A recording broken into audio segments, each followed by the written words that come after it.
Nidaime no Sairin. Chapter 17, Invasion. Beta, Skephanator. As the two last combatants faced each other, the crowd remained silent in complete anticipation for the fight to come. So far, Gaara's skill, from the audience's perspective, remained a mystery, but Naruto's, well, most of the audience, despite hating his guts, had to concede that the Kyuubi brat had solid skills. As such, for now, the entire audience wanted to see more of Naruto's skills. However, they also wanted to see him being beaten just as much. The genin from Konoha were also in dire anticipation as they were the few along with the jounin that had witnessed exactly what Gaara was capable of. So, the genin were torn between wishing for Naruto to quit and to see the blonde genin being pushed into revealing even more than what he had revealed thus far. The jounin, for their part, also witnessed what Gaara was capable of in the preliminaries, and some even knew the precise similarity that Gaara shares with Naruto. However, their focus right now wasn't so much on the soon-to-begin standoff, but rather the more subtle changes that occurred in less than a minute. Kakashi, for his part, looked at some of the seats in the audience which were previously taken by regular civilians and now were taken by members of the ANBU Corps, all of them dressed in hooded overcoats. "It seems an attack is imminent?" Asuma casually pointed out, while lighting up a cigarette, earning a subtle nod from Kakashi. Anko and Kurenai were also wary of the sudden replacement. 8 members, 2 platoons are too few, what is Lord Hokage thinking? Anko turned to her brunette friend who raised the concern, as Kakashi surmised. It can't be helped. Without knowing how or when the opponent would make their move, it can't be helped that the ANBU are dispersed and deployed in different areas. The other jounin quickly concurred, before their focus returned to the final match. Kurenai paid special attention to her ward's mannerism. She was surprised to see a tensed shoulder and rigid posture from Naruto, though considering just who his opponent is, it's understandable to play it safe for now. A different behavior wouldn't belong to someone worthy of the promotion. Still, a small part of her couldn't help but worry about him. "Don't worry, Nai-chan." Kurenai turned to Anko, who was showing a full-out grin in confidence. "I know that the Gaki is still due to show everything he can do. At the arena . Down at the arena, Naruto eyed his opponent with key focus, getting a thorough read at his chakra. It was nothing short of mayhem in his sensory perception as Gaara looked to be barely able to keep it together, threatening to burst from his coils at any moment. Also, Naruto was working his mind through a suitable strategy here. He remembered seeing the older Konoha genin named Rock Lee's fight against Gaara in the preliminaries. While Lee appeared at that time to be winning the fight, it all went sideways the moment that Gaara trapped Lee's limbs with his sand and crushed it into multiple pieces. Naruto still remembered to this day the agonizing sound mix between bones breaking and pain-filled screams. As such, he couldn't allow himself to be caught by Gaara's sand. Aside from that, Naruto could use his own agility to get inside Gaara's sand guard, though it would be the same as what happened to Lee. This match was different from the others, because Naruto couldn't see a clear weakness to exploit. He would just have to plan the field carefully along the way and react when needed. Still, the maniac look on Gaara's face was intriguing. "Is there something you wish to say to me? You certainly look like you're in a personal vendetta or something." Gaara just kept looking madly at him, though. "You're strong." Naruto narrowed his eyebrows at the rasped tone of voice. "Facing opponents like you is what makes my life meaningful." Gaara then chuckled some, making both Temari and Kankuro shiver slightly, while Gaara continued. "Killing you, hearing your bones break one by my sand, just feeling your blood running down my sand, you'll be amongst many whom I will use to feed my mother." The entire stadium felt the weight of these words as the civilians started to sweat at the amount of killing intent emitted by Gaara. Hell, even the genin in the arena were feeling the strain. Naruto, though, just widened his eyes momentarily, having felt this immeasurable fear before and the chakra similarities. So much that he could practically hear the low growl from the Kyuubi no Kitsune. This fight just escalated from tough to downright dangerous if Gaara was truly someone just like him. Gunma was busy just chewing the sanban as he eyed both Naruto and Gaara. Clearing his throat, the jounin stepped forward and lifted his hand upward to make the move down and initiate the fight. However, before he could authorize the fight, Gaara had quickly maneuvered his sand and attacked Naruto. The Konoha genin was caught by surprise and took the direct hit like a hammer. Gunma frowned at the cheap shot, while the crowd gasped at the noise. Naruto, still in midair, recovered his wits and removed his sword, slashing the sand in one move, before landing on the ground and clearing the trail of blood from his mouth. Naruto looked quickly at Gunma, wondering if that was a legal move, before having to dodge the relentless sand assault. He gathered wind chakra through the sword and was using his agility while slashing the small grains of sand with his sword, while the crowd had their own opinions of what happened. Up from the Kage's booth, Hiruzen noticed the Kazekage chuckling and puffed on his pipe. Quite up to Tsunagekyu's shinobi's reputation to rely on trickery like this, wouldn't you say, Kazekage Dano? Both of Suna guards snarled at the comment made by the Hokage, though the Kazekage just chuckled. What can I say, Hokage Dano, there isn't much fairness in a fight between shinobi. Hiruzen resolved himself to merely make throat noises in acknowledgement, before turning to the arena as Gaara worked furiously in keeping Naruto on his toes. Naruto, for his part, kept up his focus while at the same time using his agility to dodge the sand projectiles and using his sword to slash when he couldn't dodge in time. It's time to begin the first assessment of Gaara's weakness. Right after dodging the last attack, Naruto had quickly made some hand seals and subtly invaded Gaara's chakra system. The Suna genin had to blink twice as his perception awareness shifted. The audience began to wonder why Gaara was attacking nowhere, but Kurenai smirked proudly at Naruto. His movement was so efficient that she couldn't help taking deep pride at.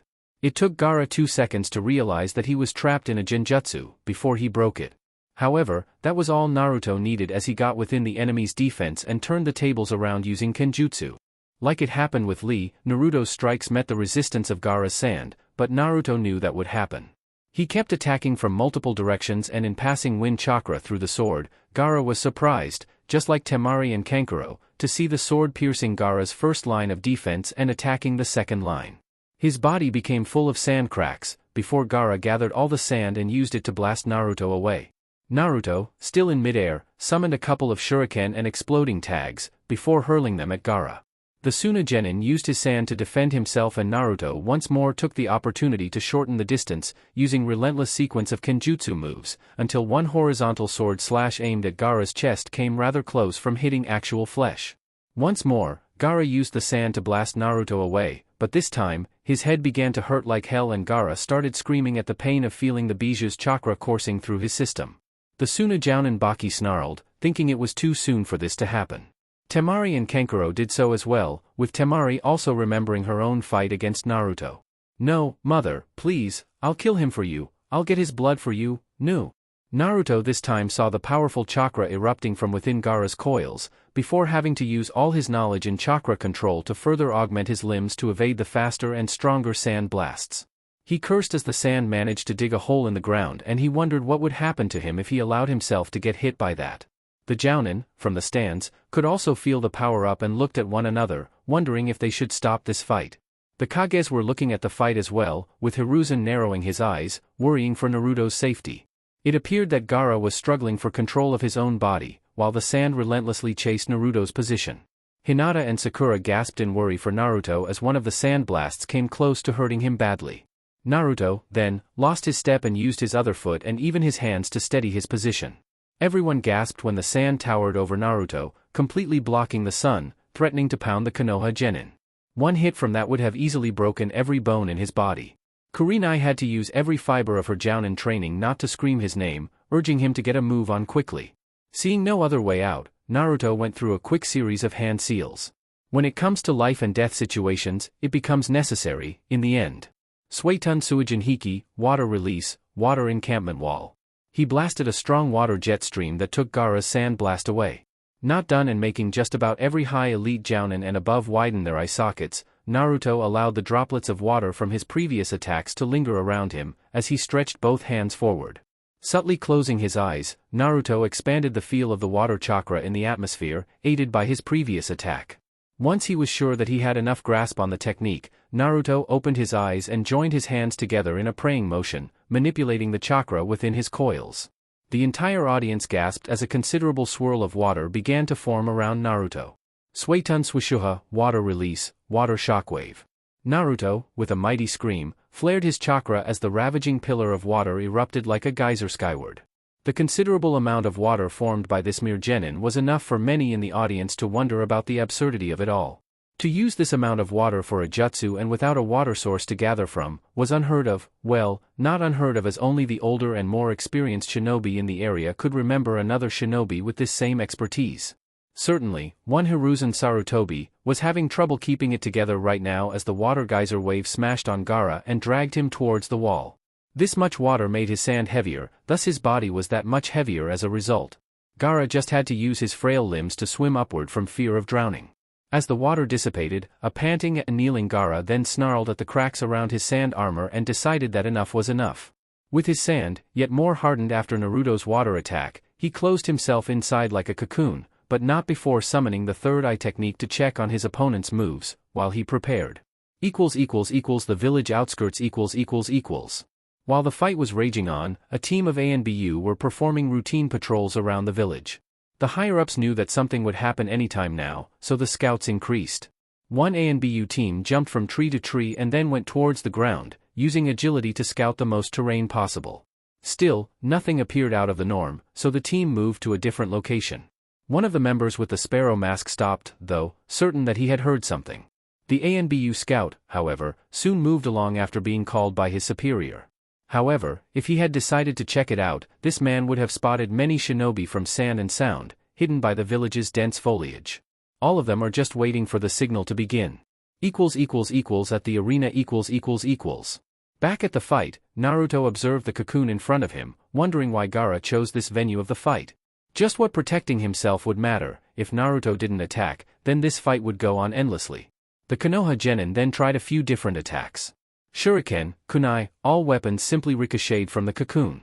Not even a kunai with wind chakra did much damage. Naruto, then, hurled a rain of exploding tags attached to kunai and it made a huge explosion. Once more, it barely made a dent to the ultimate protection. Coursing wind chakra through his sword, Naruto then charged the cocoon with extreme agility. Dodging the sand spikes that emerged from the cocoon, Naruto unleashed a great sequence of sword slashes. However, despite him being faster than the spikes, it didn't seem like his sword was making any dent to the cocoon. And keeping this up would do nothing but tire him. So, he took some distance from the cocoon. Naruto turned to analyze just what he could do to get through that ultimate defense. Quickly going through all of the techniques he had, Naruto then chose a specific venue, though he didn't know if it would work. One thing he did know is that he needed a considerable amount of chakra. Not only that, but he needed to be precise. He needed to accumulate it and then released it right upon impact to deliver the bigger punch. Thus, placing his sword in between his hands, while focusing on the ram signal, Naruto remembered the exercise that Asuma-sensei made him do before the end of the training month. As such, the bearded man in question chuckled as he saw the wind chakra erupt from Naruto's sword. Interesting. Kakashi, Kurenai and Enko all turned to the bearded shinobi. Naruto is sharpening his wind chakra like I instructed him to. He needs something to pierce that armor, after all. Visualizing the wind chakra lines grinding with each other, Naruto then closed his eyes and worked through the pain caused by the strain in his chakra coils.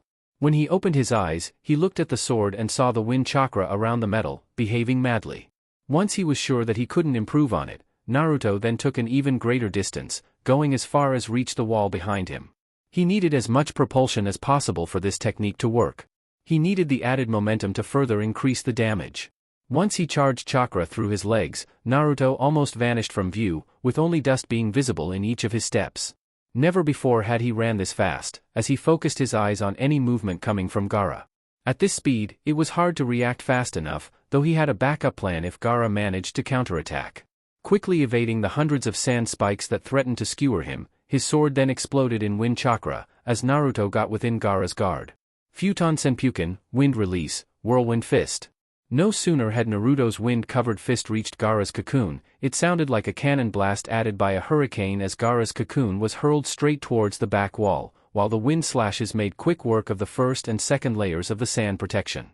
The audience gasped when the final layers of the cocoon slammed against the wall, as sand then sprawled all across the field. Gaara's eyes widened at the pain of his body being slammed towards the wall, with blood dripping from his forehead. That was the last straw of his self-control, before Gaara screamed bloody murder at the sight of his own blood. "No, my blood. You took my blood." Gaara then tried holding his throbbing head, but to no avail as the sand started dancing around him. Naruto then looked surprised as Gaara's eyes shifted and even his skin turned into a grotesque desert-like color.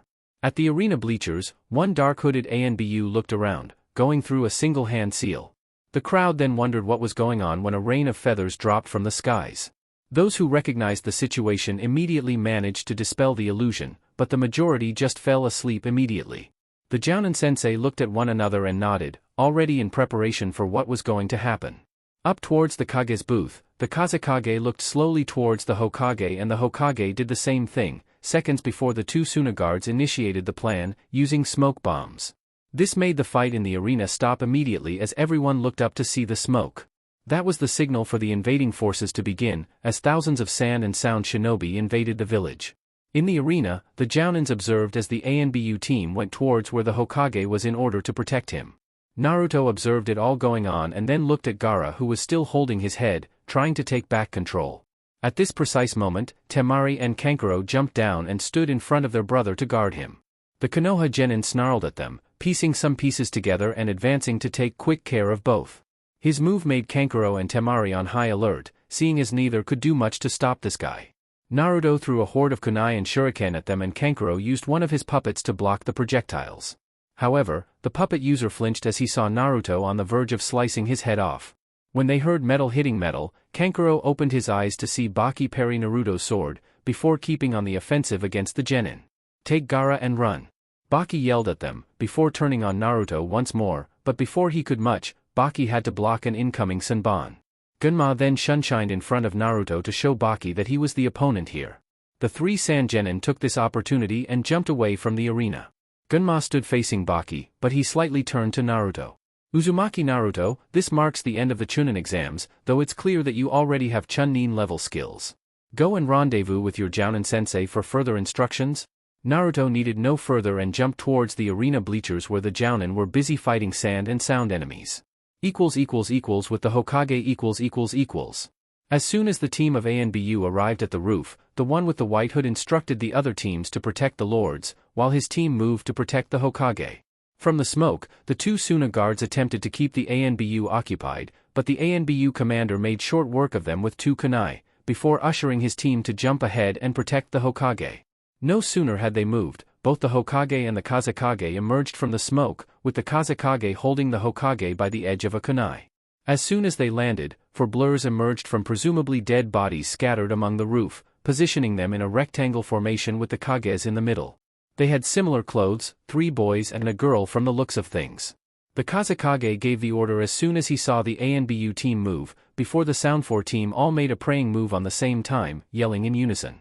Ninpu, Shishiinjin, Ninja Art, 4 violet flames formation. 4 pillars of light erupted towards the skies, then said lights joined with one another, forming the purple barrier, just as one of the ANBU attempted to pass by the defense. Trying to barrel through, his body was caught on fire and rolled back down the roof just as the ANBU team arrived to his location. The leader with the white hood snarled at the usage of a barrier. The enemy was crafty and managed to isolate the Hokage.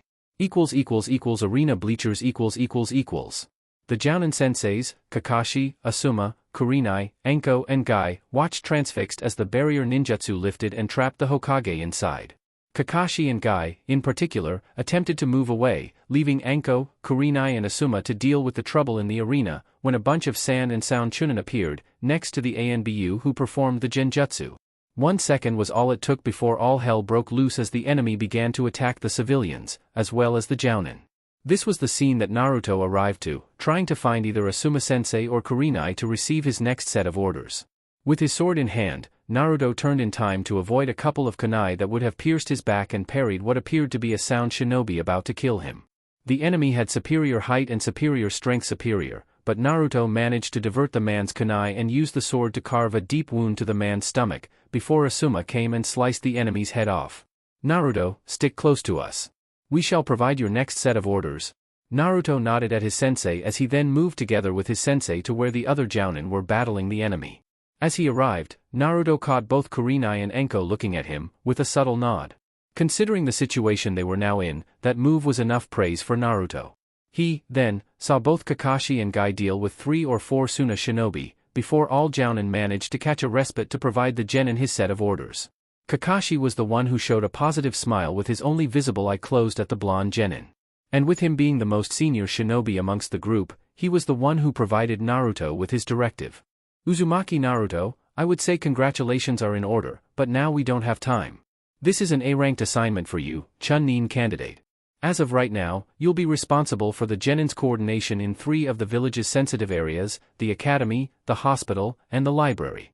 All the Jounin sensei here are giving you command over the teams. Right now, the civilians are the priority. Get a move on."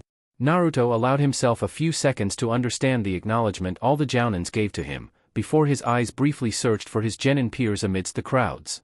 The Jounins all then watched as Naruto summoned 5 Kage Bunshins next to him, before 4 vanished with a Shunshin to different locations.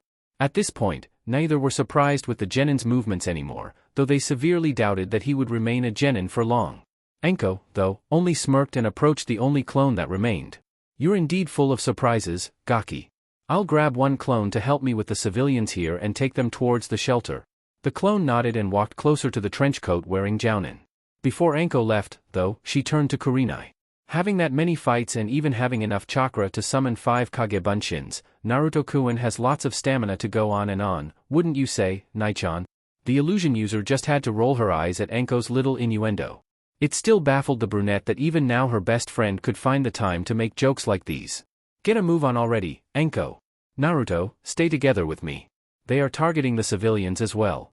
Protect the civilians, while we take care of the enemies, one by one." Enko chuckled, before she and the Naruto clone left. The real Naruto nodded at Kurenai's orders, before sealing his sword and unsealing his immense repertoire of shuriken and kunai, hurling them expertly towards the enemies, stopping them from targeting the civilians, while the Jounin took quick care of them afterward. == with Naruto clone #1 ===. The first clone had navigated immediately towards the other bleachers where Hinata and Yakumo happened to be sitting down. Shikamaru happened to be there as well, when he arrived. "Naruto-kun." The clone nodded and immediately scooted down as well as he relayed the order given by the other Jounins. "Hinata, Shikamaru, we need to go and check the academy and help with the students' evacuation. Yakumo, you're free to tag along if you wish." Both girls nodded at the mission, while Shikamaru sighed in dismay. "Man, wouldn't it be best if we stayed here, though? The academy teachers are Chunin, much more suited to this than us." The noise of kunai hitting kunai made the picture clear that perhaps Shikamaru was masquerading his fear with his usual boredom, though Naruto could be wrong about that. Nevertheless, he had the perfect motivation for the Nara Genin. In fact, both he and Hinata knew enough about their lazy teammate to know just what Shikamaru dreaded the most. "Oh sure thing, Shika, you can stay right here, while Hinata and Yakumo will follow me. I then shall report to Asuma-sensei about your choice and said choice will be on my report." "Well, you can grasp what would happen next." "Of course I can. Did I say that I hate you today, Naruto?" Despite the actual invasion going on, both Hinata and Yakumo giggled at the reaction. "Not verbally, but I bet you thought about it multiple times to count. Now let's get a move on. Hinata, you take point with your Byakugan. We need a clear path of enemies towards the academy. Yakumo, use your Jinjutsu to mask our presence from the enemy.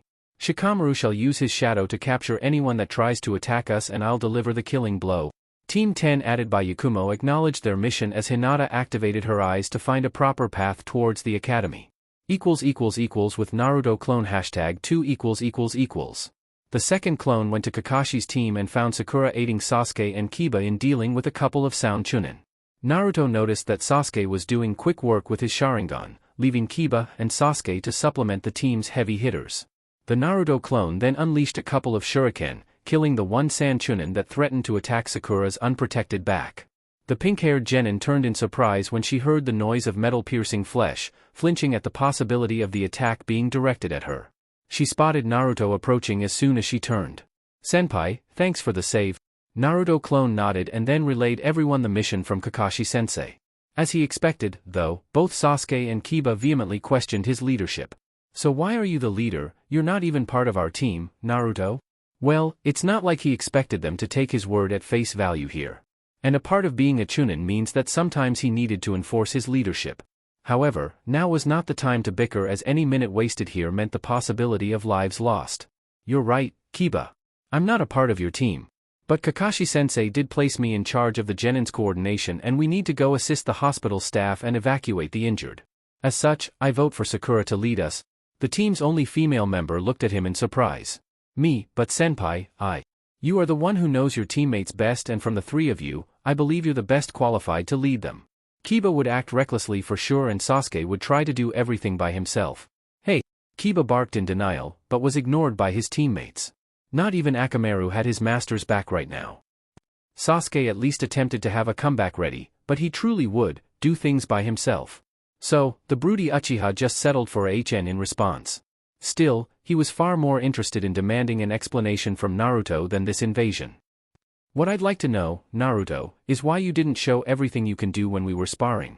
Sakura at this point just grunted at Sasuke for bringing this up now, while already acknowledging that she would be team leader of this assignment. Naruto, for his part, sighed at the Uchiha, and it seemed like Sasuke was really waiting for an answer here. Why, Sasuke? So that you could activate your Sharingan and copy my techniques.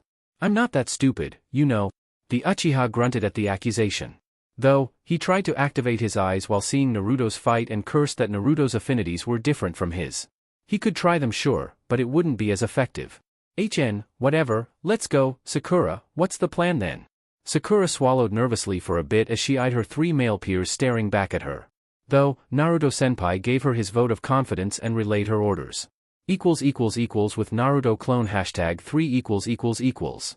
The third clone had a much easier time convincing Chuji and Shino of Kurenai-sensei nominating him as in charge, as they needed to head towards the library and help the workers to secure all vital information from the enemies.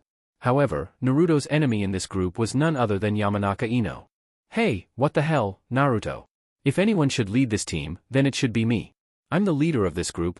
The Naruto clone blinked a couple of times at the tone of bravado taken by the Yamanaka, even though it was clear that the girl was shaking in her boots right now. Turning to Chuji, all he got from his big bone friend was a resigned shrug. It was Shino, though, who came to Naruto's rescue, before he needed to open his mouth and convince the tsundere Yamanaka. I don't believe that Naruto-kun would waste his time coming here and give us orders. Plus, it's quite logical that Kurenai-sensei would give Naruto this assignment, considering that he is by far the strongest genin of our class. Hey Shino, you'd pick him over your own teammate. Such betrayal of trust.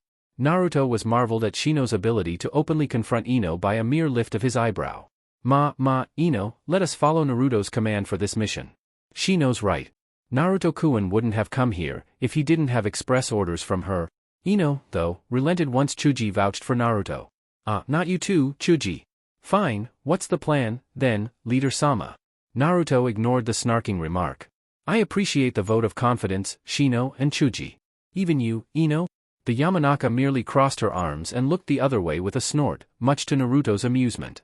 Chuji and Ino will stick close to me. Shino, can you use your Kikaichu to attack any enemies that try to attack us? I don't believe that the library will be targeted much right now, but there are still workers there that may need assistance. The Aburame merely adjusted his glasses and acknowledged the order as the team marched with him up front, clearing the path towards the library. == with Naruto clone #4 ===. When Yuzuki Yugugo first awakened this morning, her mind was dull. She had appreciated Kurenai and Enko's help yesterday, trying to be there for her, but they were performing an already failed mission. For as she really wanted one person to be there, not them. No matter how much she loved her friends, seeing the mangled corpse of her fiancé was a sight that will be forever lodged within the deep abyss of her mind. And truly, if something other than Suna invading Konoha, she would have sincerely remained indoors and simply allowed the others to carry the load. As she understood who the enemy was, something had awakened deep within her. Something that as an ANBU, she was trained to ignore. However, even though Shinobi and Kunoichi can't be allowed to act driven by emotions, at the end of the day, Shinobi and Kunoichi are still humans. As such, a woman can be allowed to take revenge from those who killed her fiancé. Right now, as the destruction continued around the village, Yugugo had permitted herself a brief moment by the hero's monument to mourn for Hayate's death. Her team, her brothers in arms, stood behind her, just waiting for their team captain to say her goodbyes, before beginning their assignment. Still kneeling, Yugugo whispered her final words, before narrowing her eyes and placing her Nico mask. She turned and was about to deliver the order to her team, when she heard a familiar voice yelling for her. Nico-sensei. The ANBU turned to see Naruto approach the team. Naruto, what are you doing here?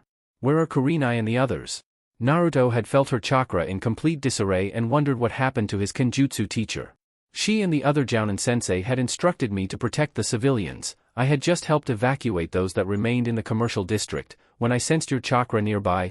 Right there, Naruto once more felt her chakra shift, wondering why his sensei's emotions were tampering with her chakra like this. In their training, Nico was so composed throughout their training, rarely portraying anything. It was hard to imagine her like this. Are you okay, Nico-sensei? I can sense that your chakra is in complete disarray. Her ANBU team looked at one another, surprised at what Naruto had just said. Yugugo, for her part, allowed herself to overcome her dark thoughts for Hayate and the war for a brief second and placed a comforting hand on his shoulder, remembering that above all else, Naruto was a censor. I'm sorry for not being able to see your matches today, Naruto-kun. I trust that you're taking good care of your sword like I instructed you to. Her tone of voice still carried the composure and the respect, but Naruto could tell there were traces of sadness in it.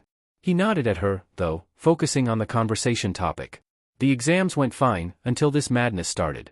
Well, not that you guys really need it, being an ANBU and all, but I can tag along and provide help. Beneath her mask, she managed to make a thin-line smile at the concern. I trust that you'd be an excellent addition to the ANBU forces one day, Naruto-kun, but you should keep up with the mission you've already received, save as many civilians as possible and direct them towards the shelters. Understood, Nico-sensei. Yugugo nodded, before issuing everyone to proceed. Naruto then watched as the ANBU vanished. The clone then looked around, trying to feel for weaker chakras to rescue. With the original Naruto . The rhythm was frantic. Naruto couldn't allow himself even a second of respite from fear of allowing the enemy to kill one civilian. His hands began to feel numb from overthrowing the projectiles from a distance, but right now, there was simply no time to rest. He had only enough time in between strikes to report to Kakashi and the rest that his mission was successful with all the civilians and even the academy students taken into the shelters, where the 4 clones that led the genin met with Enko and Irika. Now, only one clone still remained out there, so Naruto couldn't tell how he was doing. The scarecrow Jounin simply grunted at the report, focusing instead of keeping scores between him and Madogai to see who would deal with most enemies. Asuma had already left the premises, leaving Naruto under the watchful care of Kurenai. Sarutobi Asuma was tasked to head straight to the village gates and assist Ibiki and the others there to take care of the 3-headed snakes that were terrorizing the village buildings. As such, Naruto and Kurenai remained together for the rest of the battle. Naruto-kun, I shall update your new set of directives. Aside from guarding the civilians, you shall be responsible for delivering the killing blow to the enemies. Naruto looked at his sensei like she was crazy, before she elaborated, with a focused grin at him. Don't worry too much. I will be using my genjutsu on them to disorient their surroundings and senses. However, you can't allow yourself to hesitate here. Let's go. Nodding along, Naruto included the new set of directives as he stood next to Kurenai as she went through hand seals to target 1 or 2 targets at the same time. He could see the genjutsu taking effect and summoned his sword once more to take the killing blow. The look of sheer panic when the enemy was no longer under the effect of Kurenai's jutsu and realizing that a sword had just pierced his chest would remain in his brain for Kami knows how long. Still, he just can't allow himself to hesitate here. One less enemy to deal with equals to 1 or even more of the villagers' lives saved. Kurenai, for her part, needed him to understand that he was no longer playing in the little leagues here. Because of his performance in the arena, there was no doubt in anyone's mind that he would be promoted. As such, these assignments will from now on be a constant for a full assault shinobi like Naruto. And by the looks of things, he was behaving like a professional the entire time. With the Hokage . Hiruzen Sarutobi, still held by the Kazekage's kunai to his throat, just watched the village fall under attack. Well, this was unexpected, to think that after everything our villages went through, that Suna would betray Konoha like this. The Kazekage, for his part, merely chuckled at his fellow Kage. The treaty is simply a camouflage to make the enemy let down their guard. From this point on, the course of history will change and Suna shall emerge victorious, Hokage Dano. Despite the weapon inches from his throat, Hiruzen just levels the stare back at the Kazekage. Your words mean you're starting an open war against Konoha? You should think clearly, Kazekage Dano, there is still time after all to take a step back and for us to resolve this matter without more need of bloodshed. With time, one Hiruzen Sarutobi grew accustomed to taking the path with the least amount of casualties. It wouldn't be the first time. The Uchiha coup, the incident with the ambassador from Kumo and even the life-altering decisions from the last great ninja world war. Though, come to think about it, Hiruzen Sarutobi truly wondered if he would ever be allowed to pass along the hat to someone else in life. Minato-kun, you should have been the one dealing with this. The Kazekage, for his chance, closed his eyes briefly and then laughed long and hard, this time no longer talking with the Kazekage's voice, but someone else instead, someone whom Hiruzen recognized instantly. Perhaps one gets addicted to peace as one grows older, Sarutobi-sensei. You're. The Kazekage chuckled as he then removed the mask, revealing the identity of the true conspirator of this mess. Orochimaru. Chapter 18, Sensei. Beta, Skephinator. When the hidden village in the leaves had awakened this morning, none of its citizens even dreamed of the possibility of being in the midst of such chaos. Hell, the last time this ever happened was 13 years ago when the Kyuubi attacked, leveling most buildings with a mere flick of its 9 tails. Still, it came as a surprise to most when the very same target of the hatred generated by the fox 13 years ago was practically seen in multiple locations, assisting the shinobi force and protecting the villagers from the onslaught they were facing right now. Because of this, many of the villagers were safely taken towards the village shelters in safety. However, while they all were protected for the meantime, the tension in the air was still palpable. The reason being that they could still hear the thunderous earthquakes and destruction, meaning that the village's shinobi were still courageously fighting against the invaders. Outside, the many chunin from the village were being literally manhandled by the joint forces of Suna and Odo that plowed through the main gates. The enemies were more numerous than the defenders, at least 2-1, and many of Konoha's chunin were falling victim to Suna's finest. Orochimaru x Hiruzen . While the village worked hard in order to protect Konoha from the invaders, Orochimaru and Hiruzen just stood in the same pose for a while, with Orochimaru holding a kunai close to Hiruzen's throat. For those who were born yesterday, it appeared life-threatening to have an S-ranked shinobi holding you hostage. However, to one Sarutobi Hiruzen, this scene was nothing new. Especially since this is something he has been waiting to happen for a long time, ever since he caught his students' illicit practices. I knew that this day would come eventually. The snake merely smirked while holding his old sensei. Though, you won't take my head off that easily. You should hurry up and choose a Godame Hokage, Sarutobi-sensei. After all, the consequence of time eventually reaches us all, right? Even you, who should have retired a long time ago. Despite the situation, it was quite humorous to hear that coming from his student. That's very true, though I don't suppose you would underestimate me, Orochimaru. But I'd rather believe that all this, Hiruzen said, gesturing to the chaos down the arena, is not all because of a petty grudge. You don't seem like the type for that. The snake Sannin just chuckled and released his hold on his sensei, before walking away. Orochimaru had allowed a brief respite of his intentions, considering that he enjoyed the view right now. No, I guess you can say that I get no pleasure if something doesn't move, like a windmill that doesn't turn. Removing the Kazekage's blue hat and letting his long black hair fall, he continued the contemplation. Certainly, it has an appeal once in a while, but this era of supposed peace is quite dull, wouldn't you agree? For me, it's not worth even looking at it. So, I had decided to move the windmill a bit, you know. Destroy the Leaf Village. Imagine the chaos that would ensue in the elemental nations once the great and majestic Konoha falls. Hiruzen just observed the little monologue going on. Despite it all, it brought a sense of comfort for the senior shinobi to see that his most prized student was still the same as before. I see. I don't suppose you'd be that appreciative of living in a world without wars? Said world does not exist, Sarutobi-sensei. Orochimaru's answer came more automatic than he intended to be, though said introspection lasted less than a second, before his maniac grin resurfaced once more. It came and went faster than anyone could breathe, but for a seasoned shinobi like Hiruzen, it was like it happened in slow motion. It was true that the senior Hokage did not believe in a world without wars, having grown up in the midst of the first two great wars. However, Hiruzen did cherish these peaceful times, as he could see the next generation of shinobi grow into a more prosperous settlement, at least until the next conflict arrives and he would be forced to throw his shinobi force into chaos once again. The image of Naruto strangely appeared in his mind at this exact moment. But not the Naruto of today, rather the younger and exuberant blonde bundle of joy that caused nothing but trouble in the academy. While this Naruto has indeed grown as a shinobi, a part of the grandfather mentality in Hiruzen still wished to see the old Naruto hanging around, perhaps painting the Hokage's monument or even making his ANBU detail chase the kid around the village. After the brief trip down memory lane, sensei and student stood face to face sizing each other up. Well, rather Hiruzen was frowning while Orochimaru was smirking, but it was all the same in the end.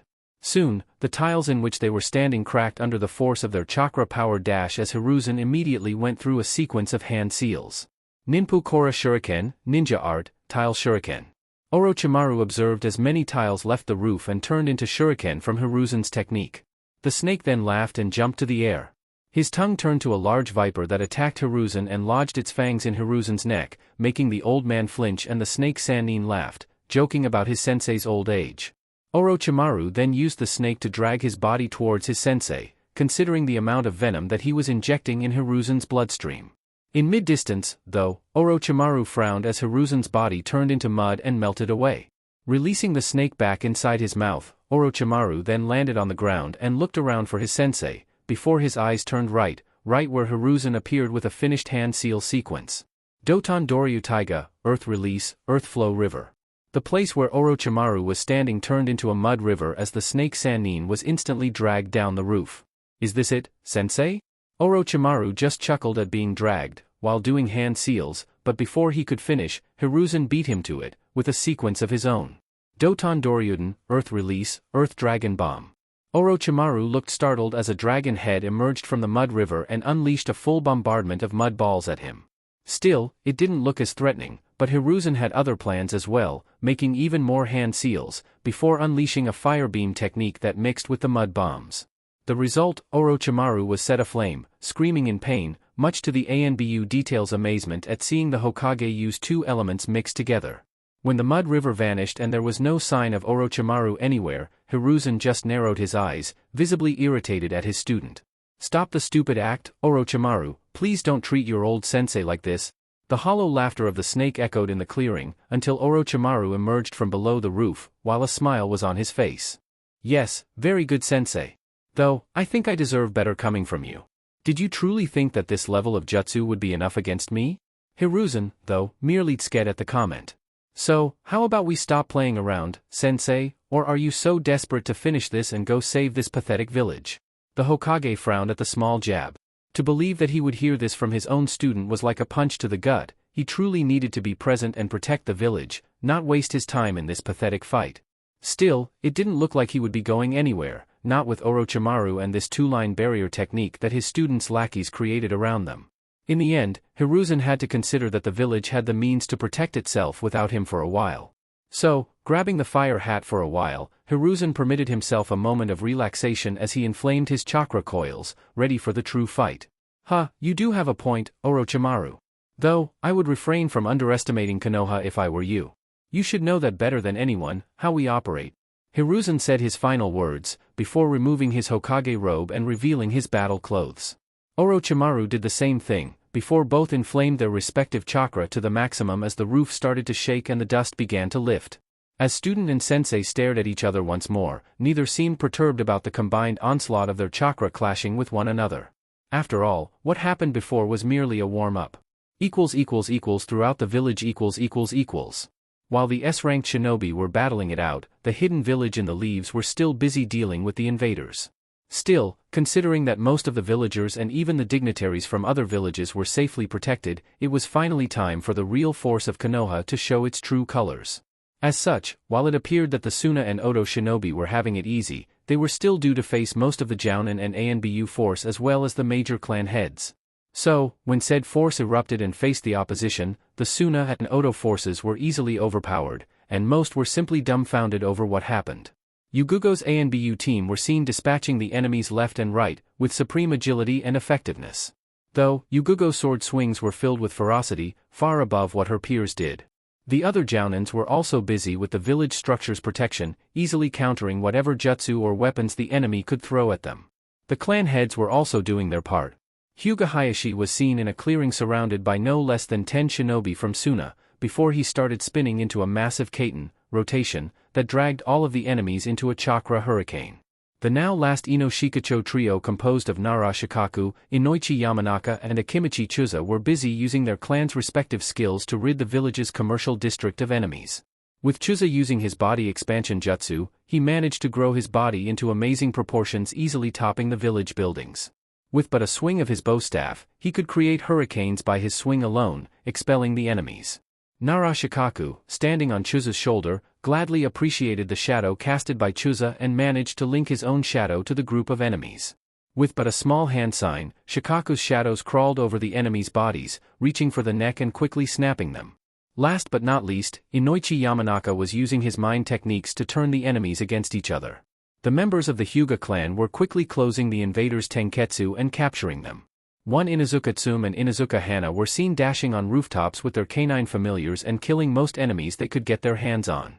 Most other clan shinobi and kunoichi were quickly dealing with the invasion force. However, what was still left unchecked were the huge snake summons, composed by giant three-headed snakes. The summons' tails were destroying the walls and buildings left and right, and Marino Ibiki's squad clearly were in quite the situation. Seeing as none of Ibiki's shinobi had a summon contract to deal against these monsters, they were reduced to what the shinobi could do, which was very little in fact. "We have to hold them off, somehow," Ibiki shouted to his teammates, but he was treading on thin ice as to what even he himself could accomplish against the summons. It all changed, however, when everyone heard a shout. Kuchios, Yatai Kazushi no Jutsu, Ninja Art, Food Cart Destroyer Jutsu. When next they realized, the three-headed snake was smashed by a giant white toad carrying two swords on its back. After the smoke and dust cleared, Ibiki looked up at the toad's head to see a man with long white hair, crossing his arms. "Long time no see, Ibiki." The lead interrogator could feel the sneer from Jiraiya's tone from afar as he then reached for the toad's head. "Jiraiya-sama." Ibiki greeted the toad shinobi, before kneeling in deference. "Thanks for the assistance. Though, I believe Hokage-sama needs it more." Jiraiya was surprisingly quiet as he processed everything that was going on. The toad Sannin then looked towards the arena where he knew that Orochimaru and Hiruzen were battling. He very much wanted to go there and assist his sensei in kicking the snake's butt, but he remembered his orders given by Hiruzen himself. Quickly closing his eyes to ponder, Jiraiya then turned to Ibiki. "For now, let's focus on dealing with these pests. So if you please make yourself scarce, Ibiki, I have some snakeskin to slice."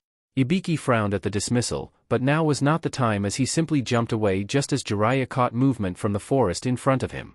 Looking closer, he could spot 3 teens, 1 female and 2 male, leaving the village instead of approaching it. That in itself was strange, considering that no respectable Konoha shinobi would even think of fleeing. Which meant that those were Suna shinobi. With a predatory smirk, Jiraiya did a small dance, before finishing with a pose. "Gamma Hero, you're free to have your fun with the snakes." Jiraiya didn't even wait for the toad's acknowledgement, before he jumped away from the toad and charged in pursuit. Meanwhile, at the arena, Naruto was now having the company of a different ally in dealing with the opposition, most of them Oto shinobi. Kurenai and the rest of the Jounin took advantage of the Genin's help and assisted the ANBU detail in evacuating the dignitaries from the arena and even Konoha.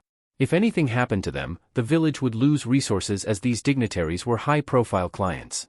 No matter the circumstances, Konoha was still hosting the Chunin exams and were, thus, responsible for the dignitaries' and nobles' safety.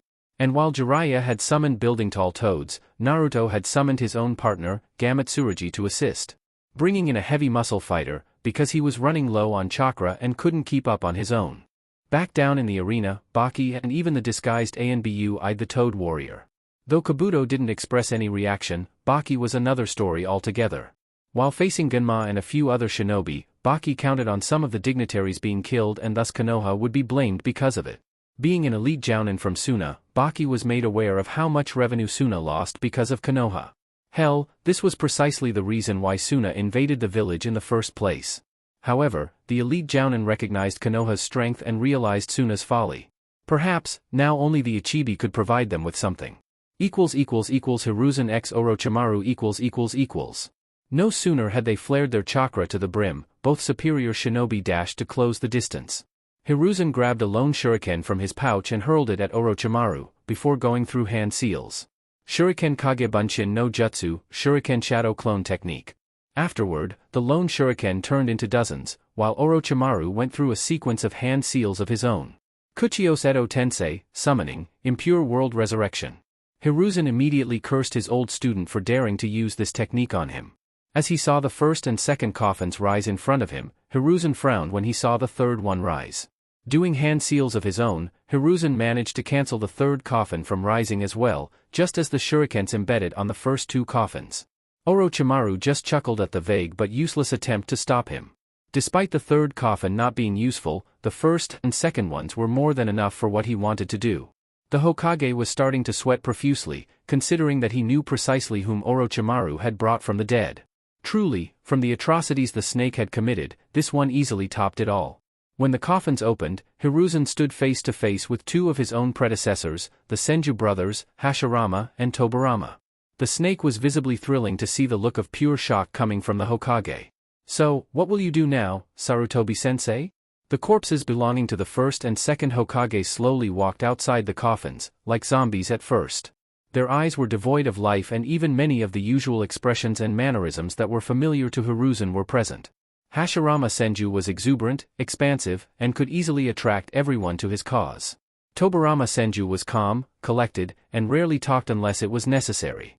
Well, Tobirama didn't look much different than when he was alive, but Hiruzen knew his sensei better than most.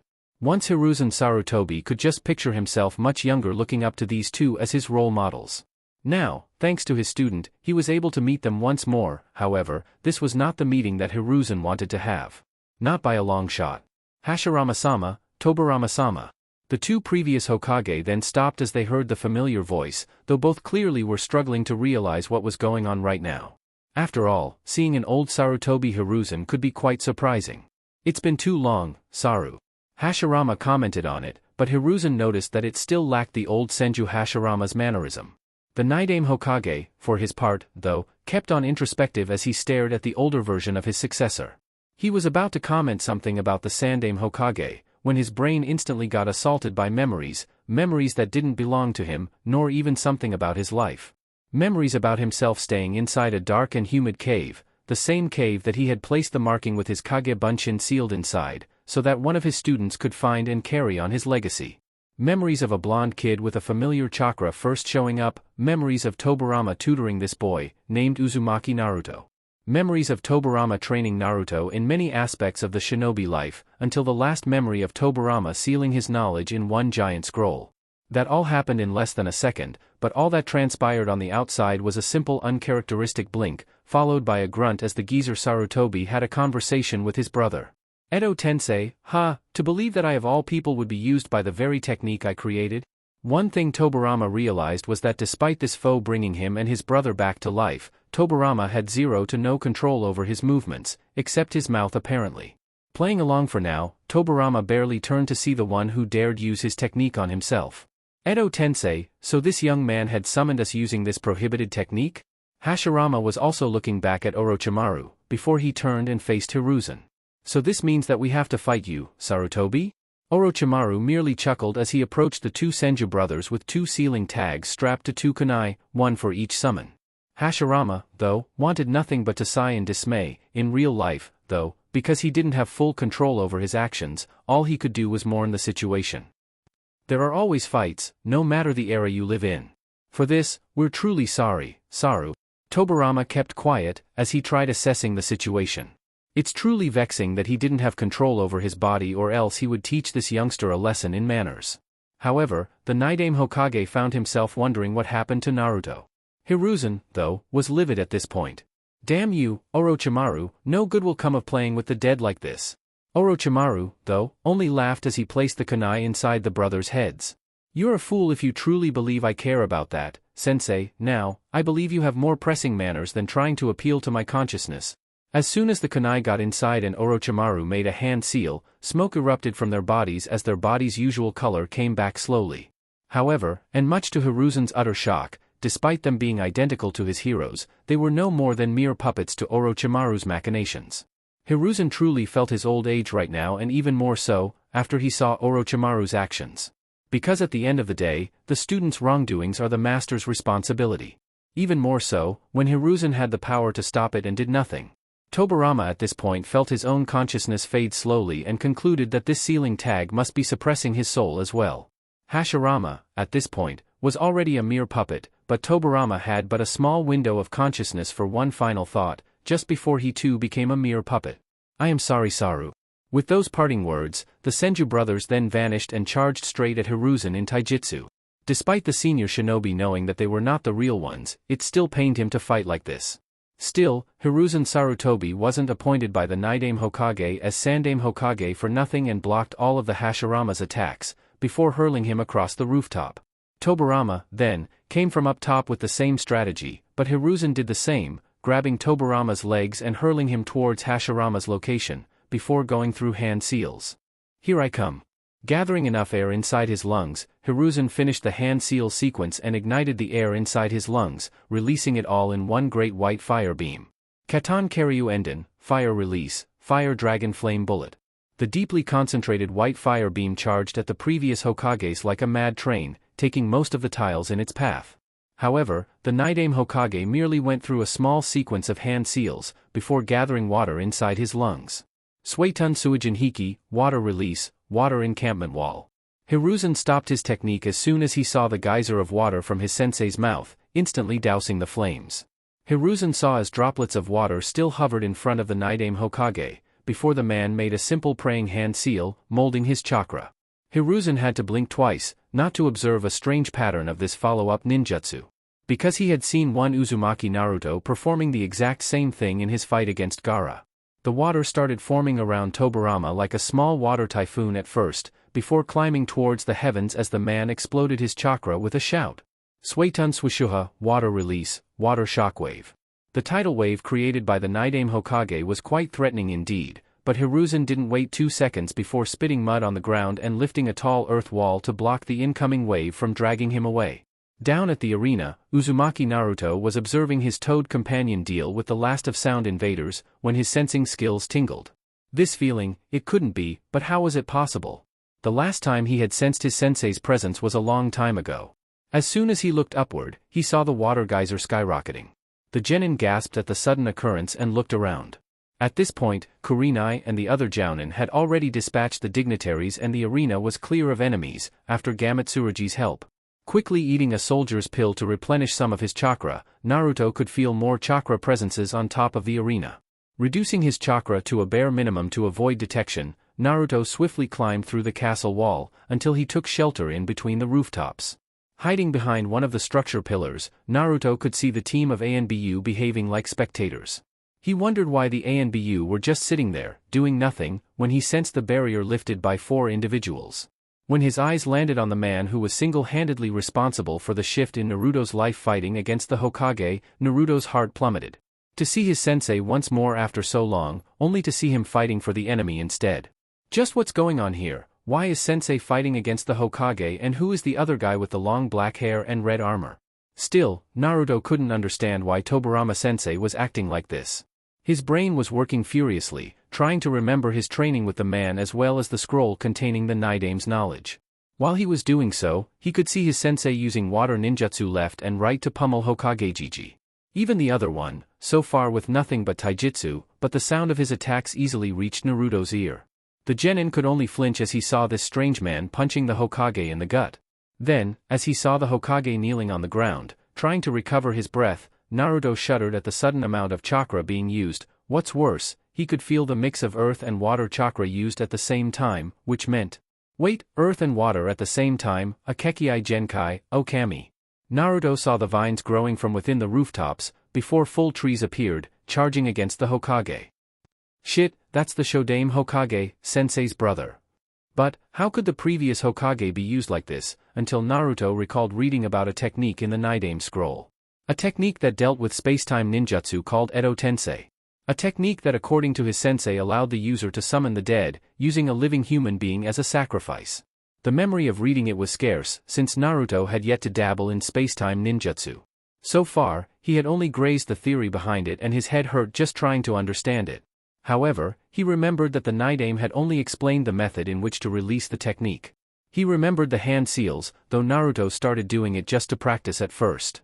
When he was satisfied with the sequence, Naruto closed his eyes and reached out for his sensei's presence. As soon as he did so, Naruto sensed another person's chakra in the mix. The area was filled with powerful chakras all at once, so it became hard for Naruto to lock on his sensei's chakra. The Shodaime's wood technique had allowed a full-sized tree to emerge on the rooftop and the Hokage was trapped by the trees. The Nidaime Hokage was just standing by his brother's side, looking up at the Sandaime. Okay, perhaps once I flare my chakra, I will be discovered. So, I only have one chance for this to work. Going through hand seals and flaring his chakra, Naruto ignored the fact that everyone around instantly turned to the location he was in and locked on his chakra with Tobirama sensei's. Wake up, sensei. Edo Tensei, Kai, Impure World Resurrection, release. For a while, nothing seemed to happen, until the back of the Nidaime's head started burning.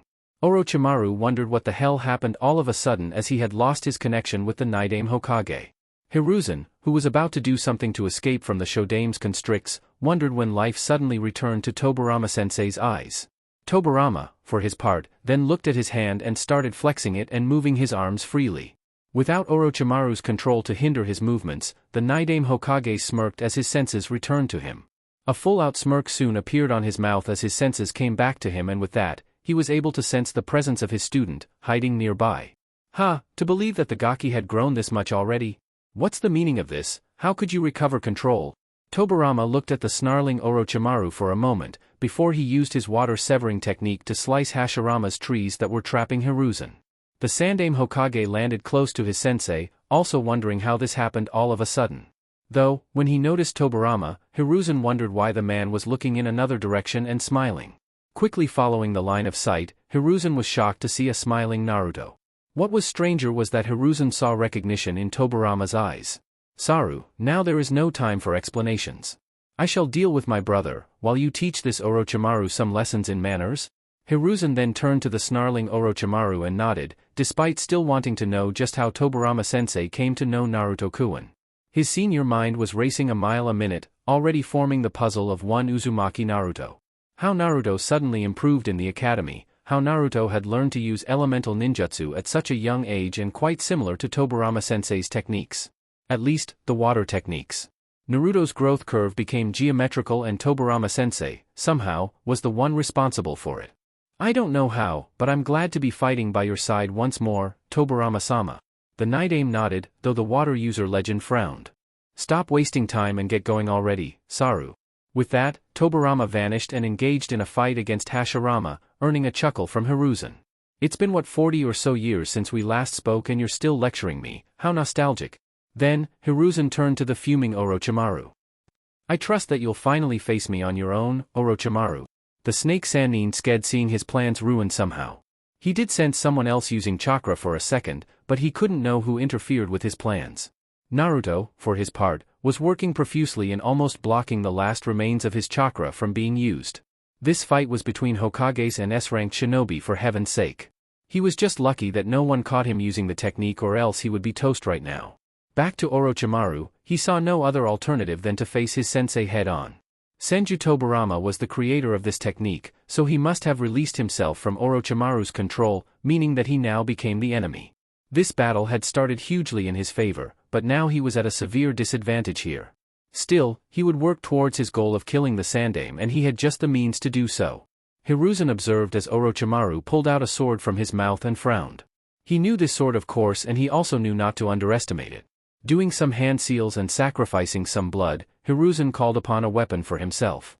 With Jiraiya . Jiraiya just watched as the kid Genin from Suna managed to summon the Bijuu Ichibi.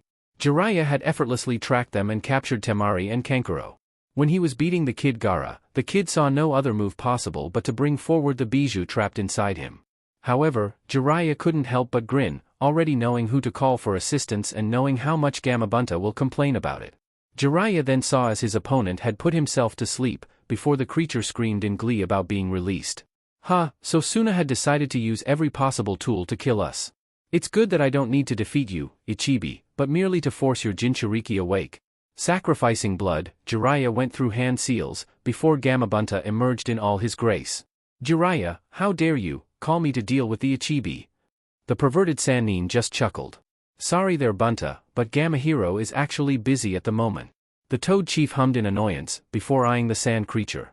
"You'll owe me big time for this, Jiraiya." "Gladly, now would you please dodge?" The Toad grunted as he saw the Ichibi's belly expand. When Ichibi then slammed his chest with his hand, a powerful wind blast erupted from the Bijuu, leveling most of the forest with it. Bunta then was reduced to jumping mostly as the same attack happened more and more, forcing Bunta to use his own water bullet technique to counter the Ichibis. The fight between monsters made the forest tremble as Bunta used his heavy weight and nimble legs to jump and evade the onslaught of wind bullets.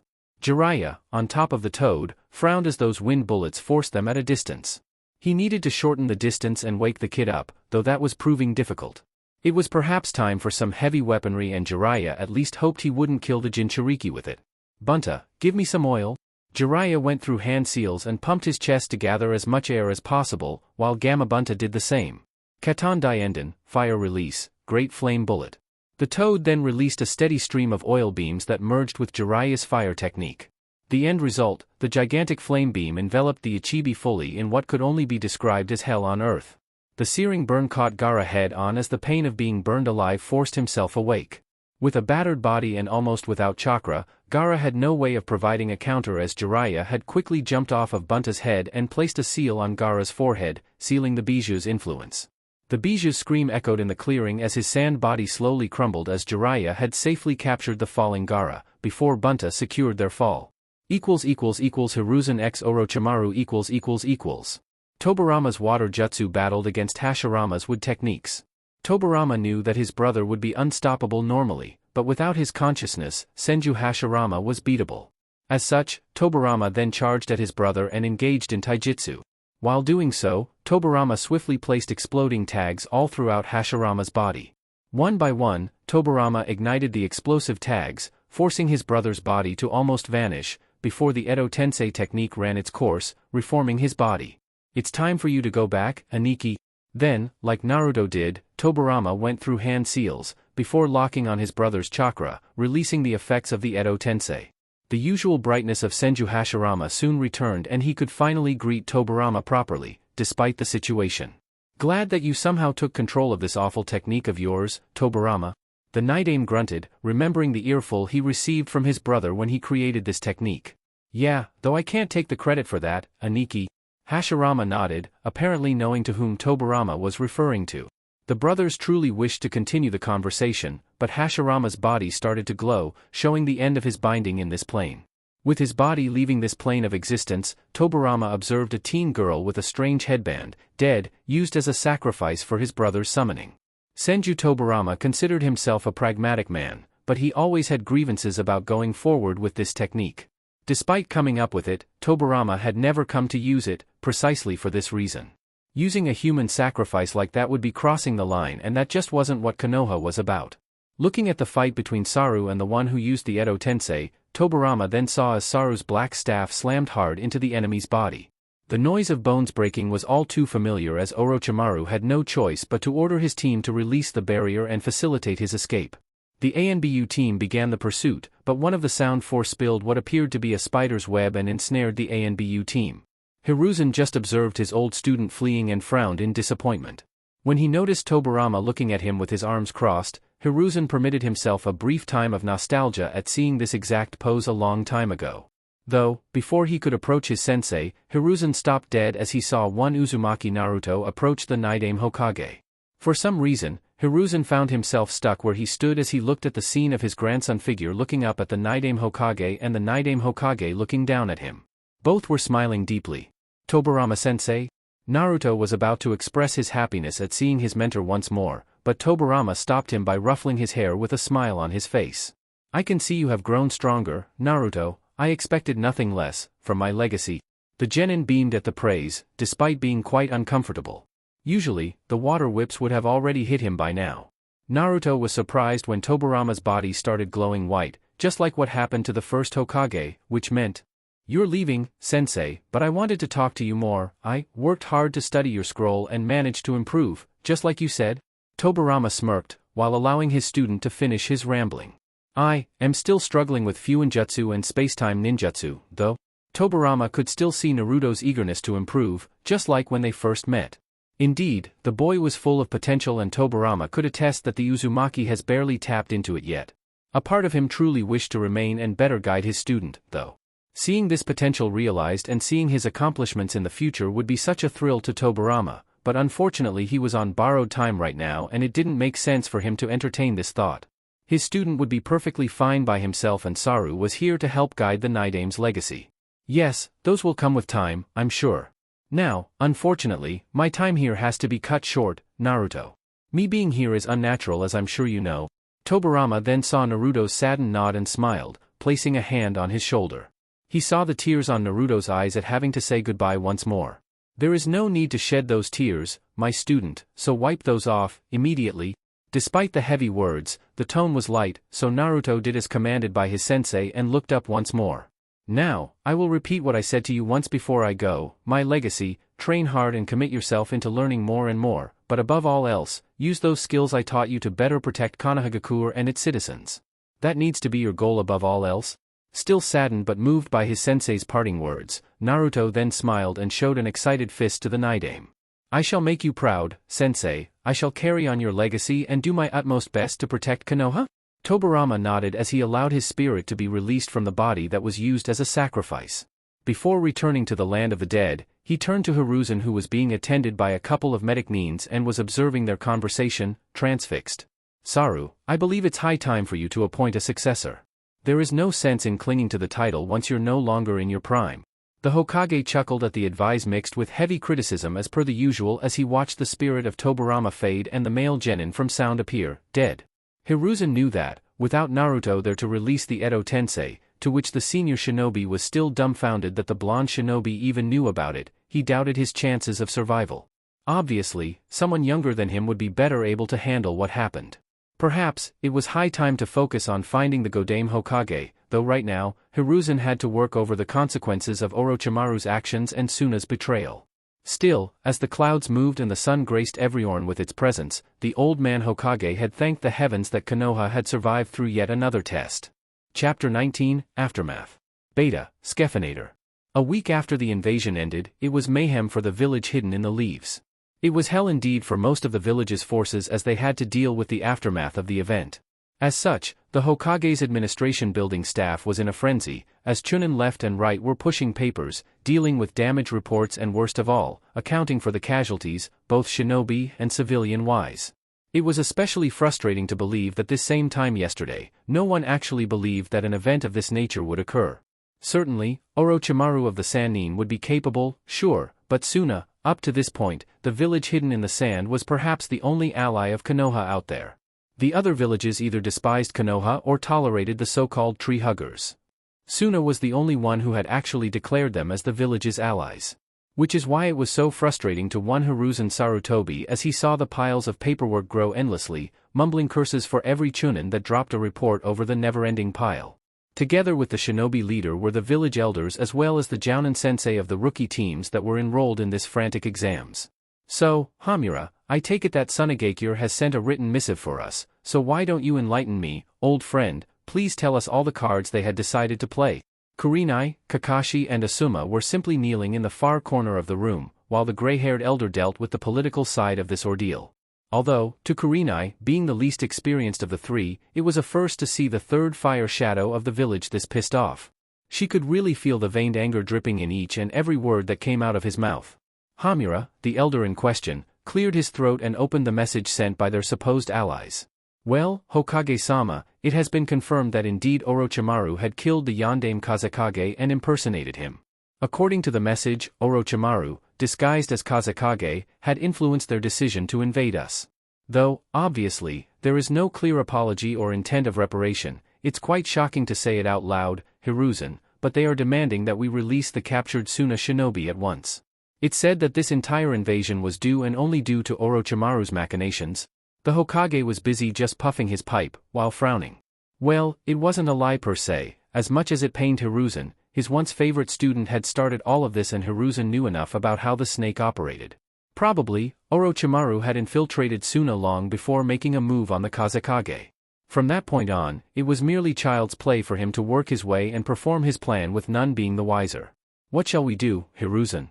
Suna must pay dearly for their transgressions. The other elder Koharu demanded of their leader and the Hokage had actually concurred with her. Reparations shall be placed into effect, Koharu, of that I have no doubt. The elder woman nodded and Hamura as well, though all three knew how thin their path now was. Push too little and Konoha loses its image and prestige, push too much and they risk forcing Suna's hand to send in even more battalions and prolong this pointless debacle. In the end, his advisors knew just how Hiruzen would play this. I'm not inclined to use the hostages as leverage, but Suna must face the repercussions of their actions. The Fire Daimyo has already demanded an explanation from the Wind Daimyo, so Suna shall already receive even less mission requests. Aside from this, despite not explicitly saying in their letter, they knew we do have their Jinchuriki in custody, plus the Kazekage's other two children. Hamura and Koharu nodded in acceptance at Hiruzen's line of thinking. Indeed, leave it to me, Hiruzen, I shall begin the negotiations in earnest. Hiruzen nodded at Hamura, nominating him to deal with Suna. Granted, though, please keep me posted on the conversations. The male elder bowed in acceptance and quietly left the room, together with Koharu. With the elders gone, only the three Jounin remained inside the room with Hiruzen. After dealing with Suna, now was time to handle the results of the exams. Despite the invasion occurring, the Chunin exams proceeded as per usual with Naruto clearly being the favorite to win the final match against Gaara when the invasion started. The three Jounin had seen Hiruzen's attention shift towards them, egging them forward to start the subject that pertained to their responsibilities. Not only towards their prospective Genin's display, but regarding the invasion as well. As such, it was expected of them to write reports from both events. I see. Said reports were at this moment being read by the third Fire Shadow. So, Kakashi, care to explain why you believed it wise to place Naruto in charge of the other genin? Asuma and Kurenai looked briefly towards the gray-haired jounin, before the man in question explained. The Hokage's tone didn't indicate being displeased with his decision, so it was merely procedure. Hokage-sama, considering his versatile usage of the Kage Bunshin to be at various positions, plus the respect he had from his peers, I had given him an A-ranked mission to guide the other genins and protect Konoha's most sensitive areas. The original one stayed under our tutelage in the stands, and I have to say that he has carried out his directives to the fullest, sir. Most of the nobles and visitors were unharmed, and Genin Uzumaki Naruto has even managed to form a well-coordinated duo with Kurenai to deal with most of the sound shinobi, after the visitors and nobles were secured. Hiruzen just hummed as he then turned to Kurenai for her side report. True, Hokage-sama, Genin Uzumaki Naruto worked flawlessly in a teamwork effort with me, where I would capture the sound nin in genjutsu, while Naruto used both his shuriken jutsu and kenjutsu skills to strike the killing blow. Despite the woman appearing formal about the subject, Hiruzen could pick up some hints from her tone. Something amongst the lines of respect and even pride, from the looks of things, though he didn't comment further as he turned to Asuma for his take on the blonde genin. Above all else, he's a natural. There was no hesitation in his movements, nor it appeared that he was even winded even after the high-level battles he had endured. Hiruzen also had reports from plenty of other chunin, jounin, and even ANBU about one Uzumaki Naruto. It seems his clones have left quite an impression as well, helping the other civilians and guiding them towards the shelters and even protecting the village structures. Not to mention the awestruck revelation about who was actually responsible for his growth. It has been a week since the invasion, and Hiruzen was still having trouble coming to terms with what happened. But, that occurrence aside, it was quite obvious that he would be promoted. I see, so I assume that his promotion is a unanimous decision from you three, then? Kakashi and Asuma nodded resolutely, but Kurenai decided to further explain her reasoning. Frankly, Hokage-sama, I'm still baffled by how many skills Naruto has at this moment. Hiruzen worked his poker face to the extreme at such a comment. Considering who taught the kid, then Kurenai's frank statement had merit. This may sound far-fetched, but considering the rate of his growth, I wouldn't be surprised if he became jounin material in another 2 years or so. Just like Kakashi and Itachi were at his age. Hiruzen's obvious frown in disapproval was justified, despite Kurenai not backing off her proud statement. Throughout the village history, there were plenty of prodigies who grew up in skill too fast and ended up losing themselves afterward, and Hiruzen didn't want that for Naruto. Duly noted, Kurenai. Young Naruto-kun indeed shows promise, but let's see how he performs in the field as a chunin. Now, any more genin worthy of the promotion? Hiruzen was looking at the files of Haruno Sakura and Aburame Shino, while Kakashi and Kurenai spoke in their regard. Haruno Sakura has also displayed great growth throughout the exams, and she managed to create a suitable strategy to fend off against her opponent.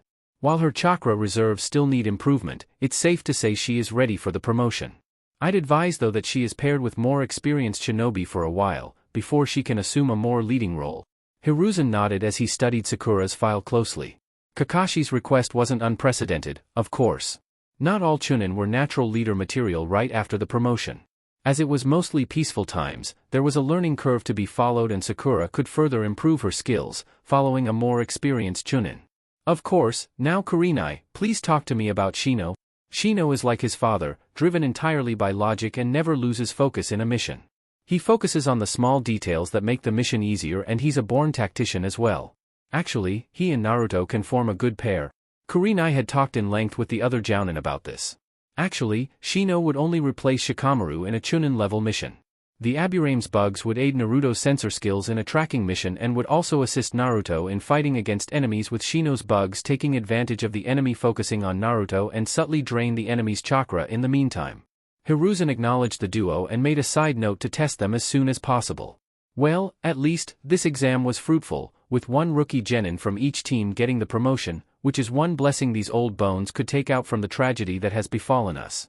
After all, the leaf shall burn bright in the end, with the next generation showing its will of fire. For now, despite them being promoted, for the remainder of this year, they shall still take missions with their genin teams. But, I also shall place them in C to B-ranked missions from time to time. Please relay the news for them that the promotion ceremony shall occur by this same time tomorrow. Dismissed.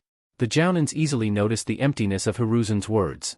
But, then, again, neither of them knew precisely what was going on in the Hokage's mind at this moment. The turmoil of so many events happened at once, the weight of the losses sustained bearing down on his shoulders, the fact that all of this happened because of his own students' actions, but there was one more crucial aspect that weighed on Hiruzen's consciousness. As such, Hiruzen barely noticed when the three jounins bowed and quickly left in a shunshin to relay the news to their genin in person, leaving Hiruzen alone, or at least he wished to be. "Oh come on, sensei, please stop moping, it's not like you could have prevented any of this from happening." The third fire shadow puffed continuously on his pipe, wishing that his other student would leave him alone for the moment. "Jiraiya, I don't have time for your shenanigans, right now. Leave me be." As if on cue, the perverted Sannin shifted from his favorite spot by the office's far window. Jiraiya knew how the leader felt in the aftermath of this invasion. It was the same thing that happened in the Great Ninja World Wars. When Hiruzen had to bear the responsibility of the wrong decisions he had made throughout the wars. Still, the Sannin knew what was truly going on in his sensei's head at the moment. "You know that the kid saved you in the end, right? Is this what you're feeling right now? You truly thought that you'd die for the village and then you were saved?" Jiraiya actually swallowed nervously when he heard the snarl from Hiruzen's throat. This was the first time that he had seen his sensei lose the usual decorum and vent. To sacrifice yourself for the good of the village, Jiraiya, is the highest honor for a Hokage. Besides me, all previous Kages had done so. Breathing a little more easily now, Hiruzen still continued. "It was true that Naruto-kun had saved me by releasing Tobirama-sama from Orochimaru's Edo Tensei. But..." Hiruzen then closed his eyes and took a deep breath, before resuming. "I'm tired, Jiraiya. I don't know how long I can carry this out anymore. One thing before sensei left, he said that I needed to appoint a successor at once and I agree." Jiraiya then frowned once Hiruzen's questioning eyes were aimed at him. "Oh, don't look at me, sensei, I'm not Hokage material." Hiruzen couldn't help but chuckle, but it lacked any humor. "I know, as good a Hokage as I know you'd be, I know that you dread taking the position. A Hokage must let go of his own life in favor of the village's welfare, after all. Plus, I can't sacrifice your spy network." Jiraiya right now saw his sensei carrying the weight of the world right now in his somber expression. "I must appoint someone, and the list is quite short." That was an understatement, as Jiraiya knew that only 2 names would have met Hiruzen's criteria and one was rather young at the moment. "You're thinking about her, aren't you?" Hiruzen nodded, this time some life coming back in his eyes at his student's quick thinking. "Indeed, though I still have to see how to broach the subject." Jiraiya smirked at that. Yes, knowing how she would react to it, made sense to consider all possible scenarios beforehand. "Well, I guess you can take your time about this subject. Now how about the kid? I take it you have yet to tell everyone below the ANBU rank and myself what truly happened." Unfortunately, young Naruto-kun will have to bear one more S-ranked secret linked to him. Jiraiya understood, of course. The mere existence of someone being called as the Nidaime's legacy was risky. If the knowledge that Naruto acquired from the Nidaime fell on the wrong hands would spell trouble to everyone, no doubt. It was quite astonishing to believe that a mere genin had knowledge on one of the Nidaime's most dreadful creations. Though, Jiraiya knew that Hiruzen was due to have a sensitive conversation with the brat. "Do you wish for me to stay here when you talk to him, tomorrow?" Hiruzen shook his head. Hell, if there was anyone out there who had as many secrets involving Naruto as Hiruzen did was the perverted Sannin. "No, this is something I must do on my own, Jiraiya. I owe him at least this much. Your time will come as well, I assume." The usual grin turned into a flatline smile as Jiraiya took the swift jab and left the room via shunshin. The reaction was warranted, of course, but Hiruzen truly wanted to be alone at this point. Next day Naruto had awakened this morning, not sure what to expect. He had heard from Asuma-sensei that he was to meet the Hokage this afternoon for an announcement. The Jounin was rather cryptic about the reason for such a hearing with the third fire shadow, and Naruto started wondering what the old man wanted with him, of all people. Right now, Naruto knew that in the grand scheme of things, only Chunin and above would be called upon to assist in the village's post-invasion details. Above all else, the village needed revenue for the reconstruction, and thus the Chunin and above shinobi were being dispatched to fulfill the village's mission backlog. Fortunately, or unfortunately, for the village, both the Chunin exams results and the fact that Konoha had won against 2 villages only served to improve its image to the point that mission requests were flowing in endlessly. Some of the genin were already sent to clean up the D and low C-ranked missions. Hinata and Shikamaru had joined in some of these missions together with their respective clans. Sasuke and Kiba were also lined up for some heavy-hitting assignments. Actually, the only genins who weren't called in for missions were Naruto, Sakura and Shino. Naruto had met Sakura yesterday for some light training, and she had complained about Kakashi-sensei not saying anything, aside from Sakura also being called into the Hokage's meeting. Right now, Naruto had put on his usual clothes, with a new addition, formed now by the lack of any kunai or shuriken holster. Now, he had drawn summoning seals in multiple places to help him have better access to his weapons, should the need arise. Leaving his apartment, it didn't take long for him to reach the Hokage's administration building. Along the way, he could see the destruction caused by the invasion, as well as the construction workers repairing the damage. When he got inside, Naruto was surprised to see Asuma there waiting for him. "Asuma-sensei, what are you doing here? Am I in trouble?" The bearded jounin was about to greet his strongest student for the day, when sweat dropped at the excessive worry in Naruto's face. "Relax, Naruto, it's anything of the sort." The blonde genin walked closely to his jounin-sensei as Asuma then placed his arm around his neck. "As to why I'm here, well, it's not every day a jounin gets to gloat about one of his genin getting promoted to chunin in their first year, you know."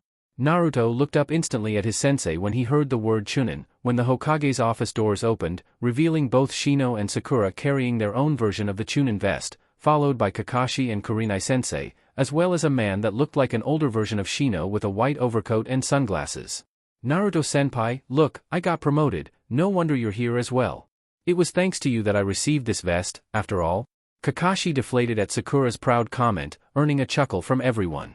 "Congratulations, Sakura, you too, Shino."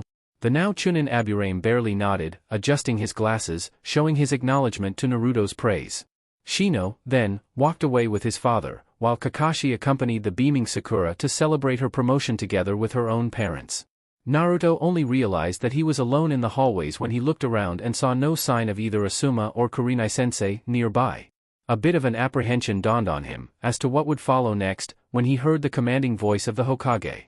"Genin Uzumaki Naruto, please get inside, so we can begin." Swallowing nervously for a bit, Naruto got inside the Hokage's office and only then did he see that he wasn't alone with the Hokage. Both Kurenai and Asuma stood by the wall close to the door and both were smiling proudly at him. Naruto paid special attention to the fact that he was still due to talk to Kurenai about all of this. Looking at her, though, the Ravenet jounin only nodded to him and ushered him to step forward to meet the Hokage halfway. Behind the Hokage were the proctors from the exams, Marino Ibiki, Mitarashi Enko, and Shiranui Gunma. While Naruto had never interacted with the stern proctor from the first exam, he could be considered to be on almost friendly terms with Enko and even had a small interaction with Gunma when the invasion started. He remembered the lack of another proctor and sighed sadly for Nico-sensei's loss. He was still due to find her in the village somehow and see if she needed anything. "Okay, this will be short, but let us begin, Uzumaki Naruto." The genin stood at attention at the Hokage's professional tone as he was busy reading the final report on his desk. "Your overall performance in the exams was beyond exemplary. Marino Ibiki here could attest to your mind strength and knowledge in gathering information. Mitarashi Enko could attest to your ability, as well as your genin team, to work together and overcome the adversities. And last but not least, Shiranui Gunma had attested your prowess on the battlefield. I, personally, believe that if the invasion had not occurred, then you would have been victorious. Aside from that, your assistance to the jounin senseis throughout the invasion as well as your leadership towards your fellow genin showed that you have both the skills and quality of a chunin." Naruto just stood in awe as heard the Hokage's report about him. This time, one Hiruzen Sarutobi had foregone the stern visage for the new addition to his chunin forces and smiled dearly at the young man that stood before him. "You have earned this title, Naruto-kun, and it gives me great pride to award you the promotion. Now, here is your chunin vest." The young man was still astonished, but he approached the Hokage to grab the vest, despite blushing a bit when Enko showed her enthusiasm by yelling with her fist high in the air, "Yeah, way to go, Gaki." A small nod of recognition from Naruto as he wondered that perhaps he could consider Enko a good friend. The trench coat-wearing jounin had then began to laugh awkwardly when both the Hokage and Ibiki openly glared at her for her display, earning a chuckle from Kurenai. Naruto, then, tries the vest on, adjusting the size, before bowing to the Hokage. The act of respect came as a surprise to the aged leader, but he shrugged it off and only smiled. "Thank you, Hokage-sama, I shall make Konoha proud." Becoming a chunin, Naruto-kun, means that you will be called for tougher assignments from here on out. You shall sometimes be called upon as a leader of a mission, either leading fellow chunin or genins. Naruto nodded, looking the Hokage in the eye, showing that he had acknowledged his new set of responsibilities. However, Naruto then wondered why the sudden change in Hiruzen's face as he ordered everyone to leave for him to converse alone with Naruto. The others were startled somewhat by this, especially Asuma, who until now was responsible for Naruto as a genin. Though, he followed the rest out of the room and closed the door. Naruto was surprised then when he saw the Hokage go through a known sequence of hand seals, before 4 blurs that Naruto always sensed inside the Hokage's office, vanished as well. As soon as the ANBU protection left the room, Naruto saw a string of kanji filling the entire room, before vanishing from sight. I trust that you recognize what I have done, Naruto-kun. Surprisingly enough, we are both fellow students of the same man. It took less than a second for Naruto to realize that perhaps he was right in thinking that he was in trouble right now. Ah yes, you have sealed the room, preventing any sound from leaving the room?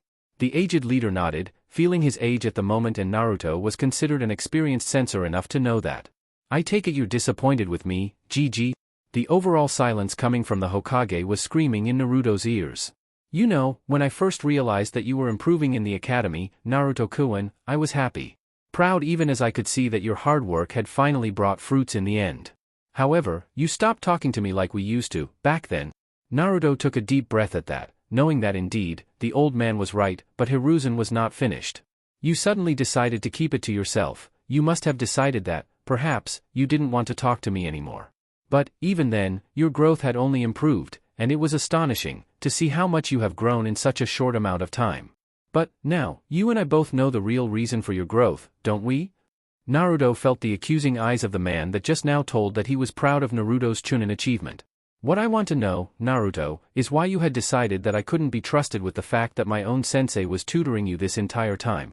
Right now, Naruto wasn't talking to the Hokage, but to the man who helped him a long time ago. To the man that gave him shelter when no one else did, to the man that looked at him when everyone gave him the cold shoulder and pretended he didn't exist.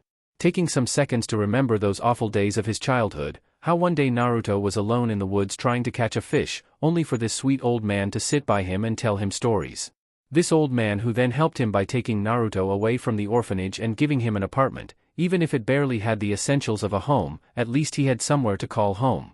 But, on the other hand, this old man had also, you know, before I met Tobirama-sensei, I truly didn't know much about myself. None of the teachers in the academy bothered with me. Hiruzen just stood there with both hands holding his chin as he allowed his surrogate grandson to talk. They didn't try to teach me the basics. Whenever I tried raising my hand to ask something, I would be kicked out of class. Even when the shinobi training started, neither much bothered to tell me that the reason I was struggling in my chakra control was because I simply had too much to control. Hiruzen kept his mouth shut about that. If it wasn't for Tobirama-sensei explaining that to me in the beginning, I probably wouldn't have passed the minimal requirements to pass the academy. And you, Hokage Gigi, had never explained that to me either. When Tobirama-sensei told me that I am a Jinchuriki of the nine-tailed fox, Hiruzen this time slightly opened his mouth in surprise. I first wondered why I didn't hear this from you, Gigi. You asked me why I didn't trust you, but here I found out that the reason I was so hated by everyone, the reason why people simply ignored me, the reason why no one wanted to talk to me, was because I housed the very reason of their pain. I house in me the one responsible for killing their family, their child, husband, wife, sister, brother, father, mother. This time, Hiruzen had enough decency to look down in shame. I asked you back then, do you remember? I asked why I was treated like this by everyone and you didn't tell me. You kept this from me, Gigi. So, yes, I can say that I didn't trust you with this secret of mine. Not to mention that I didn't trust what the village would do to me, if they knew the truth. I see.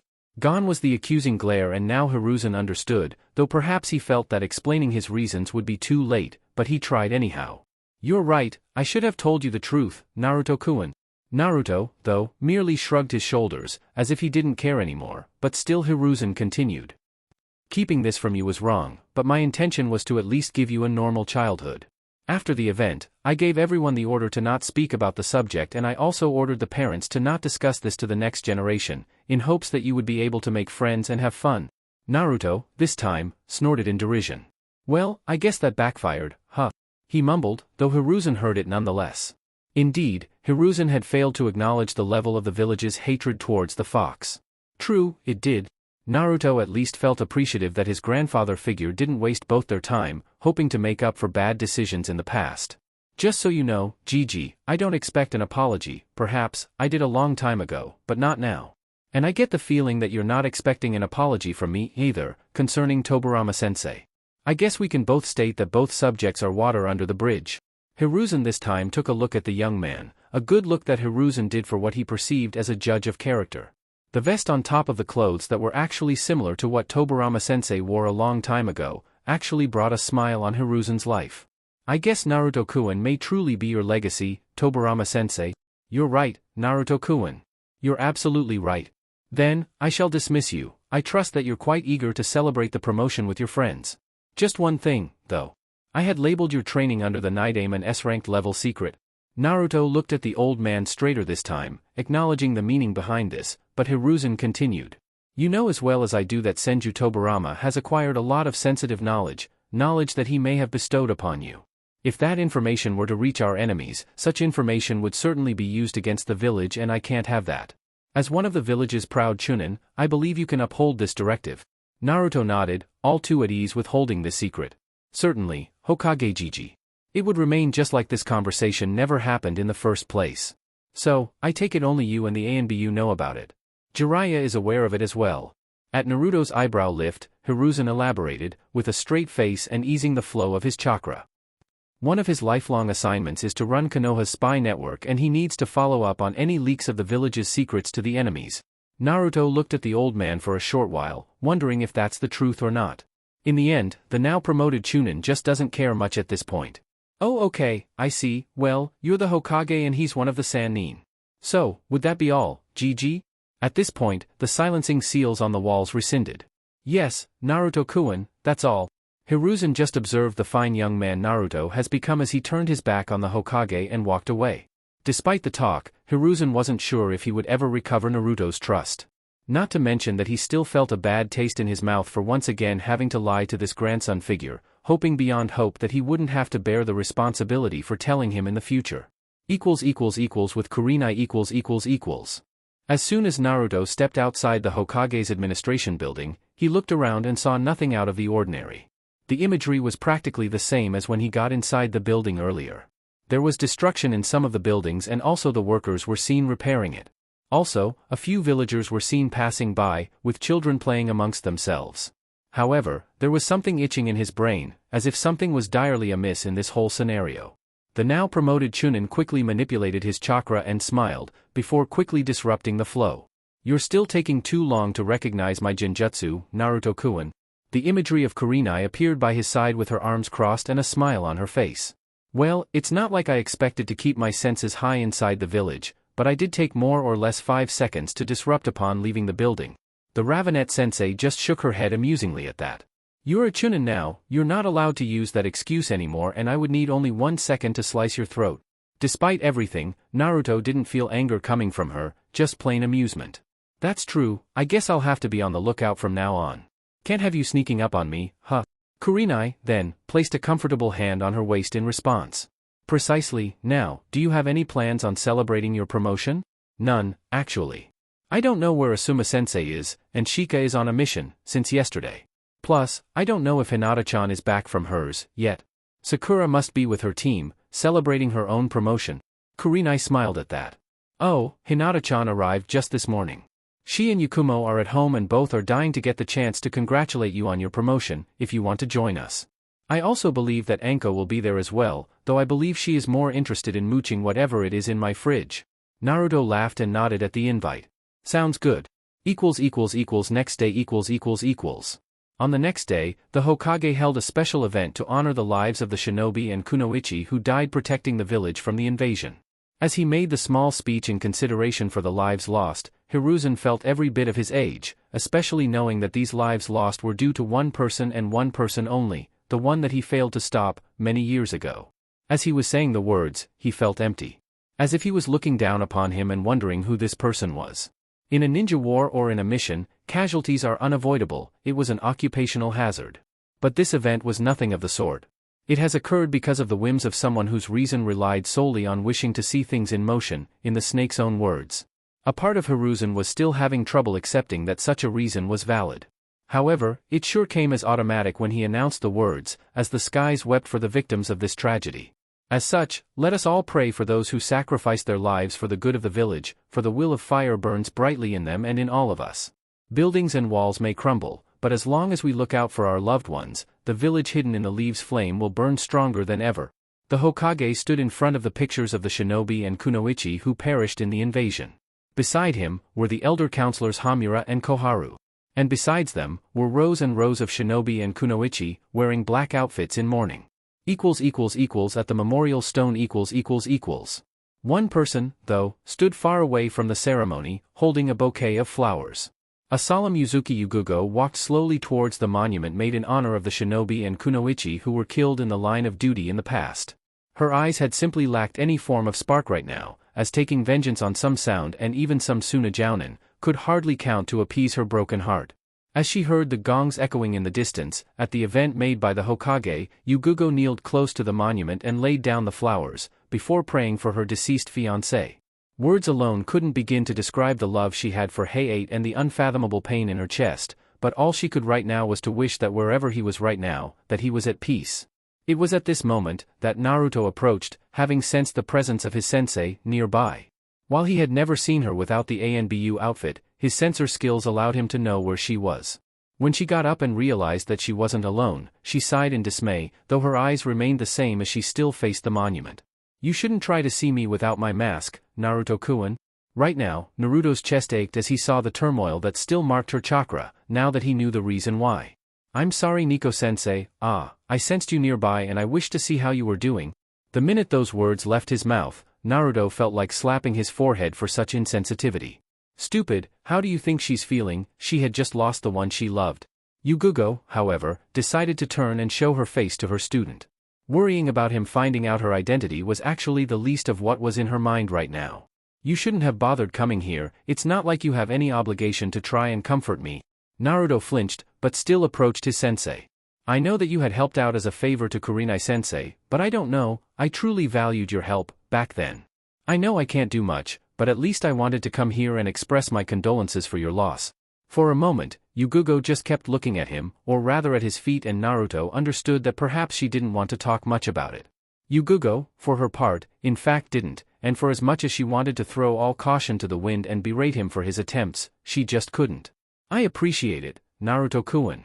Yugugo even showed a slightly less dejected visage when she realized that she was not looking at her genin student anymore, but at a recently promoted chunin instead. "I heard that Hokage-sama has promoted you, congratulations." Naruto looked surprised for a moment, but nodded in appreciation. "Oh yeah, well, it was thanks to your help as well as everyone else's." Yugugo this time managed a small subtle smile at that. "For some reason, I doubt that you needed much help to begin with, but I appreciate it." The woman then turned briefly to the memorial stone and then towards her student. Hayate had died, protecting the village. And she above all else wanted to honor her dead fiancé, by perhaps passing along his techniques to the next generation. So, after surprising Naruto with her arm around his neck, a walking Yugugo simply stated, "Naruto-kun." As they walked, the student looked closely to Yugugo's narrowed eyebrows as he suddenly wondered about the sudden shift in demeanor. "I may have helped you back then as a favor to Kurenai-chan, but as of today onward, we shall continue your training on a permanent basis." Naruto just kept looking questioningly at the woman, who wasn't even looking back at him. She was just looking ahead, suddenly feeling much more at ease, knowing that she had found a purpose once more in life. A purpose to make sure that the Gekkei clan's techniques will live on. To make sure that Hayate-kun will live on, even if through Naruto's sword. Chapter 20, Life as a Chunin. Beta, Skephinator. The negotiations with Tsunagakure occurred smoothly, after it became known that Orochimaru was the true conspirator. All the hostages were immediately released in exchange for due monetary compensation for the destruction. Also, Tsunagakure was restricted from taking any missions in Fire Country for at least 2 years. The terms were harsh, since part of the reason that Suna went to war in the first place was because of the lack of revenue. However, their hands were tied in the end. If they didn't collaborate, then the Wind Daimyo would be within his rights to even disband the hidden village entirely, taking his businesses elsewhere. The Kazekage's children were a special item used by Hamura to negotiate even further monetary compensation. Of course, Hiruzen was firmly against it in the beginning, but caved in the end. It's not like he would lose any sleep over the subject. 2 months had passed since Naruto's promotion and things got hectic from here onward. Training, missions, and rarely did he ever have some time for himself nowadays. If right after the invasion he was complaining that he wasn't getting called for assignments, now he was itching for some time off. As it happened, because Tsunagakure's missions were reduced, Konoha's more than quadrupled and the Chunin and above shinobi were working non-stop to lower the mission request pile. As such, the newly promoted Chunin Uzumaki Naruto got called plenty of times. Missions with his teammates, following Asuma-sensei's directives to the letter in terms of leadership. Missions with Kurenai-sensei, either alone with her or with her team now full with Yakumo in Shino's place. Even missions when Naruto was nominated leader, either with fellow Chunin or his genin peers. One mission in particular where he, Sasuke and Kiba had to gather medical supplies for the hospital in a nearby village. The mission started as a simple C-ranked, but bumped into a B-ranked, as there was a missing nin from Konohagakure involved, harassing the local villagers. Having a full assault team paid off in the end, but the Uzumaki Chunin suffered having to exercise his leadership. I have found a newfound respect at Kakashi-sensei and Sakura for dealing with those two on a daily basis. The pink-haired Chunin had gotten wind of this specific mission and couldn't help but concur how much of a handful Sasuke and Kiba were sometimes. Especially, when both were gunning to prove themselves in Naruto's eyes. Aside from missions, once Naruto became a Chunin, his training had also received a promotion. Once he learned how to make weight seals, he had applied it to all 4 of his limbs.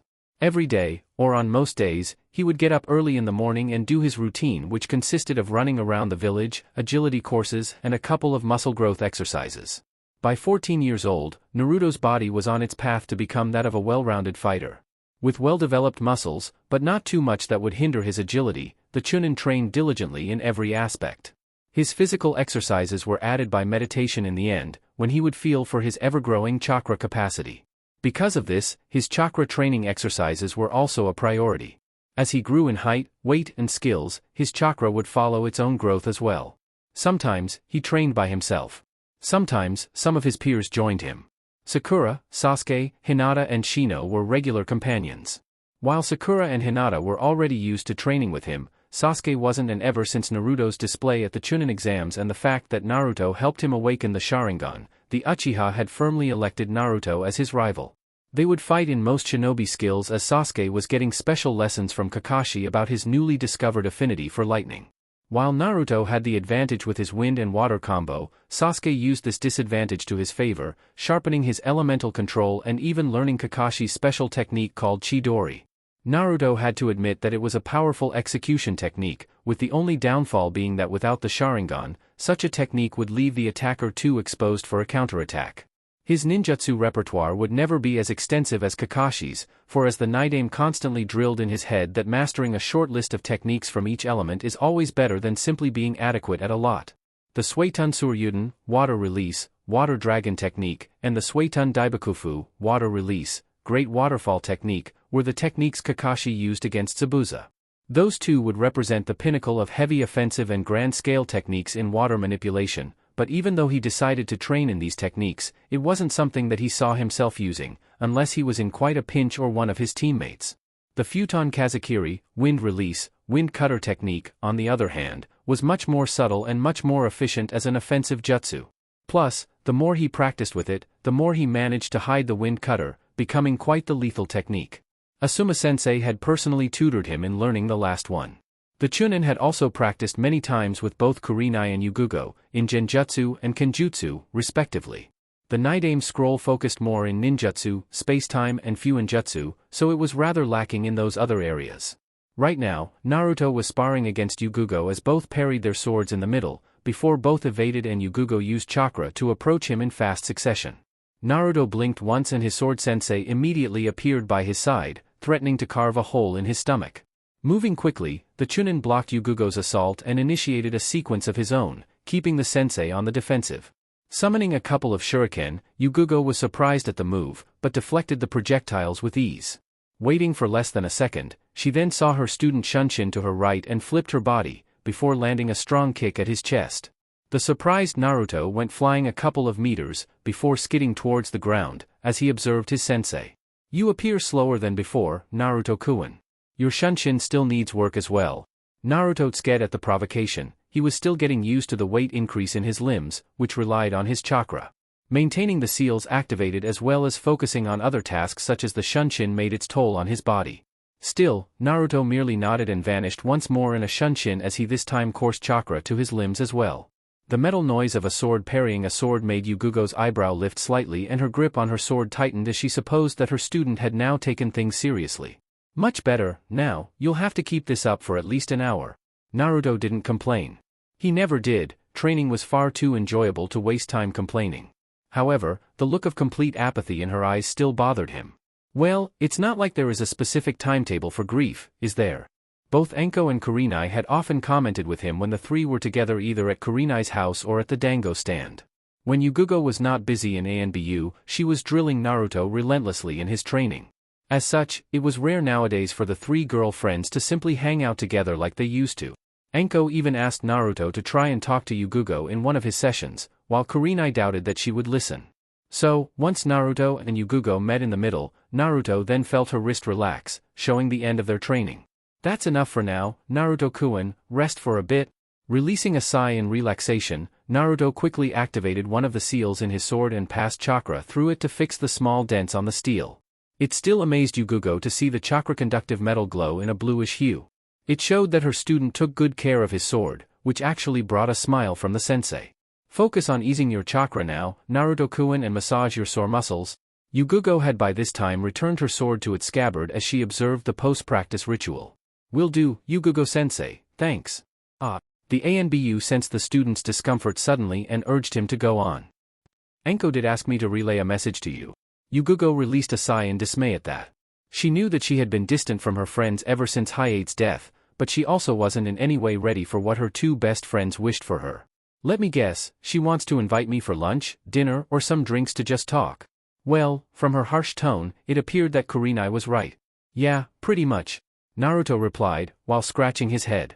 Well, they both miss hanging out with you, sensei. I know that Enko may be a bit much sometimes, but I bet that Kurenai-sensei could be easier to talk to. I'll think about it, Naruto-kun. Now, I won't be able to resume our sessions throughout the week. My team has a mission starting tomorrow. Naruto nodded, already collecting himself from the ground and bowing in respect for his sensei. Okay then, we'll continue once you come back. Yugugo merely nodded as she observed him leaving for the day, before using a quick shunshin and heading straight to the ANBU headquarters. At the Hyuga compound . At the end of the day, the sun has begun its descent, bringing the soothing orange hue in the sky, while it was still warm. At the Hyuga compound, it was a quiet atmosphere as it usually was. The clan members at this time were getting ready for their respective night activities, but the clan grounds were mostly empty at this point. Empty except for one Hyuga Hinata, who was busy practicing her juken with as much splendor and tenacity as possible. The last mission her team went on was 2 days ago, so the reserved girl had decided to practice her taijutsu forms in preparation for future assignments. With her dojutsu activated and her chakra circulating throughout her tenketsu, Hinata went through the rigorous forms of the juken, added of course with some new movements that she had trained together with Naruto, more defensive ones. So caught up on her training, that Hinata didn't know that she had an admirer looking. Hanabi was literally awe-inspired by such beauty and strength at the same time. The drops of Hinata's sweat, somehow, lingered in the air for the orange sun to illuminate, making it sparkle. Her older sister's focused eyes closing the imaginary enemy's tenketsu points. It was times like these that little Hanabi remembered the days when they would play together. Before becoming a genin with her teammates, Hinata often struggled to uphold the standards of the clan. Hanabi even remembered when her sister came to her room one day, completely bruised and battered, but still offered to play with her. Hinata was so tired that day that she just fell asleep soon afterward. Hanabi giggled at the memory of herself covering her big sister in a blanket and snoozing together. When Hinata's hands then started glowing blue, while maintaining her juken strikes, it was perhaps the most beautiful image Hanabi has ever seen. Her grace was still there, but, her strength, there was simply no way Hanabi could avert her eyes now. "Ne-sama, back then, you had this beauty and strength, but the clan had tried to extinguish it. They couldn't, though, not you." As Hanabi observed, she also couldn't help but admire the smile that appeared on her sister's face as she stopped training. She was looking down at her hands with so much pride. The elder sister, for her chance, wiped the sweat off her forehead and turned to walk back to her house when she saw Niji there, crossing his arms. Niji, as per usual, just stood there, looking at her in scrutiny and before Hinata would eventually cower under such a stare, but right now, she just stood there, waiting for him to speak. "Is there anything you wish to talk about?" Niji, for his part, remembered the fight they had at the preliminaries and how close the match was. Then, with a relaxed smile, to which Hinata caught on, Niji walked past her and then turned to face her with a juken position. "Having a sparring partner helps us improve, Hinata-sama, so, allow me to be yours." Hinata at first wondered about the time, since she was supposed to meet with Yakumo-chan shortly to hang out with her, but this was the first time that her cousin had openly taken an interest in training with her. Certainly her friend wouldn't mind if she was a couple minutes late. "Hi, Nijin-izan, let's go." Hinata responded with a smile as she had also fallen into her taijutsu stance as both activated their Byakugan and charged. With Kurenai . When nighttime came, Kurenai was busy fixing up a stew. The moon was full tonight and she has decided to camp for the night and travel back to Konoha in the morning. She, along with 2 others, were escalated for a B-rank protection mission towards River Country. The client was a wealthy merchant that traded silk all over the elemental nations.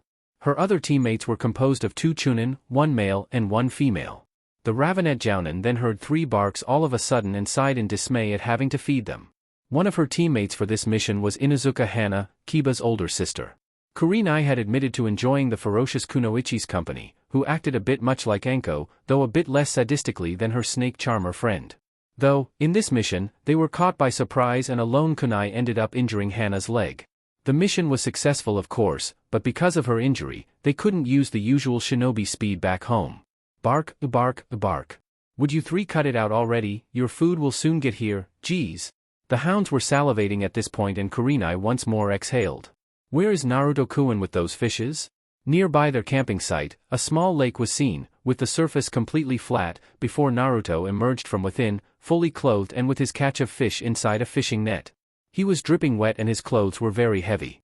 With a simple ram hand sign, Naruto then expelled wind chakra through all of his tenketsus, in order to dry himself. When he was sure that he was completely dry and his clothes were as well, Naruto smiled and walked towards the camping site. Quickly deactivating the Fuinjutsu that created a barrier around their team, Naruto walked closer to the fire. "Hey Kurenai-sensei, I just brought the hey." Kurenai flinched knowingly when Hana's 3 hounds all but jumped on him and stole 1 fish each. "Hold on there, at least leave some for us, humans." The Jounin laughed at the scene of Naruto wrestling to secure at least 1 fish each for the human members of this mission. Damn, they could just wait a little bit. Naruto then approached the Jounin in charge of the mission and took a seat on a log nearby the place where they built the fire. "Well, you did take too long, they were getting antsy," Kurenai commented while mixing her stew. "Sorry, I had to jump in 3 lakes just to find enough fish for a 6, how is Hana-san doing?" This was the second time that Naruto had teamed up with Kiba's elder sister for a mission. On their first mission, he had to accompany her and other members of the veterinary's office to secure a wild white wolf that was terrorizing a small village near Konoha. It was the first time Naruto had seen Hana's triplets in action to safely control the animal. Since then, Naruto could safely attest that he preferred her over Kiba. Of course, being the elder sister, she quite knew how annoying her little brother could be. Plus, her dogs had taken a liking to him as well. In the mission, they were ambushed by a couple of IWA missing neens and some thugs. While Kurenai rushed to secure the client from one of the missing neens, Hana and Naruto had to handle the thugs and the other missing neen. Fighting them became a pain, since they would always go underground. And going below ground, made Hana's hounds worthless and Naruto's sensor ability couldn't pinpoint the exact hidden location. Even so, both Chunin moved the second that the enemy rose from the ground, except that he managed to graze Hana's leg considerably, before Naruto managed to injure the missing neen with his sword, slashing the enemy's chest. Since Kurenai managed to kill her opponent, the thugs and the second missing neen escaped, though with Naruto's attack, he doubted that the enemy would be able to live.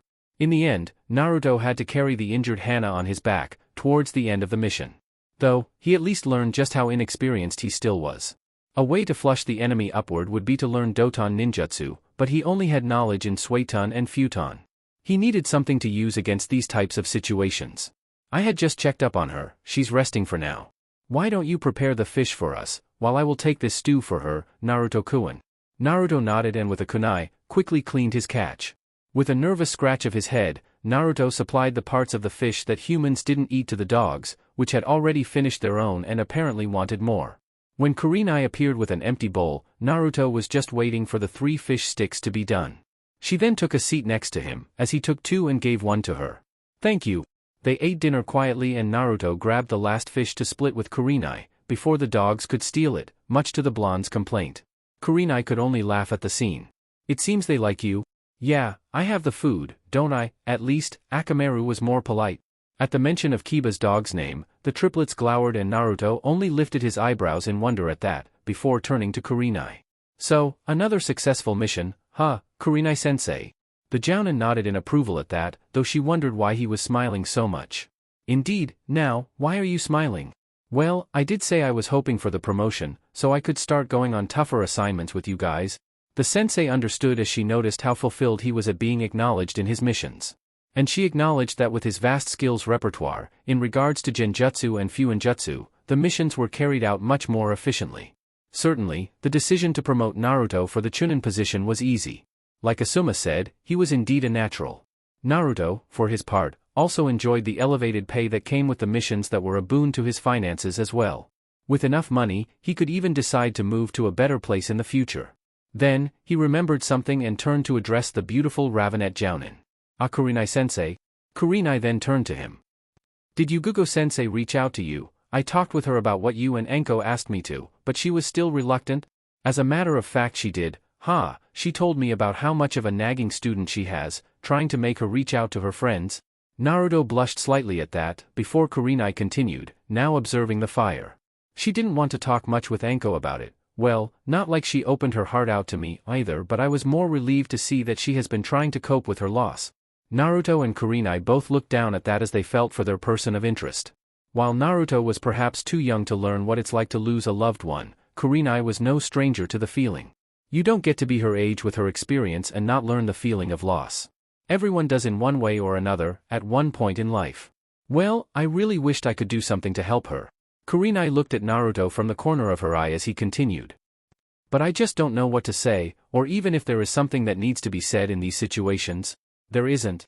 Naruto then turned to see the red eyes reflecting the dancing fire as the sensei seemed introspective.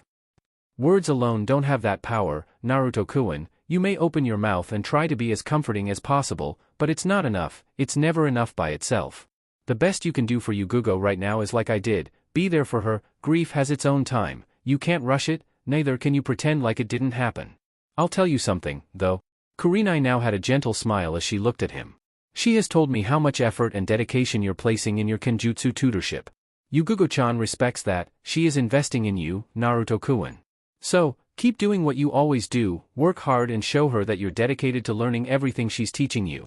Naruto nodded resolutely at that, knowing that he could do at least this much, to honor Yugugo's time, just like he honored every teacher he had up to this point. Of course, well, that goes without saying, I always try my best, you know. That much was true, in her book. To this day, Kurenai was still due to meet someone with such an impressive growth rate. What was more impressive was that his growth was due to his work ethic and tenacity as opposed to others in the past who just abused their superior intellect. Many Uchiha, Hyuga, and even some of the Nara clans came to mind. Because of this, Kurenai became rather curious to simply know what's next, what outstanding new skill will he display next for her. Oh, and what are you working on now? Without a Jounin sensei anymore, you're free with your schedule. I admit that I'm rather curious about what's next on Uzumaki Naruto's list of skills.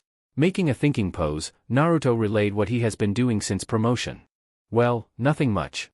Yugugo-sensei has been drilling me in kenjutsu and its training demands a lot of physical exercises as well. So, I came up with a morning routine for physical training as well as chakra control exercises. The woman just placed her right hand under the right side of her face and crossed the other arm as she heard him relate his work ethic for her to marvel at. Still, she had noticed a pattern in his explanation.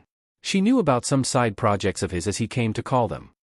Still hiding things from me, what? No new ninjutsu, B-ranked, A-ranked, S-ranked?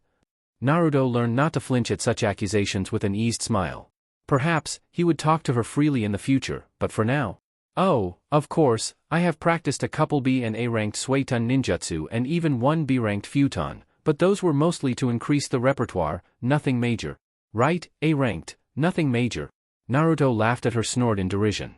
Well, it's getting late, Naruto-kun, so let's. Kurenai was about to get up from the log and retire for the night, when Naruto stopped her. If it's possible, I'd like to ask you something. Kurenai nodded and returned to her seat. Back when you were saying about Yugugo-sensei and grief, for a moment there, you were lost in thought. The moment he opened his mouth, the eyes returned and Naruto saw it, when he asked.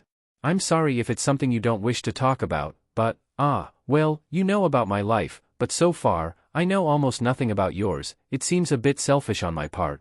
Kurenai then fixed her hair behind her ear and turned to him. In terms of training and counseling for him and the others, she was always open to talk to, but right now, Naruto could see how tense and closed she became at his mere question. He felt some apprehension to perhaps ask something that would risk losing their bond, but he really wanted to know about her. Well, what do you wish to know? Naruto just took a couple of seconds, forming the words in his mind, so a dead silence ensued for some seconds, with only the burning wood making its usual noise. Is there a Yuhi clan? I mean, do you have a family? No. Naruto looked at the fast response as Kurenai seemed to be in another world right now. At least, not anymore. I was an only child. My mother died when I was very young and my father died, fending against the Kyuubi. The image of herself as only a genin trying to argue with her father, only for the man to trap them in a barrier so that her generation could not assist in the fight against the monster. Kurenai was so engrossed in her own world that she didn't realize the effect her revelation had on Naruto. Not another one, please, not her as well. The dread he felt suddenly at the notion that the very creature he housed was responsible for her father's demise. If possible, it was like Naruto just housed the man's soul inside of him, haunting him, weighing him down. He felt like a ton of bricks was on his shoulder right now and his shoulder trembled. I'm sorry. Kurenai had woken up from her own world in surprise at the pained gasp from him. Naruto-kun. She was surprised and scared at the notion. No, he couldn't be taking responsibility for this, could he? I'm sorry that you have lost your father because of me. Kurenai now regretted telling him that, as she held his shoulder firmly. You have nothing to apologize for, Naruto-kun. However, his constricted expression told her otherwise. No, I know that the fox's doing was its own doing, but it hurts. Kurenai now looked at him with even more worry. It hurts to know that the very being responsible for the death of your father is inside of me. I'm responsi. Whatever Naruto meant to say, he couldn't as Kurenai suddenly embraced him. He could feel her chin on his shoulder, he could feel her tender arms around his neck, but most of all, he could feel her tears. Kurenai's tears were for her father, for as she loved him more than anything. However, her tears were also because of the pain that Naruto must be feeling right now, carrying this burden, not only for her, but for everyone who lost a loved one's life because of the Kyuubi. Stop, Naruto-kun, please, you don't have to bear responsibility, not for me, not for anyone whose life was altered by the fox. A little sob escaped as she concluded. You were just born that day for heaven's sake. But, as Kurenai released the hug, they looked at each other's eyes and Kurenai could see the tears fall from his eyes as well. No buts, enough, already. She caressed his cheeks and cleaned the tears from his deep ocean cerulean eyes with a smile. My father died protecting the village, Naruto-kun. That's the memory I have from him, my utmost memory of him. The Chunin wiped the tears from his eyes as he then listened to Kurenai talking about her father with such respect.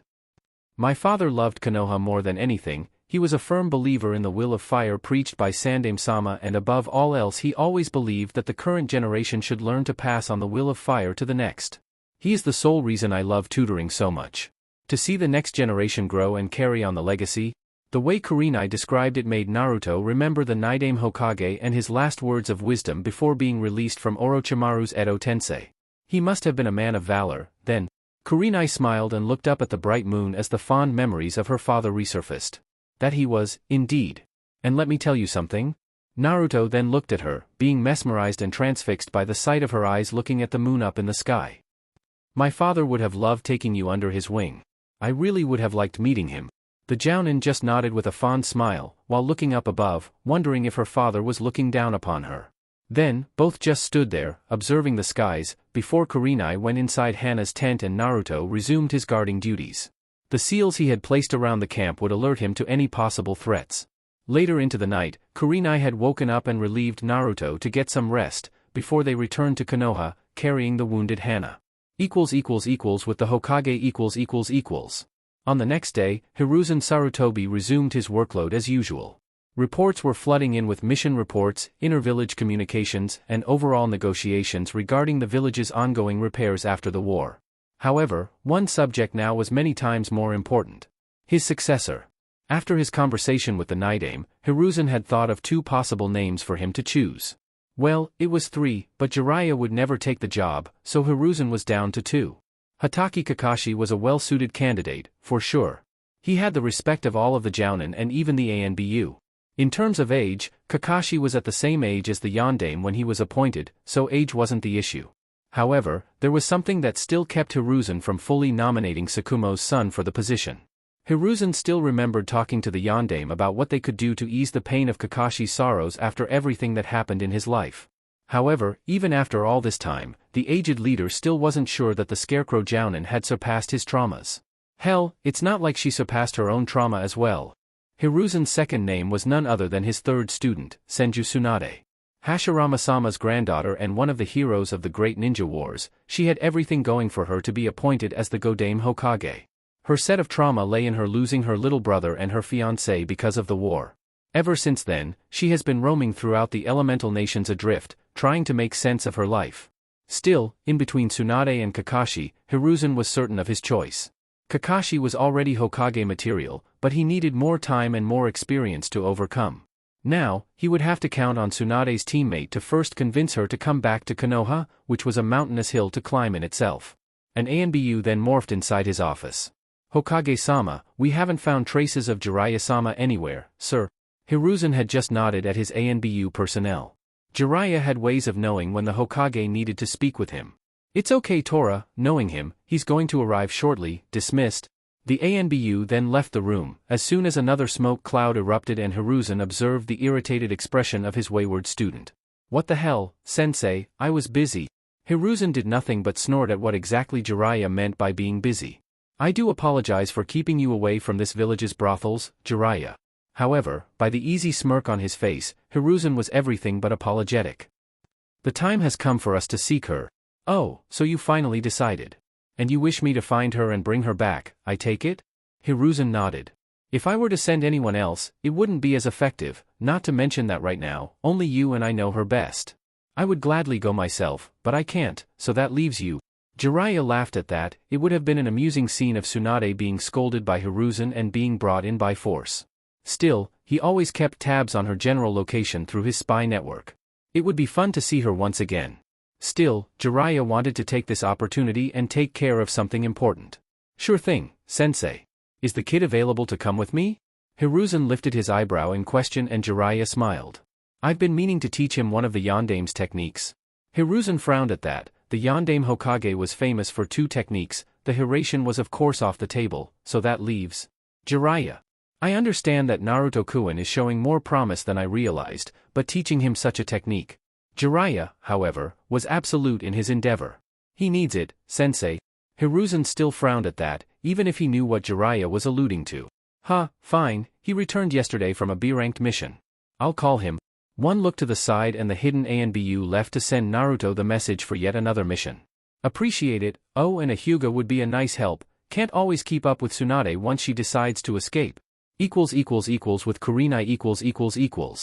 The day after Naruto and Kurenai returned from their mission with Hana, the Genjutsu specialist looked at the night sky from her apartment and truly wished to do nothing tonight, but take a nice hot shower, place her comfortable nighties and just sleep. Just moments ago, one Naruto clone rang the bell from her apartment and told that the real one had been called to the Hokage's office for yet another mission, this time with the Sannin Jiraiya and Hinata. Kurenai just wondered when he had time to get some rest, but he did wish for more missions. Though, she did relay a message to the clone for the real one that they would continue their conversation when he returned. On their way back from their mission, Naruto still wished to know more about her past and surprisingly some of her hobbies. It was quite odd, but the conversation turned out to be quite nice. Now, what to do? Well, tonight, I shall just focus on myself, no training, no missions, no. Hey Naichan, open up. I know you're in there. Kurenai visibly deflated as she was clearly about to hope that Anko wouldn't come and drag her for something. Still, her annoyingly best friend kept pounding on the door relentlessly. Alright, I'm coming. As soon as Kurenai opened the door, she was surprised to see Anko there with a huge smile and the reluctant Yugugo behind her. What did you do, Anko? Storm inside the ANBU headquarters and drag her away by force? The snake charmer just nodded with a huge smile as she looked at Yugugo. Yeah, I got tired of waiting, so I decided to intervene in my own way. Now, come on, put on some sexy clothes and let's get some drinks. Kurenai once more deflated at her friend's energy. I swear Anko, sometimes I don't know who has gotten more energy, you or Naruto-kun. Come in, I'll get dressed. Anko and Yugugo got inside as Kurenai went to her room. Oh, how's the Golden Gaki? You guys just returned from another mission, right? Yeah, we did. Kurenai yelled from her room. But apparently Hokage-sama has sent him on another just today, which reminds me, Yugugo-chan, He asked me to tell you that he won't return for at least 2 weeks. Understood, thank you. It looks like Hokage-sama is investing in him. Anko could see that Yugugo's frown turned into a proud smile, just as Kurenai returned with her usual outfit. It seems so. Now, let's get going, already. I was still due to take a nice relaxing bath and sleep, you know. Kurenai then ushered the 2 ladies out of her apartment and closed the door, before following her friends towards the bar. However, and much to Kurenai's dismay, Anko ended up dragging them to a rather crowded place and ordered them nothing but dango and sake. Before long, the snake jounin had abandoned them on their own, going Kami knows where with Kami knows who, leaving Kurenai alone with the slightly drunk Yugugo next to her. I'm sorry Yugugo-chan, but well, you know how she is. There are times when Anko's approach made more sense, but Yugugo's wounds were still fresh for that sort of approach. It's okay, it's not like I have anyone waiting for me at home, Kurenai? The genjutsu user nodded in sympathy, as the 2 ignored the excessive noise and even a couple of guys who tried their luck in asking them out. In fact, could we leave, and I don't know, take a walk somewhere, otherwise the next imbecile who dares to approach me will have his balls sliced in half. Kurenai's sweat dropped as she dully imagined the woman taking her sword and doing just that before the aforementioned male realized what happened. Let's go, I trust that Anko can pay for this one, not like we had much to begin with. Yugugo nodded and both women relaxed upon escaping from that awful establishment. However, Kurenai looked briefly to the side only to see a distraught friend looking down, with empty eyes. The 2 walked casually throughout the rather empty streets of Konoha, until they climbed a long set of stairs towards a bench hidden beneath some trees. So, Kurenai, how was he in your last mission? The genjutsu user looked in surprise as Yugugo was still looking down with lifeless eyes, but she was choosing to talk about Naruto instead. Ah, you wish to talk about Naruto-kun, but… Kurenai then stopped talking, once Yugugo released a sigh. Talking about his training, thinking about his training him, keeps me focused, at least. Even throughout missions with my peers, I just perform them like I'm not even there, Kurenai-chan. Getting Naruto up to speed and developing him as a shinobi is one topic we share in common and something we can talk about. Aside from him and you two, there isn't much going for me, at least not anymore. What about Kakashi? Senpai has his own demons to overcome as well and I had not talked to him once, since he left ANBU. I see, well, the mission went fine in the beginning. Yugugo then listened as Kurenai delivered her report, especially about Naruto's contribution, since it appeared that Yugugo's interest was solely on him. A part of Kurenai enjoyed talking about her missions with Naruto, but she really wished that her friend would confide in her to discuss her feelings. After all, it was her and also Naruto's desire that Yugugo managed to overcome this with time. However, even if it's about Naruto, it was good that Yugugo hadn't shut herself off, entirely. Next day It's been 1 day since Jiraiya left with Naruto and Hinata on their joint mission to find the other member of the Sannin, Senju Tsunade. After walking a bit, the team composed of a Sannin, a Chunin and a Genin appeared in a small village where a food festival was going on. No sooner had they stepped inside the festival, Jiraiya had ditched them, telling them that he would have to gather information, so Naruto and Hinata were free to do whatever they wanted. Hinata just blinked a couple of times as they watched one of the respectful Sannin walk away with a big and goofy smile on his face, slightly drooling as well. She was more confused when Naruto released a sigh next to her. Ah, Naruto-kun, is there something wrong? Well, considering his hobby of peeping at women, I wouldn't be surprised if he would try doing just that. Naruto then looked around and then looked back at his teammate. So, Hinata, is there something you'd like to eat? This appears to be a food festival, after all. It's on me. Hinata then opened a smile at the offer as she followed Naruto around the vendors. They tried different kinds of food and Naruto realized in surprise how much of an appetite Hinata had. By the time they finished, the genin was blushing terribly while holding a bag of taiyakis and some cinnamon rolls. I'm sorry, Naruto-kun, but it's been too long since I've been to one of these festivals, and I wanted to try it all. Naruto only smiled though as he had 3 dango sticks in one hand and tea in another. In the end, Anko had dragged him and Kurenai way too often to eat dango and they oftentimes debated which food was better, dango or ramen, much to Kurenai's dismay on most occasions. It was best that the snake user wasn't here right now, or else he would have to see her smug face at seeing him eating her favorite food instead of his. No need to apologize, I did offer, after all. I appreciate it, everything was quite delicious.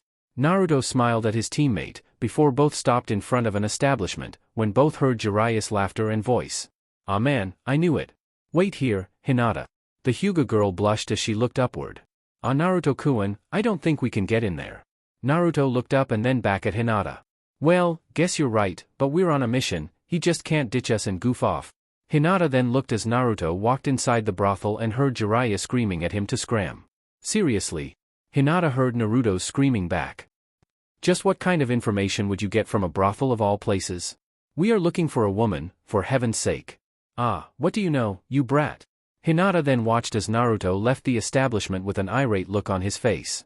Kurenai and Yugugo-sensei had indeed warned him about the pervert's true nature. So, what do we do now? Naruto looked at Hinata and wondered about that himself, with a shrug. Before he could answer, though, Naruto and Hinata observed as two men wearing trench coats approached the brothel and started screaming at the still drunk Jiraiya. Naruto then went inside and looked just as Jiraiya focused chakra on the palm of his hand, a swirling sphere of amassed blue chakra, and slammed at the gray trench coat man's stomach.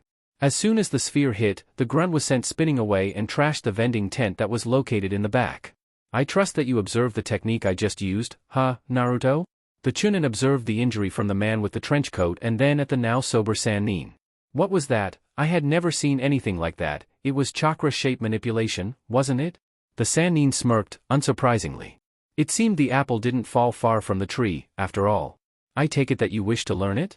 The giddy eyes that returned was also a boon as Jiraiya understood from both Asuma and Kakashi that Naruto enjoyed learning about ninjutsu, above all else. What is this technique? The Sannin hummed as he took a couple seconds to explain, giving the needed suspense. Why, this is none other than the Rasengan, one of the Yondaime Hokage's creations. As expected, the Chunin's eyes widened considerably and his mouth started drooling at the prospect of learning a technique from the Yondaime. After the entire debacle, Naruto, Jiraiya and Hinata were up on a hill overlooking the town where the festival was taking place. Though, both Naruto and Hinata wondered why the Sannin had purchased a bag full of water balloons. Now, there are 3 steps needed to learn this technique, though, I will only explain the technique once you master the first 2 steps, now watch carefully and then you'll have to replicate.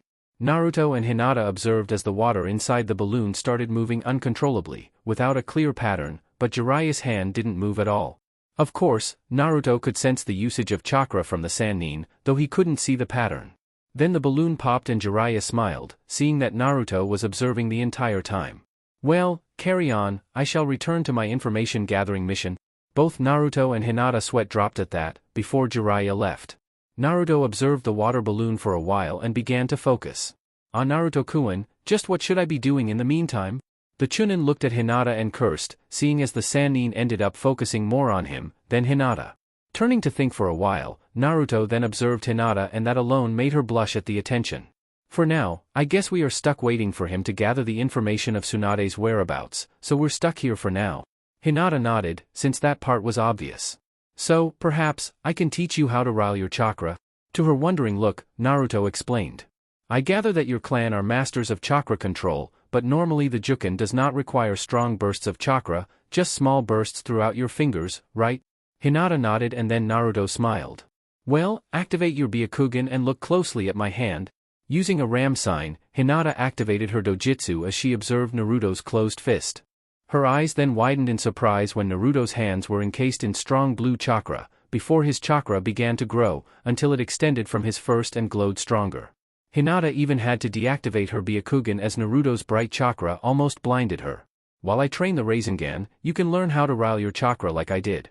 I know you tend to use your skills mostly for defense or counterpunch, but I'm certain that once you learn it, you can add a lot of new uses for the Juken. Wow! That was the only word Hinata could think of as she looked at the smiling Naruto. Hidden from view, Jiraiya just observed the two and smirked, before truly leaving to truly gather information this time. In Konoha . Standing over the walls that surround Konoha, 2 individuals wearing dark cloaks with red clouds overlooked the mighty hidden village. It was surprising that the village had suffered so little damage, considering that it was invaded by 2 hidden villages. Oh, they did manage to avoid annihilation and it seems, said the taller one, though he was mostly gauging the reaction from the other guy. It seems Orochimaru's plans were foiled in the end, and it appears that his desire to kill the Hokage has backfired somehow. How pitiful. The taller one turned to gauge the other's reaction. Is that pride I sense in your tone? Oh, what's it called? The will of fire, isn't it, Kukuku? It was surprising to hear it from you. The smaller one responded with only a HN sound, earning a chuckle from the other one. So, should we go in and search for our target or what? No, since Orochimaru failed to kill the Sandaime, it would be too much of a risk to face him in battle. Let's go. The taller one then chuckled, before both vanished, but not before the full Tomo Sharingan eye revealed itself in the smaller one's face. Chapter 21, Tsunade. Beta, Skephinator. After Jiraiya taught Naruto the first steps of the Rasengan, the three fell into some sort of pattern in this mission to search for the other Sannin, Senju Tsunade. They would move from town and Jiraiya would first ask Hinata to use her Byakugan, which was already quite advanced for her age. The villages they passed by were small in comparison to Konoha, so Hinata was able to use her eyes to inspect everyone, and by everyone, she meant everyone. Everyone who possessed higher than average chakra capacity was her target. Jiraiya knew that Tsunade had a traveling companion with her at all times, so Hinata's search pattern involved pinpointing anyone with higher than a genin's level of chakra. So far, no such luck. After reporting that only civilians and low-level thugs were visible, Jiraiya would leave Naruto and Hinata alone and search for the town's brothels.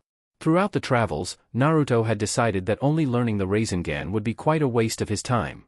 So, as the original attempted the first method by making the balloon explode, he had summoned a few Kage Bunshins for other endeavors.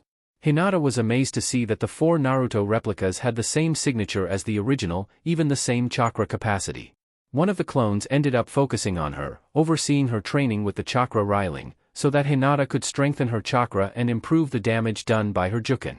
Of course, that would be too easy, so another clone was keeping her occupied with projectiles thrown at random directions, forcing her to keep her dojutsu activated for her to evade. Naruto's other 2 Bunshins were on top of a nearby small lake improving on their elemental manipulation techniques, water and wind. Back to the original, he was getting really tired of this awful technique. He had already tried many different ways, but none was successful thus far, and all he was able to do was pop a single hole in the balloon, not explode it like Jiraiya did. Spinning clockwise, spinning counterclockwise, spinning clockwise and then reversing in the middle, the balloon would contort in multiple ways, but so far, blowing it like Jiraiya did seem to elude him. Naruto prided himself on his chakra control exercises. He had been training in this ever since he had met the Nidaime, but so far, nothing worked and his hands were getting numb from the exertion of focusing too much of his chakra into his palm. Ouch! The original stopped his concentration as he heard Hinata holding her arm, probably from a shuriken that grazed her arm. Come on, Hinata, you have to move faster than this to dodge. The clone that was throwing the projectiles criticized her, though Hinata just nodded and fell into her Hyuga stance once more, riling up her chakra. Okay, Naruto-kun, let's continue. The clone smirked and gathered shuriken in the midst of his fingers with a practiced hand as if the projectiles were always there. This second layered training was suggested to her by Niji, before she started this mission. He had trained like this for the Chunin exams together with his teammate Tenten. The Byakugan was a fantastic tool to use, with 360 degrees vision, though there was one angle that the eye couldn't see, thus its main flaw. Such a secret wasn't shared with Naruto, for obvious reasons, but Naruto's ability with Shuriken Jutsu forced her on her toes, regardless. Plus, she could feel herself getting stronger each time they tried, and it made her blood pump in excitement at seeing her progress. So much so, that her father had praised her more constantly. The clones with the elemental training weren't doing much, other than exerting control over the element. The one with the water element was busy both feeling for the water at the lake, creating small whirlpools where he stood, with his eyes closed and ram seal active. The clone with the wind chakra was focusing on the bird hand seal, extending his senses towards the air currents that passed by the clone. Like Asuma-sensei instructed, the clone pictured the 2 swords grinding against each other as he molded wind chakra continuously. Everyone was being successful in their training, except for the original, and Naruto was getting frustrated, which was a first. Realizing that he was allowing his emotions to cloud his judgment, Naruto stopped and closed his eyes.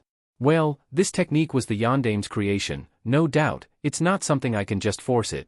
As he closed his eyes and worked to clean his mind of things, the Chunin just focused on what he remembered from observing Jiraiya perform the technique for the first time. It was truly a work of beauty to see chakra swirling like that, contained in a small blue sphere. The energy was swirling in madness from every possible direction, left, right, upward, downward, clockwise, counterclockwise, diagonal, in all possible directions. When he next opened his eyes, Naruto decided to do just that, exploding his chakra in all possible directions, while inside the balloon. The clones and Hinata stopped what they were doing as they eyed the original scream, while riling his chakra to the maximum. The balloon contorted in multiple shapes and forms, but it didn't explode. Still, this technique was quickly becoming his nemesis and he would rather blow his hand off than quit right now. When the balloon then started shaping like multiple spikes in different directions, that's when Naruto made one final burst. Splash! The noise echoed in the dark clearing as the rest of his gathered chakra all but exploded outright from his hand. It was enough that made him fall on his butt and Hinata to shut her eyes from fear of being caught by the brightness. Still, as the noise subsided, the clones were dispelled and the Hyuga girl heard it as Naruto was laughing uncontrollably on the ground, despite the burns in his hand from chakra overuse. Naruto-kun, are you alright? The Chunin waved her concern off and got up from the ground. Yeah, Hinata, I was getting crazy with this balloon, you know. The Hyuga smiled, realizing how deep was her senpai's drive in overcoming obstacles. Well, what do you know, I didn't know you would be able to finish the first stage so quickly, Gaki. Only 2 more to go. The perverted Sannin made himself known. The second Naruto managed to complete the first stage, earning a scolding from the Chunin for not being helpful at all. Plus, he was gawking at having forgotten that there were still 2 stages left. He was so happy to have blown that damn balloon, but now, his victory lap was just slapped in the face. So, with a sigh, Naruto then turned to Jiraiya. So, any luck finding a lead or you were just enjoying yourself? Jiraiya, though, looked like he couldn't care less. Mama, don't be like that, you have to enjoy life, you can't be all mission that, mission this. A small twitch from Naruto's eyebrow was enough for Jiraiya to smile and explain. Okay, forget I said anything. Well, I have some leads, but not a very solid one. We shall move on to a nearby village and rest for the night, you know, a nice RNR would do us good. Tomorrow, I can teach you the second stage. Naruto would have complained, but he had exhausted his chakra tonight, with his training and could quite use the rest. Sure, I guess, perhaps a good meal, I'm starving. How about it, Hinata? The girl just smiled and nodded, happy to check in a nice hotel and relax as well. A nice dinner sounds good, Naruto-kun. Jiraiya just smirked and took them towards the village hotel he was staying at. Next day. Silk kimonos, a grandiose meal and a nice bed served Naruto and Hinata well, all courtesy of Jiraiya's paycheck. The team then marched towards the next village where Jiraiya received the tip. Naruto's overall mood was peachy, until Jiraiya showed him the second stage. Seriously, at this point, Naruto was about to throw the rubber ball in his hand into Jiraiya's giant head. First phase was rotation, he said, the second stage, power. As they walked, Naruto tried again and again, with the same method as with the balloon. Sadly, it didn't work. No matter how much incentive from Hinata, Naruto wasn't getting anywhere. Calling it quits, Gaki? As the next village came into view, Naruto simply negated and sealed the rubber balls for later practice. No, just have to work some stuff in my mind, first. That's all? Jiraiya smirked. In this second phase, concentration on a single point is key. Jiraiya then turned to Hinata, who nodded and once more activated her Byakugan, but as usual, no one was in sight. Jiraiya was frankly questioning at this point whether some of the girls at the brothels were just having a laugh at his expense, throwing false information like that. If I may ask, just why are we tracking her, anyway? Jiraiya looked to Naruto and wondered whether or not to explain the real reason. Hell, half the mission was to find her and the other half was to get through her, somehow. Senju Tsunade is one of the Sannin like me and Orochimaru, but she is also the world's best medic, Naruto. Bringing her back to the village could help boost the village hospital and the Hokage wants to talk to her about other stuff. Wait, did you say, Senju? Jiraiya and Hinata saw Naruto's eyes widening in surprise, though Hinata decided to ponder. Jiraiya knew best about what was going on in Naruto's mind right now. Didn't you know, Naruto-kun, we covered the story of the Sannin at the academy. She is the first Hokage's granddaughter and the second Hokage's grandniece. The Chunin nervously scratched his head in slight embarrassment. Now that you mentioned it, it must have slipped my mind, man, to believe we are about to meet her. Now, Naruto was quite eager to meet his teacher's family member, before he realized something and turned to Jiraiya. But, if she's such an important medic, then why isn't she in Konoha already, running the hospital? The Sannin hummed, knowing that he would have to give them at least the basic story, before finding her. Like all shinobi with a bad history, Tsunade has lost her way, and unfortunately is still struggling to find herself. Naruto and Hinata then heard how she had lost both her little brother and her fiancé to the shinobi war. Though with her fiancé, it was perhaps worse, since she was on the same mission and tried her best to save him, before he died in her arms. Hence why Tsunade had developed a phobia of blood, afterward, and has never treated a patient since. Her fiancé's blood in her hands had scarred her, perhaps for life. Sadly, ever since then, Senju Tsunade no longer cared about the village, she no longer cared about the shinobi world. Naruto and Hinata were both looking down at this point, in solace at her story. Ah, Jiraiya-sama, shouldn't we leave her be, then? If she hadn't come back by now, then. In normal circumstances, neither Jiraiya nor Hiruzen would bother her after what she has been through, but circumstances, the real circumstances, didn't play in her favor, at least not anymore. Right now, Jiraiya wasn't acting like his usual goofy self. You're right, Hinata, though no matter how much we sometimes want to escape from our past, we can't run forever. Then, like a switch, the pervert returned to his usual behavior and turned to his team. Okay, enough with the sob story, let's go already. The sooner we find her, the sooner we can return to the village. This time, Naruto laughed and followed the perverted Sannin, with Hinata looking at their backs for a while, before following as well. Eventually, the team arrived in another city, and since it was almost getting dark, Jiraiya settled them into an inn for the night, this time choosing one room for him and Naruto and one separate room for Hinata. The pervert was about to leave them be for the day, when he turned and his eyes glued to what appeared to be a beautiful woman with a revealing short dark blue dress, straight black hair and worst of all, winking suggestively at him. Naruto and Hinata then turned to see what was going on, before looking at their so-called team leader. Oh my, would you look at that, such a good-looking beauty. Naruto could only sigh in dismay at Jiraiya for leaving them alone with that giddy look on his face, while Hinata turned to her second-in-command. You know, Hinata, I'm really getting tired of this so-called mission, I just hope that we find Tsunade at the next town we go to, or else I will lose it.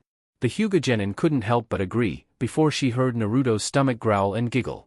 We could get something to eat, then, and then come back. Naruto nodded, while placing both hands at the back of his head. Sure, you can choose the food, I doubt there's a decent ramen stand nearby. 1 hour later. After dinner, Naruto and Hinata returned to the hotel and each went to their respective rooms as the sun began its descent.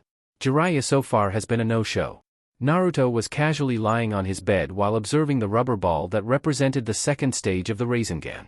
First step was rotation, the second step was power. However, the Chunin was at a loss of how to proceed. In the first step, he rotated his chakra into multiple directions, until the balloon couldn't hold it.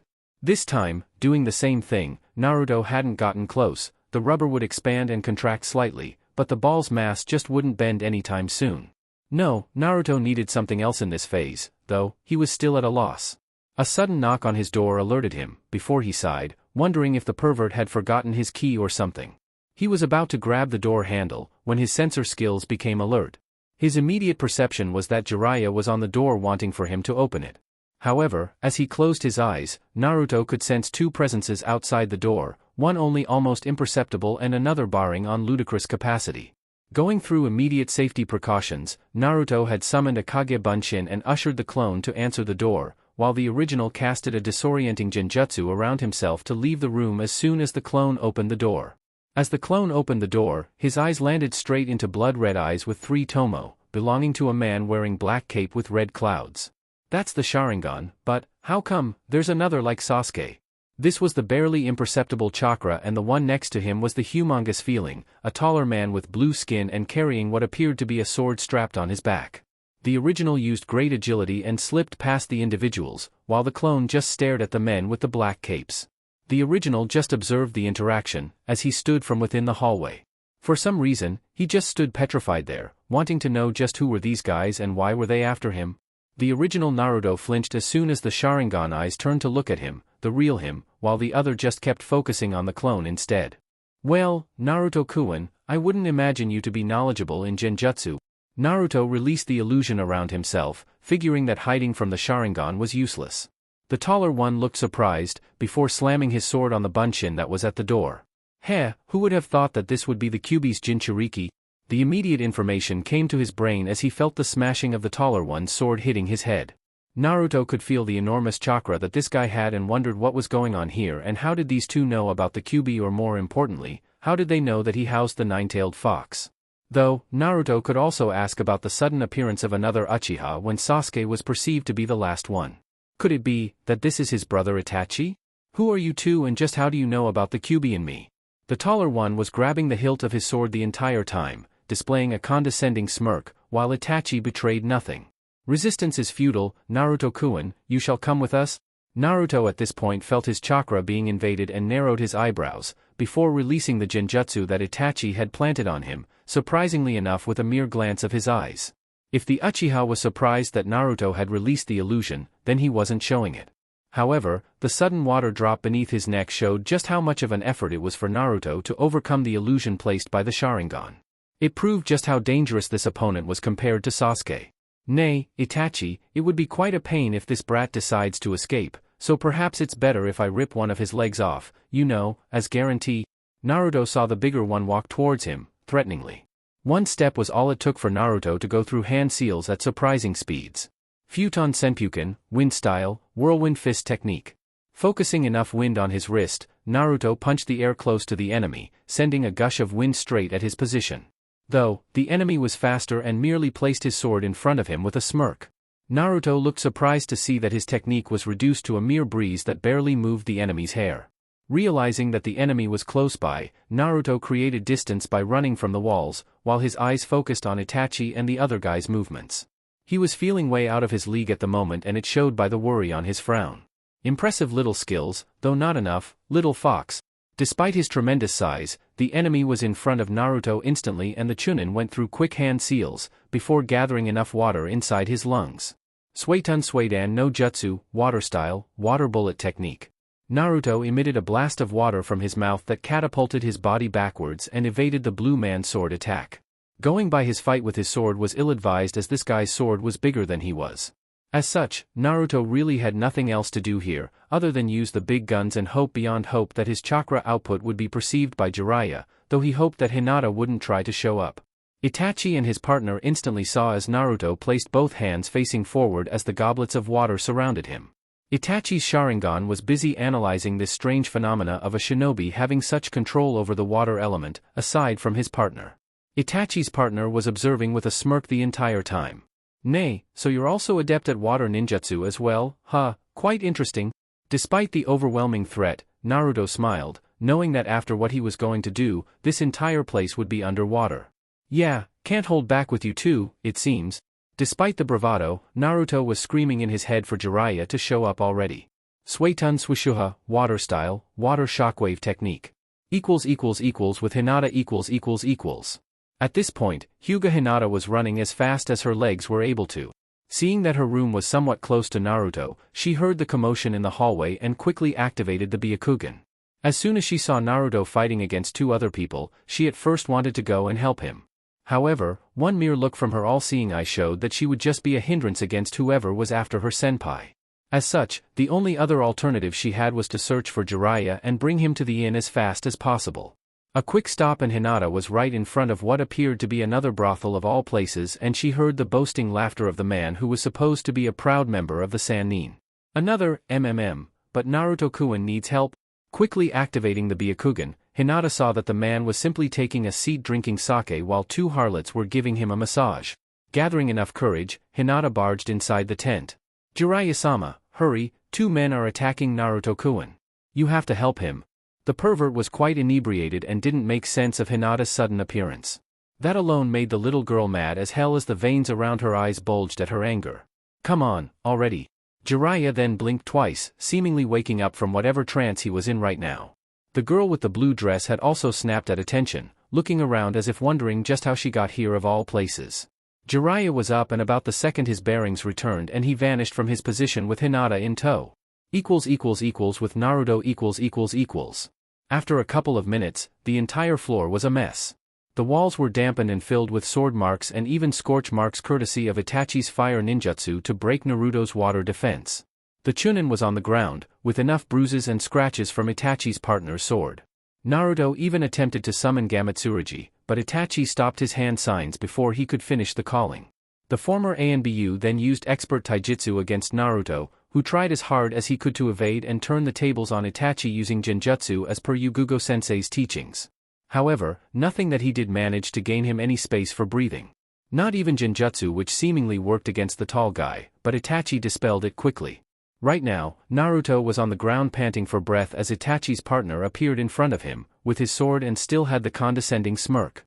Heh, that was quite entertaining, little fox. Perhaps in a couple years, you could provide a better show for us. Naruto looked as the man lifted his sword upward and was about to slice him in equal pieces. At this moment, Naruto flipped and sent a barrage of shuriken at the enemy, however his projectiles were parried by Itachi's, who was focusing on Naruto the entire time with his Sharingan. Despite the threat to his life, Naruto couldn't help but chuckle, remembering when the Nidaime complained about how much of a drag it was to face the complete Sharingan in battle. "You know I'm starting to curse those eyes of yours." Itachi said nothing in reply, but his partner was another matter. "So, you still have some spunk in you, kid. Though, I wonder why you're not using the fox's chakra to escape." Naruto looked at the man's eyes like he was crazy. Actually, now that he thought about it, Naruto was still determined to see how to do that. The fox did talk about it. Once again, Naruto laughed at the situation, while feeling his chakra coils burn like crazy at the amount of effort he had to use. "Guess I'm not a good Jinchuriki then, huh?" Kisame snorted humorously at the kid's joke. "Ha, indeed, well, it's over." He swung his sword to attack Naruto, before smoke erupted in front of the kneeling Naruto. Kisame felt something akin to steel blocking his sword, wondering what was going on, before a red toad wearing samurai armor appeared, blocking the sword. Hinata appeared next to Naruto and quickly got him out of the way, before checking his wounds, while Jiraiya's eyes were focused on the enemies. Though, looking around, it surprised the perverted Sannin that Naruto ended up facing these two in direct combat. "Well, it seems I got here right in time." The Sannin was smirking, while observing the opposition. "So, it took you too long enough to show up to target Naruto?" Kisame and Itachi both narrowed their eyes at the perverted Sannin. "Indeed, kidnapping Naruto is our organization Akatsuki's biggest goal right now." Hinata looked towards Itachi, wondering why they were after Naruto, while the Chunin was looking at Itachi, this time, managing to breathe easier with Jiraiya here. "I won't let you take him." Jiraiya then smiled. "In fact, this is perfect, as I intend to get rid of you two right now." Itachi said nothing and Kisame snorted as he then advanced to attack Jiraiya. However, the perverted Sannin was waving hand seals even before Kisame's first movements. Ninpu Gamaguchi Shirbari no Jutsu, Ninja Art, Toad Mouth Bind Technique. Kisame stopped moving as his foot got trapped in what appeared to be a red substance that spread throughout the hallway, until it was enveloped completely. The slick walls even dragged Naruto and Hinata protectively, while Jiraiya just observed his two foes. Kisame's foot was slowly getting dragged as well, before he and Itachi eyed the smirk that formed on Jiraiya's face right now. "It's quite unfortunate, Itachi and Kisame. You two are right now inside the esophagus of a toad from Mount Mayaboku. You can't escape here. Since you're wanted criminals, you shall become food for the toad." The Sharingan user narrowed his eyes at the smirking Sannin as his eyes worked double, trying to understand any weakness to this jutsu. That all took less than 1 second, before he turned to his partner in crime. "Kisame, let's go." The man in question looked at Itachi in question, but when his sword got pulled by the red substance. That was his cue to leave as Itachi started running on the opposite side. Jiraiya, still, with his hands on the ground, issued a command and the esophagus's bowels moved to capture its food. Kisame's sword worked wonders in stopping its advance, but it didn't serve to save them for long as the bowels kept on going, regardless. At this point, a small shred of doubt began to appear in Kisame's visage, as they were right now inside the stomach of a gigantic toad. Itachi just ran, saying nothing, as he focused all of his remaining chakra into his eyes to activate the power of the Manjikyu Sharingan. Jiraiya at first was certain that he had captured these two, when he felt the sudden technique from Itachi, followed by a noise of destruction. Getting up from placing his hands on the ground, the Sannin walked closer to the hallway where Itachi and Kisame left, only to see a gigantic hole at the end, opened by black flames. A couple miles away from the location, Kisame and Itachi were jumping on top of a lake towards a safe location, as Kisame kept looking at the sweaty Itachi. "Why did we back off? We could have taken on Jiraiya, together." Itachi, for his chance, tried to cover his breathing so as not to appear weak, but it was a failed endeavor. "We're not in a hurry to capture Naruto, Kisame. Plus, I have to rest my body for a while." Aside from having to use Amaterasu to escape their entrapment, Itachi wasn't counting on Uzumaki Naruto fighting back like he did. Still, didn't expect that brat to pull up that much of a fight. It will be interesting to hunt him down, once he gets a few more years. Itachi looked at his partner in crime for a while, before looking forward. Strangely, looking at the way Naruto fought reminded Itachi of the members of the Root A and BU, though he seemed to have full faculty over his emotions. His movements were precise, he had knowledge of how to fight against the Sharingan and his ninjutsu casting speed was way too experienced for a recently promoted Chunin. Not to mention the expertise in genjutsu and the fact that Naruto had already taken action before he opened the door, which suggested him being a sensor on top of everything else. Who's to say just how strong he could be, once he starts to use the fox's chakra?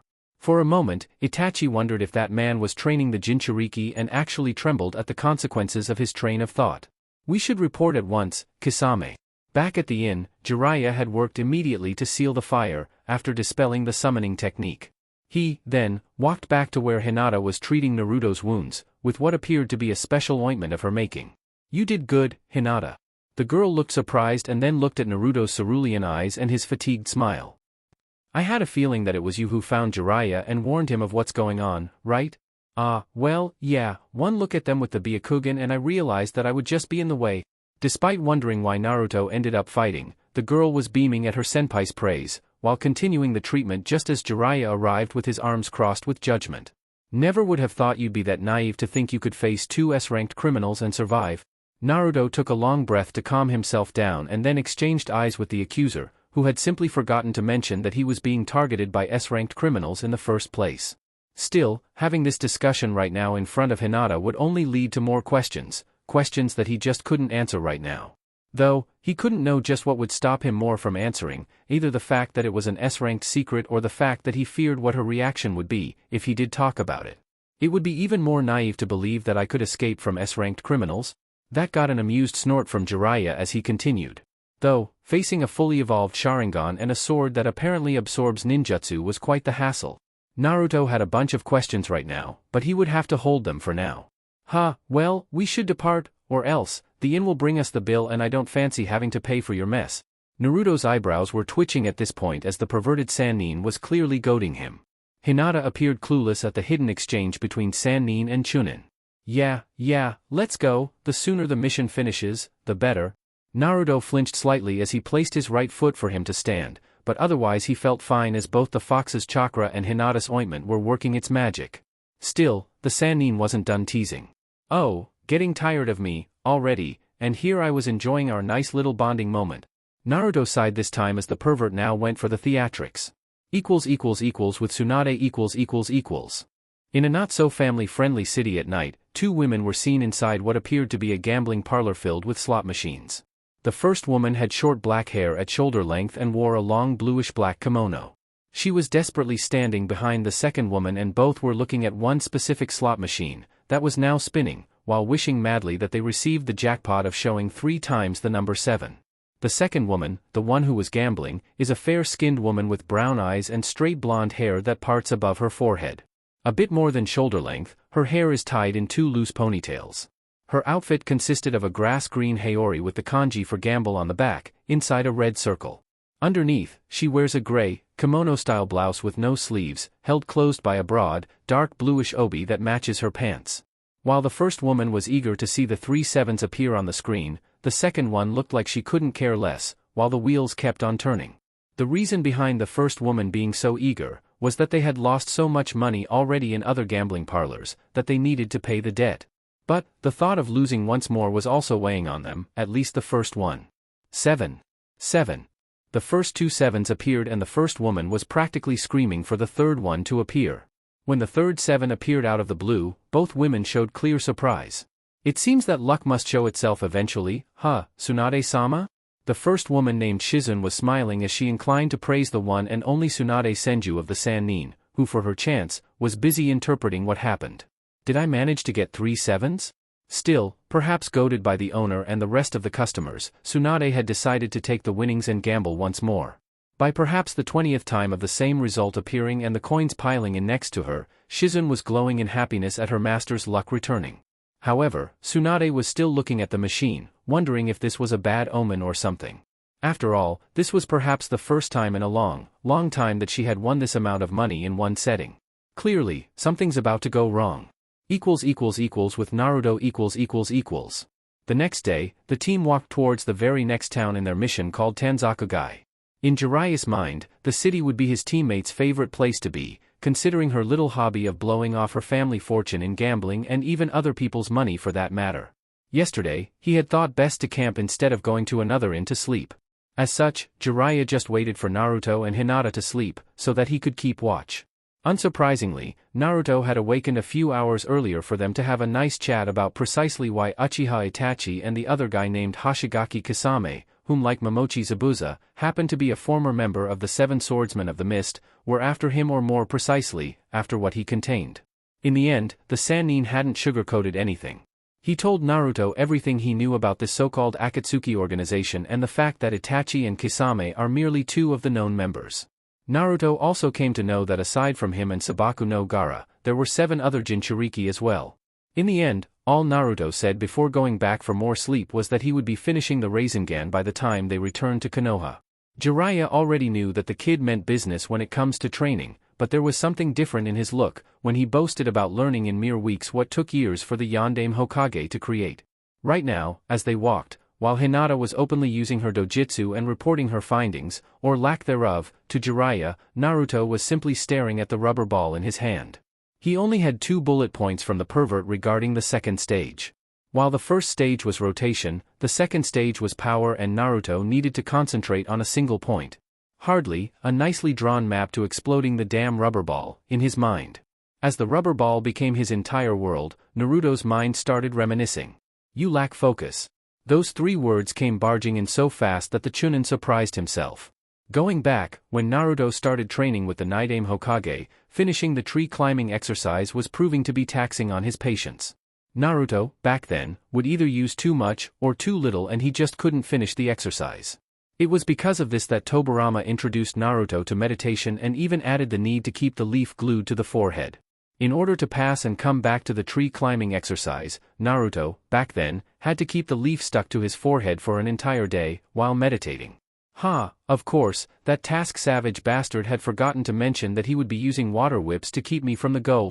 Still, the memory brought about a smile on the blonde Chunin as he then took another hard look at the rubber ball. Naruto needed this power, he needed this technique against this organization who's after him. He needed this technique, above all else, to help protect the village, just like the Nidaime instructed him to. The image of his sensei smiling proudly at him gave him strength. However, strangely so, the image of a blond man, wearing a long white cape on top of a jounin uniform also surged in his mind. It showed the man's back as the winds gently swayed his white cape. Closing his eyes, Naruto stopped walking, which had gotten Jiraiya and Hinata's attention. When he next opened his eyes, both Jiraiya and Hinata felt the sudden pulse from his chakra like a sonar. The blue chakra surrounded his entire body as Naruto narrowed his eyebrows and extended his hand that was holding the rubber ball. Jiraiya at first felt the balloon stir some, already thinking that the kid was still some miles short from reaching the goal, when the pulse got stronger and stronger as the rubber ball started shaking violently. With a final scream and with his hands already shaking from exertion, one final burst and the rubber ball violently exploded from his hand as the gathered chakra then scattered up in the air. Still, Naruto ended up gathering so much that his body was catapulted towards a thick tree behind him, hitting it violently. Hinata was already yelling his name and checking to see if he was okay, while Jiraiya just kept on looking at the kid. No, he couldn't call him that anymore. It was barely a day or two since he had finished the first stage and now he had managed to complete the second stage. Such a growth rate was simply astonishing, first with the summoning ninjutsu and now learning 2 out of 3 steps of the Rasengan in less than a week. As he looked at the Chunin getting up from the ground, Jiraiya couldn't help but see the image of another person.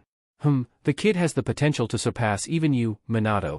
With the final stage underway, which consisted of not only merging the 2 first stages, by keeping all the energy contained and spinning madly inside a spherical ball of chakra, the 3 had entered the city of Tanzakugai when Hinata once more activated her Byakugan. Jiraiya-sama. The pervert noticed the change in her tone and smirked.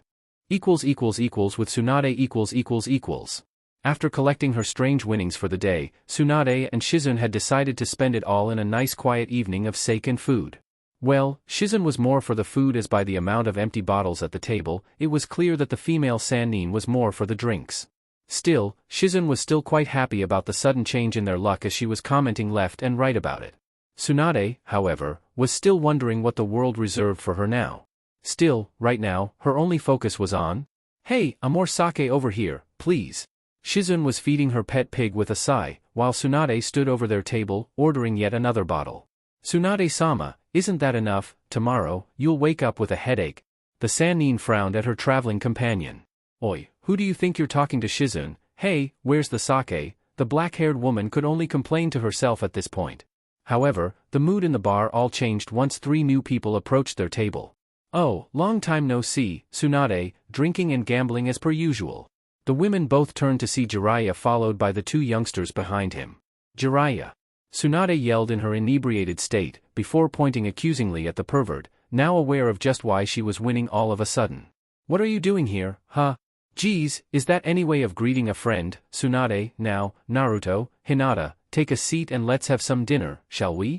Naruto and Hinata looked at each other and then both looked at Tsunade, who was supposed to be one of the Sannin, looking quite hammered. Though, Naruto kept on looking at her for quite some time, as if bothered that something was wrong in this picture. The Chunin took a seat next to Jiraiya, while Hinata approached Shizune and the pig to introduce herself. Ah, hi, I am Hyuga Hinata. Nice to meet you. Shizune was thrilled to meet another person for the first time in ages. And seeing Hinata petting her pig, made her even more thrilled. Hi there, Hinata-chan, I'm Shizune Kato, nice to meet you and this is Taunton. Hinata kept patting the pig, who appreciated it. Meanwhile, Tsunade was still eyeing the biggest threat at the table, that was Jiraiya, even after the pervert's meal arrived. However, as per usual, the man's unnerving and playful smirk remained in full force. Her eyes, then, traveled to the blonde Chunin next to him, who was still staring at her. She was about to berate him from apparently looking at her breasts, when she became aware of his eyesight being directed to her face. Still, she was in the middle of a nice round of sake and didn't have time to deal with this kid. Just why are you staring at me like that, huh shrimp? Who is he, Jiraiya? Before Jiraiya could respond, Naruto just humored her, now realizing what was going on. Why are you using a hen? Tsuanda narrowed her eyes instantly, Shizune got comically worked up and Jiraiya's hands immediately covered Naruto's mouth, cursing the kid's censor capabilities, while whispering that he would explain later. What did you say to me, brat? Still, Tsuanda was right now quite irritatingly demanding answers, ignoring Jiraiya's attempts to change the subject. Naruto, for his part, looked at the last member of the Senju and tried seeing any resemblance to Tobirama-sensei. However, sadly, he couldn't see any. Nothing, forget I said anything. You asked for my name, I'm Uzumaki Naruto, nice to meet you, Senju Tsunade? Her eyes widened in surprise at the name as she remembered him as the Kyuubi Jinchuriki. Dinner then proceeded quietly. Shizune was chatting with Hinata, while Tsunade and Jiraiya were simply drinking sake after sake, while not talking much. Naruto was only interested in the food, now wondering when they will be back in the village, since they had completed the mission. He still had the 3rd part of the Rasengan to finish, after all. Once the food was taken away, the tension returned as both Sannin stared at one another, Tsunade with her eyes narrowed and Jiraiya with a smile. Ah Shizune, why don't you take Naruto and Hinata to book us a hotel for the night? I want to catch up a bit with an old friend. Shizune looked at Jiraiya for a while and then at Tsunade, before seeing her subtle nod. Okay then, let's go then, the inn is a few blocks from here and then we can get to know each other, over some tea. Naruto and Hinata got up from their seats and followed Shizune out of the restaurant. Tsunade was looking at Naruto's back, until the door closed. I apologize for his comment before, Tsunade, I guess he was curious that's all. Tsunade's eyes then returned to Jiraiya, as he urged for another round of sake. I didn't realize you had taken another student under your wing, Jiraiya. Her eyes lacked much focus, but Jiraiya knew that her interest was piqued. And considering just who was responsible for the kid, Jiraiya considered using this card in his favor. It's not like Tsunade isn't aware of many of Konoha's S-ranked secrets and the Hokage didn't object to Tsunade hearing about it, if it meant that he could convince her to at least come back and converse with the man. Oh no, young Naruto is going places, alright, but I have only taught him a few things, that's all. Still, Tsunade feigned disinterest and once again, asked the main question. So, spill it, what did you want to talk to me about? Jiraiya snorted and drank some sake. It took a long time to search for her, so Jiraiya wouldn't waste the opportunity to push her buttons. After all, the night is young and counting the number of empty sake bottles, he knew that they could go on for a long time, still. Geez, what's with the scrutiny here Tsunade, it's been ages since we last shared a drink together. Sadly, Tsunade knew too much about her perverted teammate. My patience is wearing thin, Jiraiya. The pervert pacified her with both hands up. Okay, easy now, Tsunade, geez, much too serious these days. Tsunade's eyes now picked up on Jiraiya's serious look and paid attention. Did you hear about Konoha being invaded by Suna and Odo? Yes, it's been the talk from these parts for a while now, though I hear that the invasion was foiled in the end. So what happened? Jiraiya's tone became more subtle at this point. Orochimaru happened, Tsunade, not only did he kill the Kazekage and forced Suna into the invasion, but he did it so that he could get close to Sensei and kill him. Her eyes widened at the news, before remembering the old man. Is he dead? Her whisper was eased up by Jiraiya's smile, followed by him negating. Though, he would be, if not for Naruto. Her look alone explained just how far-fetched all this sounded right now. Just how could a lone chunin, and a kid at that, be responsible for keeping Orochimaru from killing sensei? Jiraiya just smirked and told the woman just what their sensei had told him. When she heard that the very person who had tutored Naruto was none other than Senju Tobirama, even if only a shadow clone of the man, Tsunade's mouth dropped and hanged open for Kami knows how long. Uzumaki Naruto was tutored by the Nidaime Hokage, her very own granduncle. Ever since Tsunade was a child, she always viewed the man as unapproachable. Entirely different from her grandfather, Senju Hashirama, who was a sparkling sunshine of hope for everyone in the village. In fact, the few times Tsunade had ever interacted with her granduncle was in formal clan festivities, the kind of which you rarely interacted with people. Orochimaru had committed a vile act, Tsunade, bringing Hashirama-sama and Tobirama-sama from the dead using a forbidden technique, and Sarutobi-sensei was fighting against both, but would eventually succumb to their combined prowess. It was Naruto who managed to use the Nidaime's knowledge to break Tobirama-sama free from Orochimaru's control and thus aided Sensei in releasing Hashirama-sama and defeating Orochimaru. Only once more, Sensei let the snake flee. Wow, that's quite the story, Jiraiya. Indeed, it was, no doubt. Konoha has had enough stories of powerful individuals who were responsible for miracles, even if this one was closer to home than she realized. However, I still fail to understand just what it is you want to talk to me about. If Sensei's fine and all. Jiraiya nodded, all too aware that he wouldn't convince her by simply telling Naruto and Tobirama's story. Yes, well, I guess it's pointless to stir you away, Tsunade. The truth is that Sensei wishes to discuss some topics with you. About what? The response already came filled with venom at the prospect of going back to the hellhole. Beats me. Her narrowed eyes felt like one of her punches, and this time, Jiraiya truly felt her killing intent. Truth be told, Tsunade, not even he is completely sure at this point. Part of him wishes never to bother you, after what you've been through. However, Sensei is getting old, Tsunade. He is at that stage when he's re-evaluating some aspects of his life and that of the village. And he's quite keen on having this conversation with you. Tsunade snorted at the notion. You talk as if he's offering me the position of the Godaime Hokage? Jiraiya smirked at that. Like I said, he's not completely sure of his intentions at this point. At the very least, he is only interested in having a conversation with you. Depending on how that goes, you would be free to do as you please, afterward? As if I believe you, Jiraiya. For all intents and purposes, you are sugarcoating this to convince me to come back and never be allowed to leave. A frown appeared on the perverted Sannin as a response. To this day, Tsunade hated the village, but she had never displayed such accusations towards Sarutobi-sensei. Sensei would never do that, and even if those old coots of the council tried something, well, they would have to pass through me, first. Still, Tsunade looked unconvinced. However, before Jiraiya started talking once more, he saw the sudden look of introspection from the medical Sannin. Truth be told, Jiraiya was using his methods of persuasion here, because the level of scrutiny was rather high, though not so much deserved at this point. True that Sensei may offer her the position of Godaime Hokage, but that would only happen once she decided to stay in the village. Okay, we shall go. Jiraiya smiled. But, one foul play from Konoha, Jiraiya, then not even you nor Sensei will be able to stop me from tearing that place to shreds. You don't have to sell me on it, Tsunade. My jaw has been victimized by that strength of yours one too many times to know you're serious. At that, Jiraiya could see a smile forming on Tsunade's lips. I'll bet. Next day . After the group parted from Tanzakugai heading towards Konoha, Shizune was clearly the most excited of the two new additions as she pestered both Naruto and Hinata about names of her peers back in the day. She was ecstatic to hear that Kurenai and Asuma were both Hinata and Naruto senseis when Naruto was a genin, that is. Shiranui Genma, Naruto vaguely recalled him as the proctor of the last phase of the Chunin exams, and Shizune had even blushed a little at his name. Though the woman tried denying it, once Tsunade came up behind him and teased her about it. Still, they were only genin when Shizune left with Tsunade, so it was more like a childhood crush, more than anything. The group then made a stop once the road indicated a right turn path.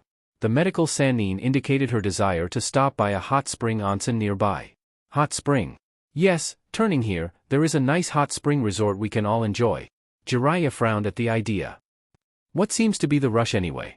It's not like Sensei is going away anytime soon. A day or two later won't make a difference. Naruto, Shizune and Hinata were all quiet, just waiting for the senior shinobi to decide the path they should take. Jiraiya, for his part, just crossed his arms, indicating that he was against the idea. Still, Tsunade had one last move up her sleeve, as she approached her friend and started whispering in his ear. You know, the hot springs in this place are mixed bathing. Her smile was evident in her face as she saw the instant lecherous visage on his face at the mention. Then, like Naruto and Hinata were now accustomed to seeing, Jiraiya marched towards the right path and Tsunade just eyed him with a smile on her face at her plan working.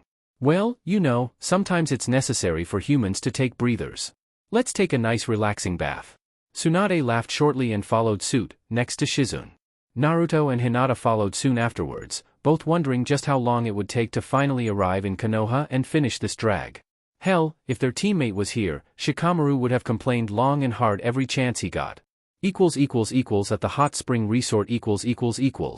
It turned out, though, that unlike Tsunade, the hot springs were not mixed today and such. Hinata, Tsunade and Shizune stood on one side, while Jiraiya and Naruto stood on the other side of the hot spring. Well, it was indeed nice to stop by, it's quite relaxing indeed, Naruto said, almost on the verge of sleeping, while hearing the pervert murmuring by his side. Opening one eye to look at the fuming Sannin, Naruto decided to just ignore it and fully close his eyes, while feeling the nice and relaxing waters. Meanwhile, on the other side of the hot spring, Tsunade, Shizune and Hinata were also enjoying themselves, until all three jumped slightly upon hearing the complaint from Jiraiya from the other side, followed by Naruto's voice. "Ah, Swanda, you tricked me, there is no mixed bathing in here. What are you complaining about? I'm trying to sleep here." Swanda giggled hard at gaining one up on her old friend. Late at night . Once everyone left the hot springs, it was now time for a nice dinner, of course, paid on Jiraiya's expenses as per Tsunade's insistence. A few hours later, Jiraiya was already passed out sleeping and Hinata and Shizune chose to settle down for the night as well. Tsunade was out of the inn, wearing the resort's robes and taking a quiet stroll around the property, lost in thought about going back to the village once more, even if it was just to talk with the Hokage. It was times like these when Tsunade reminisced at the memories of her loved ones, her baby brother and her fiancé, both tragedies from the Second Great Ninja War. Both had the same dreams and ambitions, but eventually, they all perished, just like the previous Hokages, with Sensei's exception. Along the path, Tsunade then became transfixed by a beautiful sight of a river nearby the inn, glowing under the moon's reflection. As she walked, her eyes became mesmerized as the goblets of water just hovering around the lake. In fact, the water molecules were all hovering around the center of the lake and she could see Naruto dressed in his full shinobi attire, standing in the middle of the lake, with his eyes closed and holding the ram sign. Being an expert medic nin, Tsunade had perfect chakra control. As such, she was surprised when she felt his chakra expanding, until it reached her position. It felt warm, comforting even. Before when Jiraiya said that her granduncle trained Naruto, she was dubious, but seeing such level of control over the water element, there was no denying it anymore. Thus, inclining her body towards a nearby tree, she just stood there, watching the show of lights. Then, when she saw him opening his eyes, she gasped when the water droplets stopped hovering and the all-too-familiar sphere of chakra formed in his right hand. It wasn't the same, the energy appeared rotating and it had power, but the usual membrane around the sphere ball of chakra wasn't there, at least not yet. Still, she could see glimmers of said membrane forming around the sphere. It wasn't yet finished, but it was no less astounding to see the kid on the final stages of the Rasengan. Oh no, young Naruto is going places, alright, but I have only taught him a few things, that's all. Those were Jiraiya's words back then at Tanzakugai as she eyed the technique right now starting to simmer from his hand, before Naruto stopped the flow of chakra with a small curse. He was about to call it quits, when he turned and saw Tsunade there, looking at him. She walked on top of the water until being near him. I thought I was the only one awake. Tsunade smiled at the comment. Well, at night is when I tend to have some time to myself to think. That was a nice show. I was surprised to see that my granduncle passed along his techniques to someone at least. Naruto narrowed his eyes at the mention. How, Jiraiya told you about it, huh, just great. Tsunade snorted at the kid. I may not be around anymore Naruto, but I'm still a Sannin. There are many secrets I'm privy to, regarding the village. The Chunin still didn't look pleased that another person knew. Okay, well, seeing as it was Jiraiya who must have told you, I guess it is okay, but the Hokage still had declared it an S-ranked secret. Tsunade acknowledged the information as she followed him outside the lake, before she saw Naruto grab a small towel and use it to wipe the sweat from his face.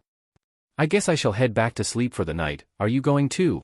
The Sannin negated, though she was more interested in having a conversation with him as she was now curious.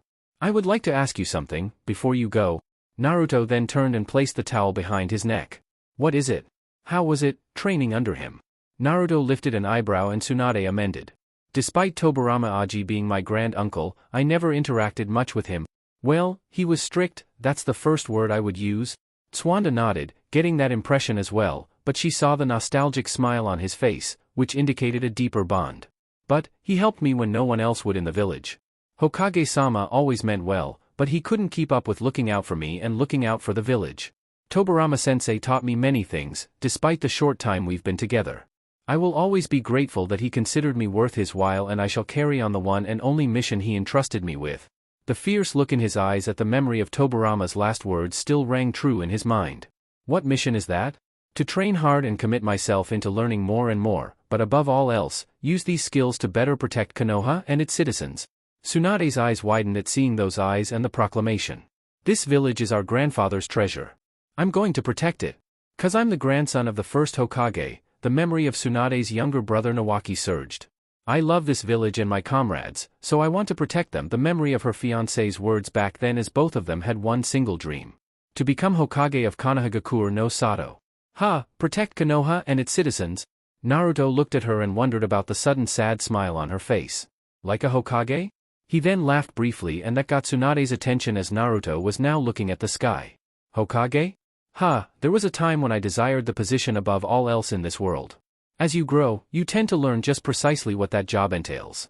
Protecting everyone is the shinobi's duty and is indeed what I work hard for every day, but I do aspire for bigger things, so who knows, perhaps, if the village deems me worthy of becoming Hokage in the future, then nothing would stop me from accepting. Otherwise, I would still protect everyone and the village, just like Tobirama-sensei believed in me.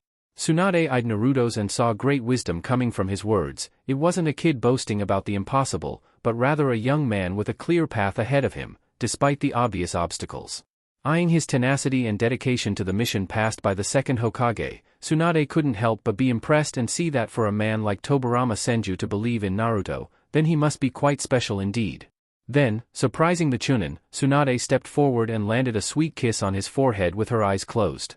Well, keep it up then, Naruto-kun. Who knows, perhaps a few years down the line, I can witness your achievements and see for myself whether or not you shall inherit their dreams. Naruto looked at the woman in wonder, while Tsunade smiled peacefully at him, before departing, but not before a small teardrop hovered in the air as soon as she left the clearing, back to the hotel. Next day. When the time came for the group to depart once more, Jiraiya was searching for Naruto, when he found the Chunin staring at a group of trees in a clearing. Deciding to observe for the time being, he watched as Naruto started the first and second steps of the Rasengan in his right hand. His eyes were closed in deep concentration, and Jiraiya could feel the magnitude of his chakra being focused on a single point in his right hand. At this point, it was evident that the two stages were already well mastered. Jiraiya's eyes, though, widened slightly as he perceived the thin energy membrane surrounding the swirling sphere of chakra, and best of all, the fact that the kid was sustaining it. The look of effort in controlling it all was evident on his face as the Chunin managed to focus on the target, that is the set of trees in front of him. As soon as he slammed the now completed swirling sphere of chakra, the tree exploded into multiple splinters, just like the other trees nearby, in a straight path. Despite his lack of breath, Naruto's look of elation at finally finalizing the technique pretty much floored Jiraiya, but a smile was evident on his face as he witnessed it happening right before his eyes. Chapter 22, T-Country. Beta, Skephinator. 6 months has passed since Senju Tsunade had finally stepped foot inside her family's home village. Like Jiraiya promised back then, all Hiruzen Sarutobi did was talk to her and set their relationship straight. Sensei and student had talked, though talked was only the beginning. There were curses, insults, threats to just get up and leave and never come back again, but eventually they had reached a compromise of sorts. Of course, the threat of her leaving had arisen when Hiruzen talked about wanting her to be the Godame Hokage at one point. But the Sandaime Hokage knew a losing battle when he saw one and tried instead to reach some sort of agreement with his only female student. He knew, after all, the grievances of their past arguments about setting up a new shinobi program reserved for medics that could eventually place one medic nin in each mission in the future. Of course, Tsunade wasn't about to settle for only that, and despite Konoha's lack of funds for anything aside from the village's welfare, they had worked out a deal regarding her ever-growing pile of debt accumulated so far. It was Hiruzen's secondary goal to at least keep her inside the village for Tsunade to create new routes at the very least and then resume their conversation about his succession later on. For each shinobi either she or Shizune helped heal in the hospital, Hiruzen would add money to a ledger that would be responsible for paying her creditors. Of course, Tsunade wasn't born yesterday. An alive shinobi would bring in revenue for the village and as such, Hiruzen would only be separating a percentage from said income instead of effectively drawing the village savings for her benefit. However, and Shizune couldn't stress that enough when she heard about it, the black-haired woman was tired from the same vicious cycle, borrowing money for gambling, losing everything, having to flee from where they were and then find someone else to borrow money for more gambling. Truth be told, if it weren't for Shizune, Tsunade wouldn't know where she would be at this point. She never expressed much, but Shizune walked away from her life, from her friends, to be with Tsunade the entire time. Plus, getting back with her friends again, Tsunade had seen how happy Dan's niece was, now back as a jonin for the village. In the end, Tsunade was appointed as the hospital's head physician with Shizune as her second in command. Her list of demands, though, made the only remaining hair in Hiruzen's head stand up. When she said she wanted to start a training facility for future medics, Hiruzen thought that she would work something up at the academy for future genins, not having to spare actual genins, chunins, and even jonins for her classes. He actually blamed Naruto for this. The blonde chunin, now 15 years old, had reached a growth spurt of sorts and now even topped Tsunade in height. Throughout these 6 months since returning with Tsunade, Naruto had intensified his training regimen, both in the physical and in the spiritual department. Constantly training and also hanging out with his superiors, Kurenai, Asuma, Anko and Yugugo when she's not in ANBU detail service. One Uzumaki Naruto has participated in many assignments throughout these past 6 months. Anko had even placed dibs on him every time he's available for her so-called juicy B-rank missions.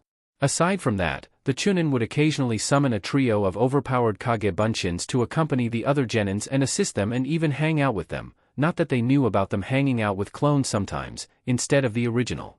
Tobirama-sensei's Bunshin technique sure was helpful in allowing him to be at multiple places at the same time.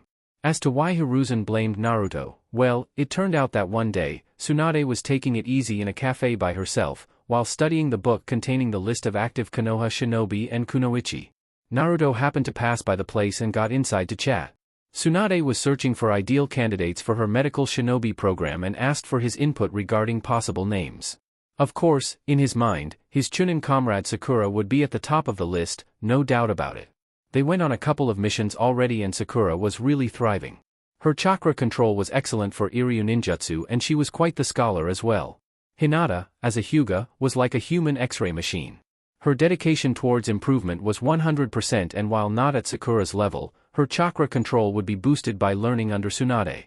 Naruto had also given input about Inuzuka Hana, who was already a vet and Tsunade could even use her in the hospital. Other names here and there from Genin, Chunin and Jonin that Naruto knew that could participate.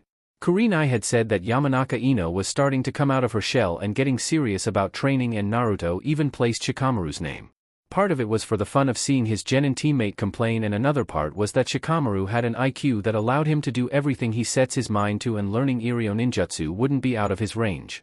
Tsunade even remembered that the Nara clan had their hands on creating the best medicines, so signing up a member of the clan was a given. For sure, Yoshino Obasan would also be thrilled to see her son enrolled in Tsunade's classes. So, her Medic Nin program was formed and Hiruzen just couldn't complain much, he was already celebrating that Tsunade didn't select one of his jonins. And just like Naruto predicted, Sakura was a found gem. Hinata, Ino, and a grumpy Shikamaru were being tutored by Shizune, while Hana had the vet clinic and would occasionally have time for Medic Nin classes. But, Tsunade decided to devote her full attention to training towards the pink-haired Chunin. When they first met and Tsunade had mentioned that Naruto had vouched for her skills, Sakura was ecstatic.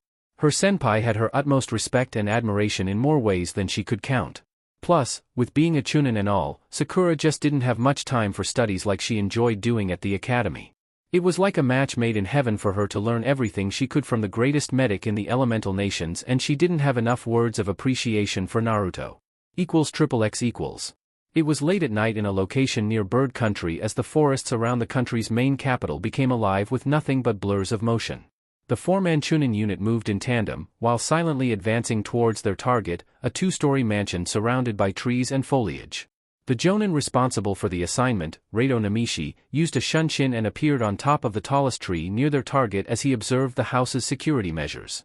So far, all he could see was the occasional thug doing rounds around the property, but his experience told him never to expect what his eyes told him alone.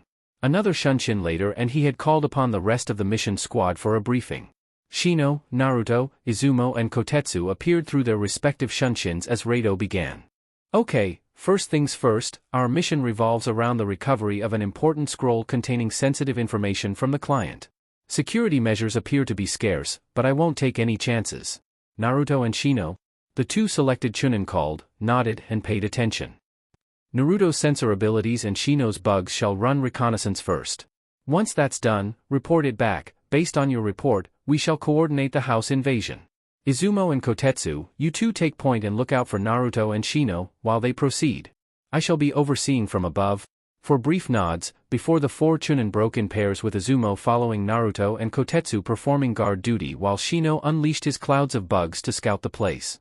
With Naruto and Izumo, they moved swiftly across the terrain, until they hid behind some bushes closer to the property, close enough for his sensor capabilities to kick in. Izumo meanwhile observed him, while keeping an eye for any movement close to their position. When Naruto next opened his eyes, he looked back to his fellow comrade and nodded, before both shunshined back to their initial position. Once again, the team from the B-rank document retrieval mission huddled once more as Rado urged Naruto and Shino to report, with Naruto starting. Aside from the common thugs doing rounds outside the property, I could sense the usage of chakra inside the mansion, though I couldn't sense anyone inside. Rado placed a thinking hand beneath his chin. The client was alerted to the possibility that whoever stole his property had shinobi assistance. Perhaps, what you sensed was someone using a disorienting genjutsu to trap anyone from entering. Shino, your bugs are immune to genjutsu, what can you tell us? The Aburame chunin nodded and looked towards the Kikeichu bug on his finger. Indeed, my bugs have reported the presence of 4 chunin-level shinobi hidden inside the house, all of them located on the second floor. Though, I can't state from which village they are from. Rado nodded and then formulated a plan of attack. Okay, then, listen up, Shino, you shall use your bugs for support, while us 4 shall break inside and retrieve the document. Drain as much of the enemy's chakra as you can, before we can go in.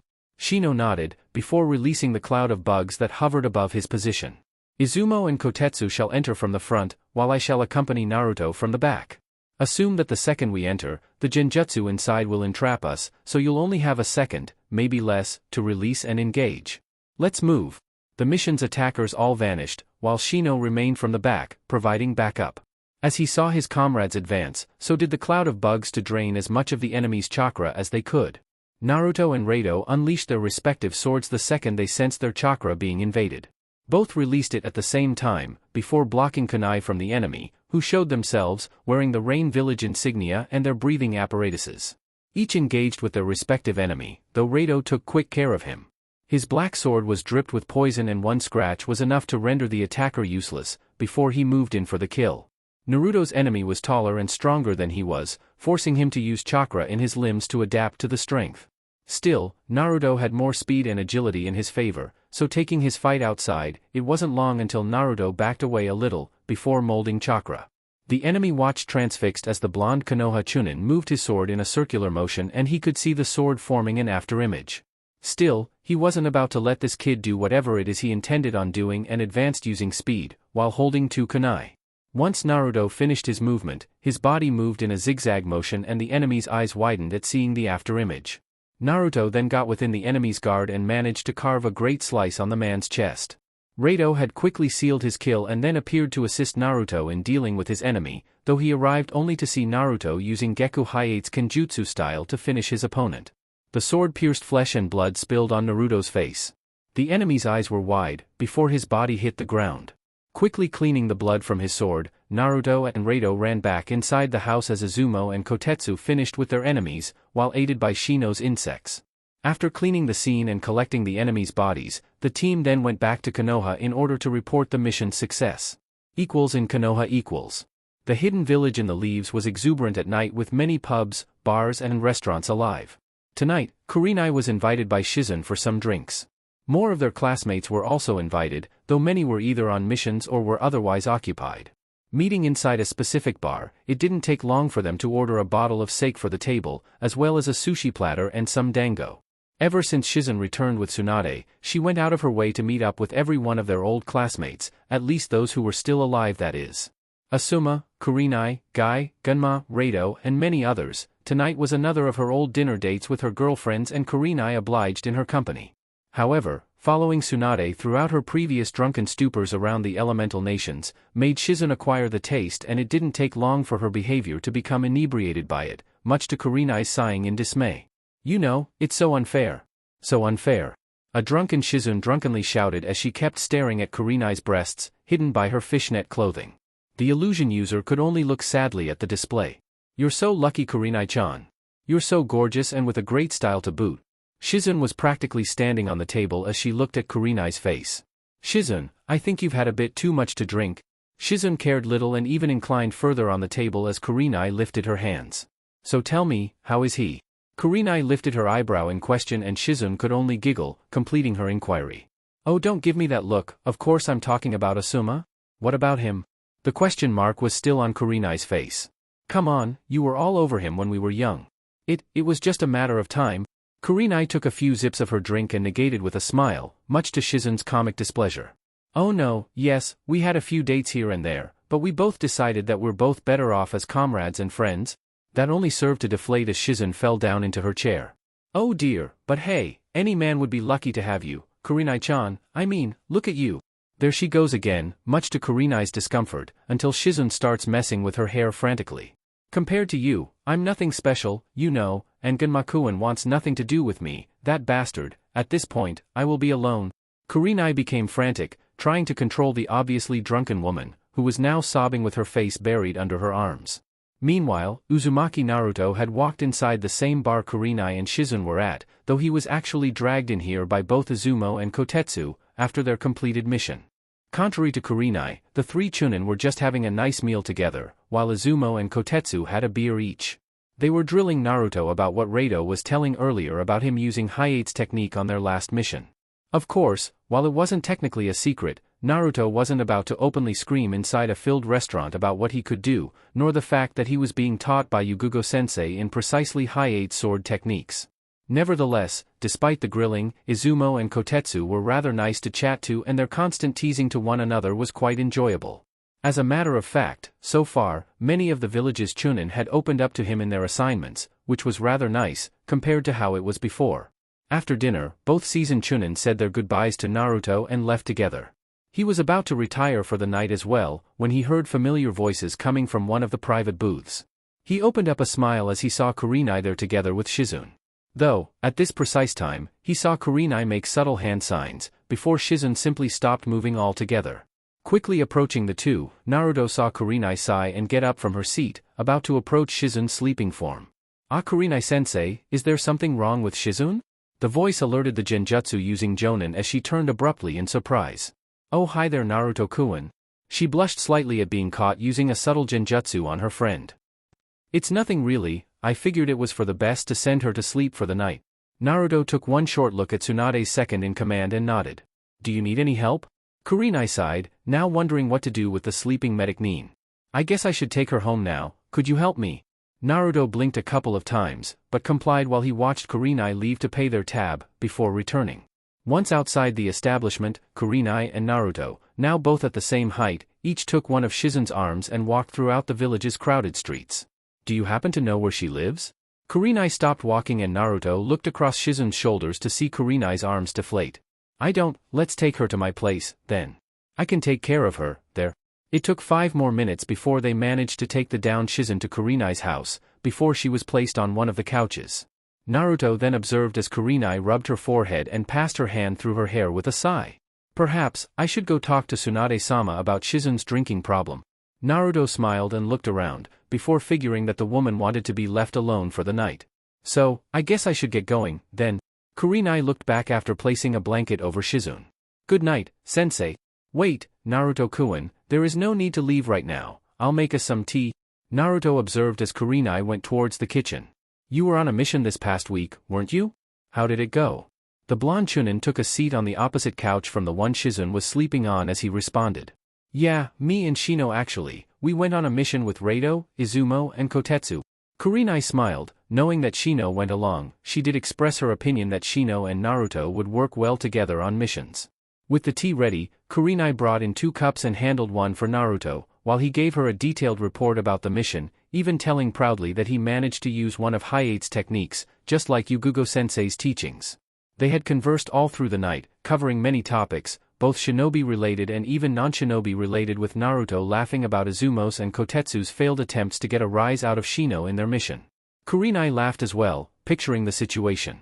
Neither Chunin or Jonin thought about doing anything, but enjoying each other's company, until Kurenai thought best to settle down for the night and let the still snoring Shizun get some sleep. Naruto then went to his apartment to get some rest. 2 days later. Yesterday, Naruto took his sweet time doing practically nothing. Waking up late, checking up on the Nidaime scroll and having a good meal fixed by old man Kosuke, the blonde Chunin stayed indoors the entire time, resting. He had only allowed himself some free time to hang out with Shikamaru and Hinata, before resuming to bed and only waking up the next day. Not that he very much needed the rest, it was just that easing his chakra coils was paramount if he wanted to be up and ready when the Hokage called for him. Today, Naruto had simply decided to run some meditation drills, choosing a rather isolated location next to a lake. As such, closing his eyes and focusing on molding his chakra, Naruto took his sweet time passing his chakra through all of his tenketsu, before he had lost his awareness outside and became one by one with his chakra. The feeling of completion just filled his entire being at this point, as his mind became entranced by the feeling of his chakra traveling through the pathways. However, at some point, the Chunin started narrowing his eyebrows and sweating in sudden pain at the pressure he was feeling. The blue chakra that he was so engrossed in feeling, the purity of it all, now became red and filled with anger and malice. Naruto needn't open his eyes to see that his conscience was no longer seated on the lake, but rather sitting on another water source, deep within the confines of his mind and the location of a resident fox, called Kyubi no Kitsune. The growl made his skin crawl as Naruto opened his eyes and stood up to lock eyes with the fox. I assumed that in our last conversation, you wanted nothing to do with me. The fox just kept growling while in deep contemplation as he looked at his current jailer. And here I believed that after you got trashed by those imbeciles, dressed in black and red, that you would have crawled back in here, demanding me for power by now. Naruto narrowed his eyebrows, remembering indeed the time when Itachi and Kisame played with him the entire time. However, Naruto never expected him to be powerful enough to defeat S-ranked shinobi. Hell, he at this point considered himself skilled enough to take on B, perhaps A-ranked opponents. My opponents don't have a powerful mass of chakra inside their stomachs, but that didn't stop them from becoming S-ranked shinobi, Kyubi. The Jinchuriki just stood his ground as he now focused on the fox's eyes. He firmly believed his statement to be the truth, however his shoulder deflated when the fox did nothing but laugh, hysterically. Ha ha, that's quite precious. A Jinchuriki who does not want anything to do with the bijou. Oh, how the village screwed up choosing you as my host. Yeah, laugh all you want, why don't you? You're the one who called me here, anyhow. The fox stopped talking as he focused on the midget standing there with his arms crossed, looking all high and mighty. As a matter of fact, I did, it's a fact that it makes my skin crawl just by looking at you. With a sigh, Naruto just wondered if the fox just called him here to openly mock him. However, it irks me even more to have a weak host. You may think you are getting stronger as you grow, but you're still due to face the real powerhouses out there. Not to mention that right now I'm linked to you, so if you die, I will inevitably follow. That information was new, but then again, Naruto was still unable to understand the intricacies of the seal responsible for imprisoning the fox inside of him. Okay, so what is it you suggest? Kyubi didn't respond, but merely smirked. Naruto saw in apprehension when the fox's energy leaked from within the cage and reached him in less than a second. As he felt the fox's malevolent energy surround him, Naruto's mind became clouded with anger. The chakra then formed a red shell around him and a tail formed behind him. Still, despite it all, Naruto became so engrossed in his meditation exercises that he had learned how to better control his inner chakra. Right now, he could feel the fox's chakra mixing it with his own, making it stronger, thicker. His chakra coils slowly expanded, allowing an easier flow of energy to pass through and much faster than before. Naruto wasn't aware of it, though, but the seal responsible for the fox's sealing located on his stomach glowed white, filtering the fox's chakra and turning it into his regular blue chakra. It seems you're not all talk. Learning to cope with my chakra, even if it's only one tail's worth, is quite something. Now listen here, I will not stay idle here and let my jailer become weak. I have provided you with one tail's worth of my chakra. However, should I see that you're facing a foe you can't defeat on your own, then I shall give you more and I simply don't care whether you can handle it or not. Naruto now truly wondered just what he had gotten himself into this time, but before he could extend the conversation more, the fox got fed up with his presence and threw him out. Once he was outside, Naruto got face to face with the purple-haired ANBU, more commonly known as his Kenjutsu sensei. The fact that her hand was already holding her sword, Naruto could venture a guess that his little skirmish with the fox was felt a mile away. "Hi there, sensei? Long time no see, huh?" Naruto said, while scratching his head in embarrassment. By now, his chakra became less rattled and thus more manageable. "Naruto-kun, since when do you tap into the fox's chakra?" The Chunin sighed at that, knowing that he just couldn't withhold information from her. For sure, she was going to report this to the Hokage. "The fox lured me inside and forced his chakra upon me." "Ha, the bastard said he didn't want a weak host." The ANBU didn't find traces of deceit from her pupil and as such released her hold on her sword. "Okay, as long as you're certain of what you're doing, though, you should then report this to the Hokage, so that Jiraiya-sama could take a look at the seal." Naruto nodded with a smile. "Now, the Hokage wishes to see you, so come along." Along the way, sensei and student shared information about Naruto's last mission and how he was able to perform the Abrozukyo, Hazy Moon Night. It certainly filled the ANBU with delight, seeing that Naruto inherited Hiate's techniques. At the mission room. Hyuga Niji and Higurashi Tenten, now both at 16 years old, stood at attention inside the mission room, waiting for the mission debriefing. Though, it felt strange for them to be by themselves there, since normally any mission would at least take a third member. The elder Hokage was busy just closing his eyes and smoking his pipe. Niji, being the utmost respectful, opted to stay quiet, but Tenten just lacked the patience of her fellow genin teammate. Hokage-sama, can you tell us what we are waiting for?" Hiruzen opened his eyes and leveled a stare at Tenten, which caused her to blush slightly in embarrassment. "No need to worry, Miss Tenten, we're only waiting for the third member to arrive, before we can proceed. I had just sent someone to retrieve him." A quick knock on the door alerted everyone, before Naruto walked inside with Yugugo in tow. The ANBU in question bowed to their leader, before vanishing. Good morning, Naruto-kun, now, we can proceed." "Hi Hokage-sama." Naruto took notice of Hinata's cousin looking at him from the corner of his eyes, but he paid it no mind as the Hokage started the debriefing. "Okay, then, let us begin, Chunin Uzumaki Naruto, Genin Hyuga Niji and Genin Higurashi Tenten." Hiruzen initiated by opening the mission scroll. "With Naruto as leader, you three shall participate in a B-rank protection assignment. Bear in mind that considering the situation, there's the possibility of this mission escalating to A-ranked. In T country, there is a ceremony at the Grand Temple Todoroki every 4 years. We received the request to escort a runner, who happens to participate at the ceremony. You three are to march straight to T country and receive further information from Chief Wasabi Jirocho. Now, please arrive in T country by dawn." Naruto, Niji and Tenten nodded, before Naruto turned to the genin. "Okay then, pack up for a 1-week mission and meet me at the gates in half an hour." Niji frowned at the sudden order, but nevertheless complied, before leaving the premises along with Tenten. Naruto already had enough experience with Sasuke and Kiba to know that he would need to exercise leadership. "Is there something else you need to speak to me, Naruto-kun?" The Chunin turned to see the Hokage and ushered him to speak in private. The Hokage hummed in consideration and nodded, before walking towards the Hokage's office where a Kage Bunshin was waiting to report what happened with the Kyuubi just now. The real Naruto had just shunshined straight towards the gates to wait for Niji and Tenten to arrive. At the gates.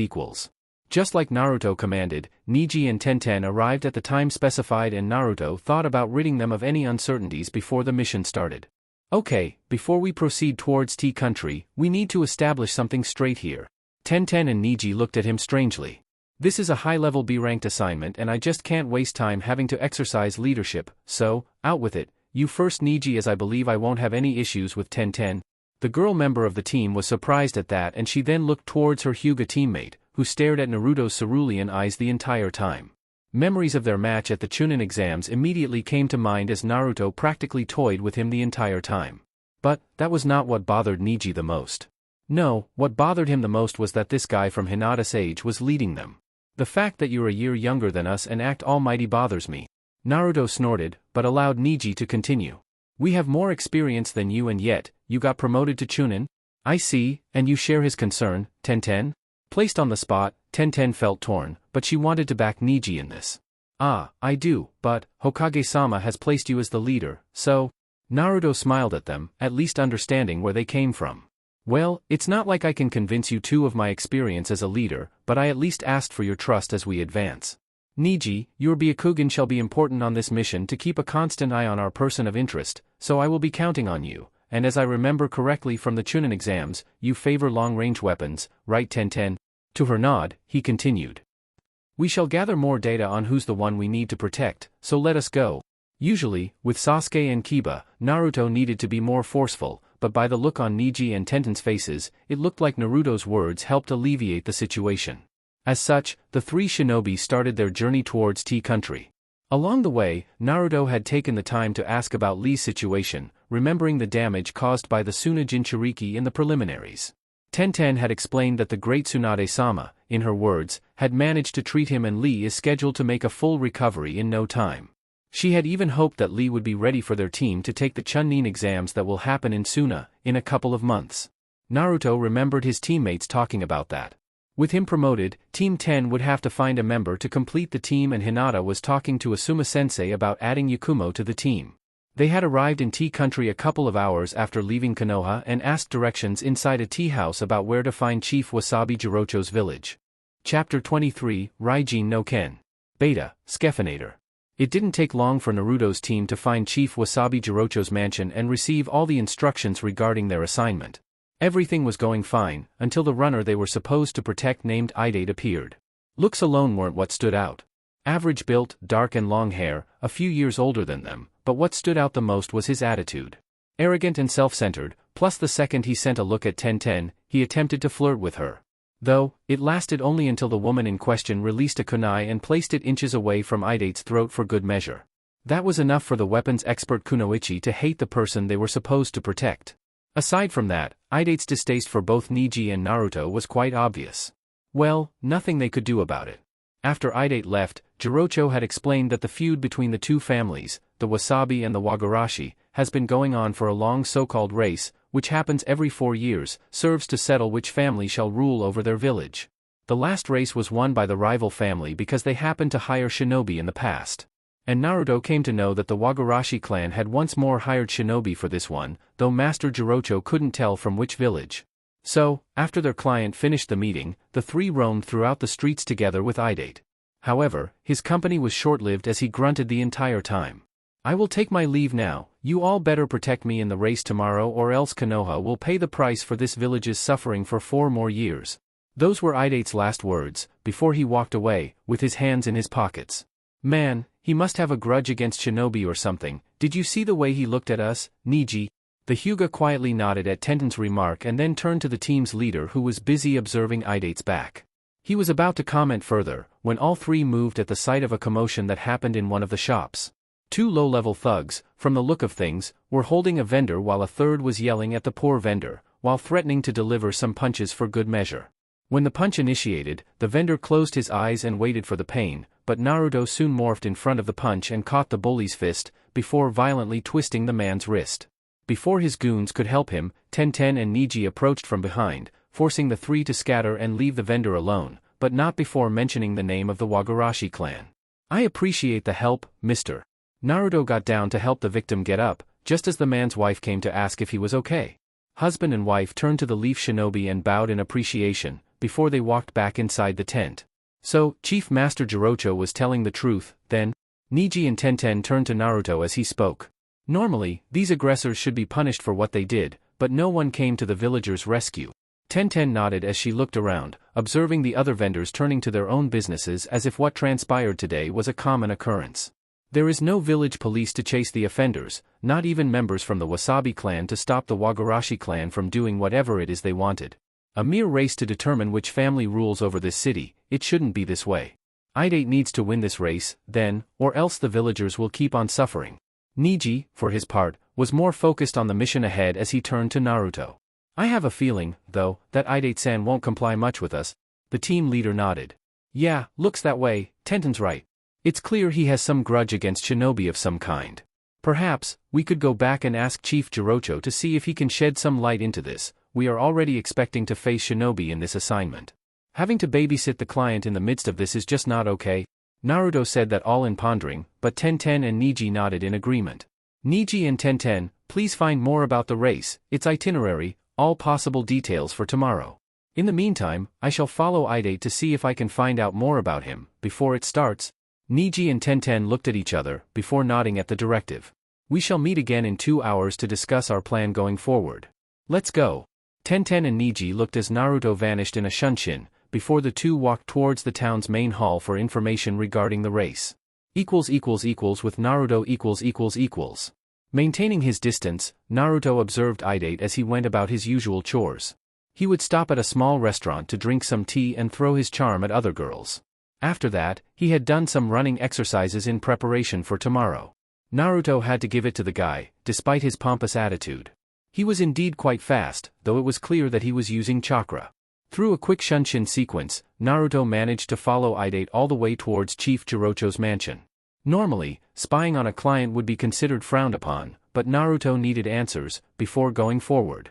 Lowering his chakra output to a bare minimum and casting a disorienting genjutsu around him, Naruto got into position just outside the very hall he and his team were with Jirocho just moments before. It was already night outside, so the light was turned on inside. From his vantage point, he could see Chief Jirocho at the same position he was before, though his arms were crossed beneath his robe sleeves and he was contemplating the view outside. If he knew that he was staring straight at Naruto, he was disguising it perfectly. "Boss, of all people, did you have to ask the leaf shinobi?" Naruto frowned at the distaste in Idate's voice at the mention of the leaf. Whatever grudge he had to do with Konoha, then. Don't sulk like that, Idate. Jirocho replied with an easy smile. That only served to irk Idate some as he squeezed both hands. "I'm not sulking, it's just." Naruto listened on in anticipation, but it looked like the teen in question was finding it hard to put his grudge into words. "Idate." Jirocho looked outside once more as he responded with a more teacher-like tone. "I believe in you more than anybody else. I believe you can win this race, though the rest shall depend on you. I asked for Konoha's help to protect you, but at the end of the day, it's you who needs to cross the finish line, not the leaf." Idate kept on looking down at that, though. "You need to believe in yourself, sure, but you need to believe in others as well. This town needs us to win this race, or else the villagers won't know peace for another 4 years. So, please run for this town, Idate." Idate saw as Jirocho even bowed a little, afterward. The teen felt his resolve strengthen at that and bowed even more in respect. Chief Jirocho didn't need to ask this of him. "Yes, boss." Jirocho smiled at that. "Now, go rest for tomorrow." Idate got up and left the chambers, before Jirocho looked outside just as Naruto vanished with a shunshin. Chief Jirocho only smirked in interest, before he continued with his late-night chores. Race start . Before the sun rose the next day, the crowd was already lined up to witness the race that would shape the village's peace or lack of throughout the next 4 years. The members from the daimyo who were overseeing the race were already in the middle, with Idate and the runner from the Wagarashi clan, who was busy stretching. The members of the two families were there as well, as they observed the runners prepare themselves. Naruto, Niji and Tenten noticed the love Idate received from his own family, or lack thereof. In fact, only Chief Jirocho actually had faith in him. Naruto reported his findings to Niji and Tenten and both were even more concerned, seeing as Idate's grudge was with the leaf. Still, now was not the time for that, but rather for them to scout the shinobi opposition. "Niji, can you see anyone in here with more than average chakra capacity?" The veins around his eyes popped as the Byakugan user scouted the region. Soon, his eyes landed on the enemies. "Yes, for shinobi, 3 with Chunin-level chakra and 1 jonin, though I can't see the insignia." Naruto nodded and then turned to Tenten. "So, what sort of race is this?"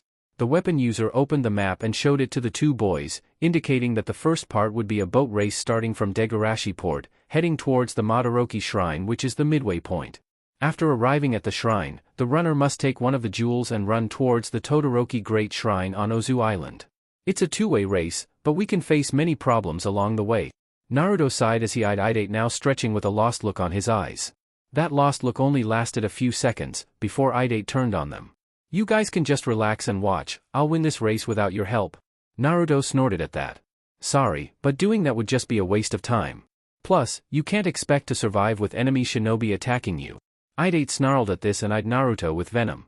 "I don't need the help of shinobi." Niji and Tenten both frowned. Naruto, for his turn, wondered just how troublesome this mission has become. Still, when the speakerphone announced Idate's full name, all 3 shinobi from the leaf looked at each other in surprise, remembering Idate's last name to be the same as the Chunin exam proctor. Still, they didn't have time to ponder on the surprise as the gates in front of the runners opened up, revealing the 2 boats that each would use to cross the seas towards the Madaraoki shrine. The sun soon showed its first rays of its magnificent power on the horizon. And Idate in that moment realized something, before he smirked. Start. As soon as the speaker started the race, both racers bolted towards their respective boats. Naruto, Niji and Tenten followed suit, however as soon as they started running, they saw the one they were supposed to protect, making a left turn and running away. Is he running away? Tenten yelled, behind Naruto and Niji. The others in the audience cursed the one they had chosen to win this, while Jirocho merely observed with a frown. Konoha's mission was Idate's protection, rather than making sure he won the race. However, none of the Konohanins were very thrilled to be chasing this guy if he bolted out of the race for some unknown reason. Their client was Master Chief Jirocho, not Idate. Still, it didn't look like he was going to quit this race, but still the question remained. Idate, what is going on? Why are you changing directions? Idate turned annoyed at Naruto's pondering. Shut up, damn it, this is a different path. The three shinobi looked at one another as they started running within the dense forest. Niji and Tenten turned to their leader for this mission. What do we do, then?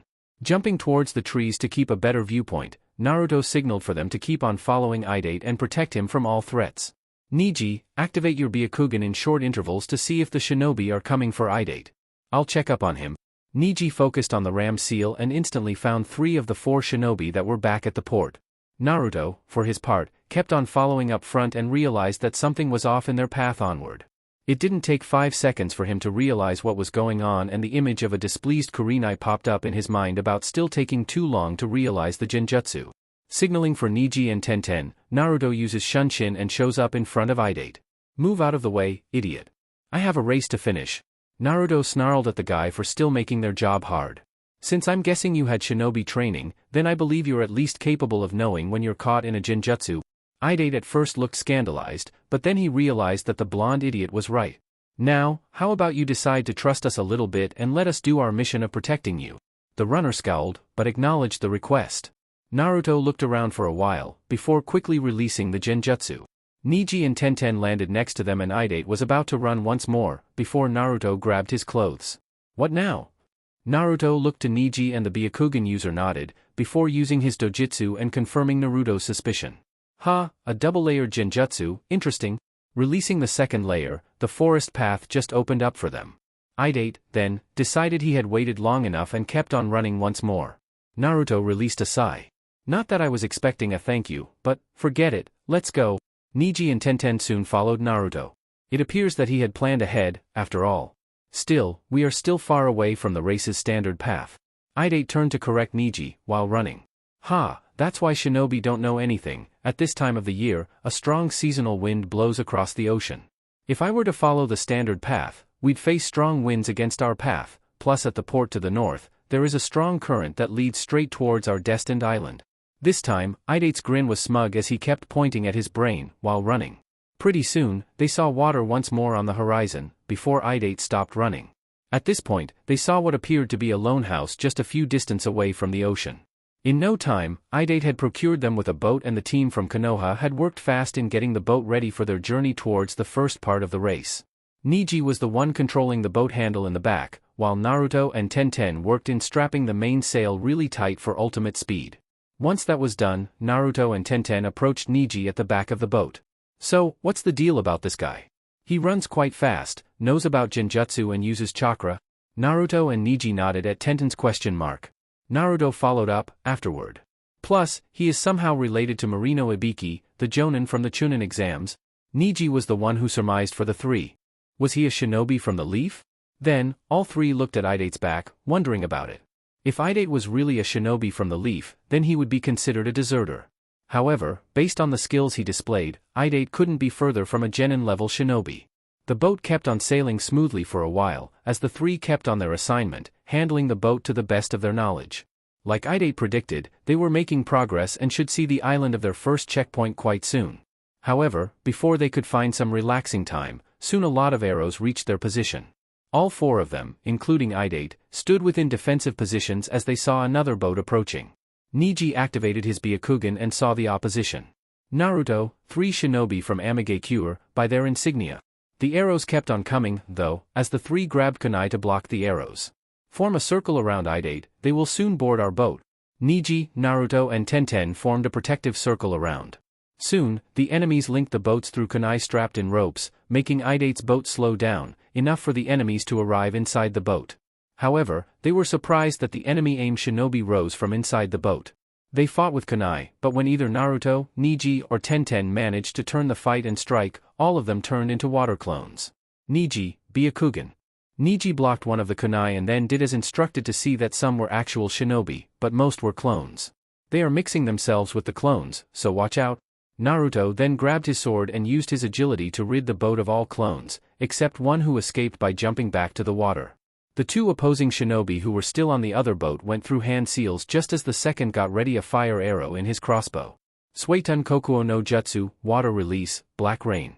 Tenten, Niji and Naruto looked at the enemy shinobi waiting for what was going to happen, when a small drop of black water reached Tenten's face.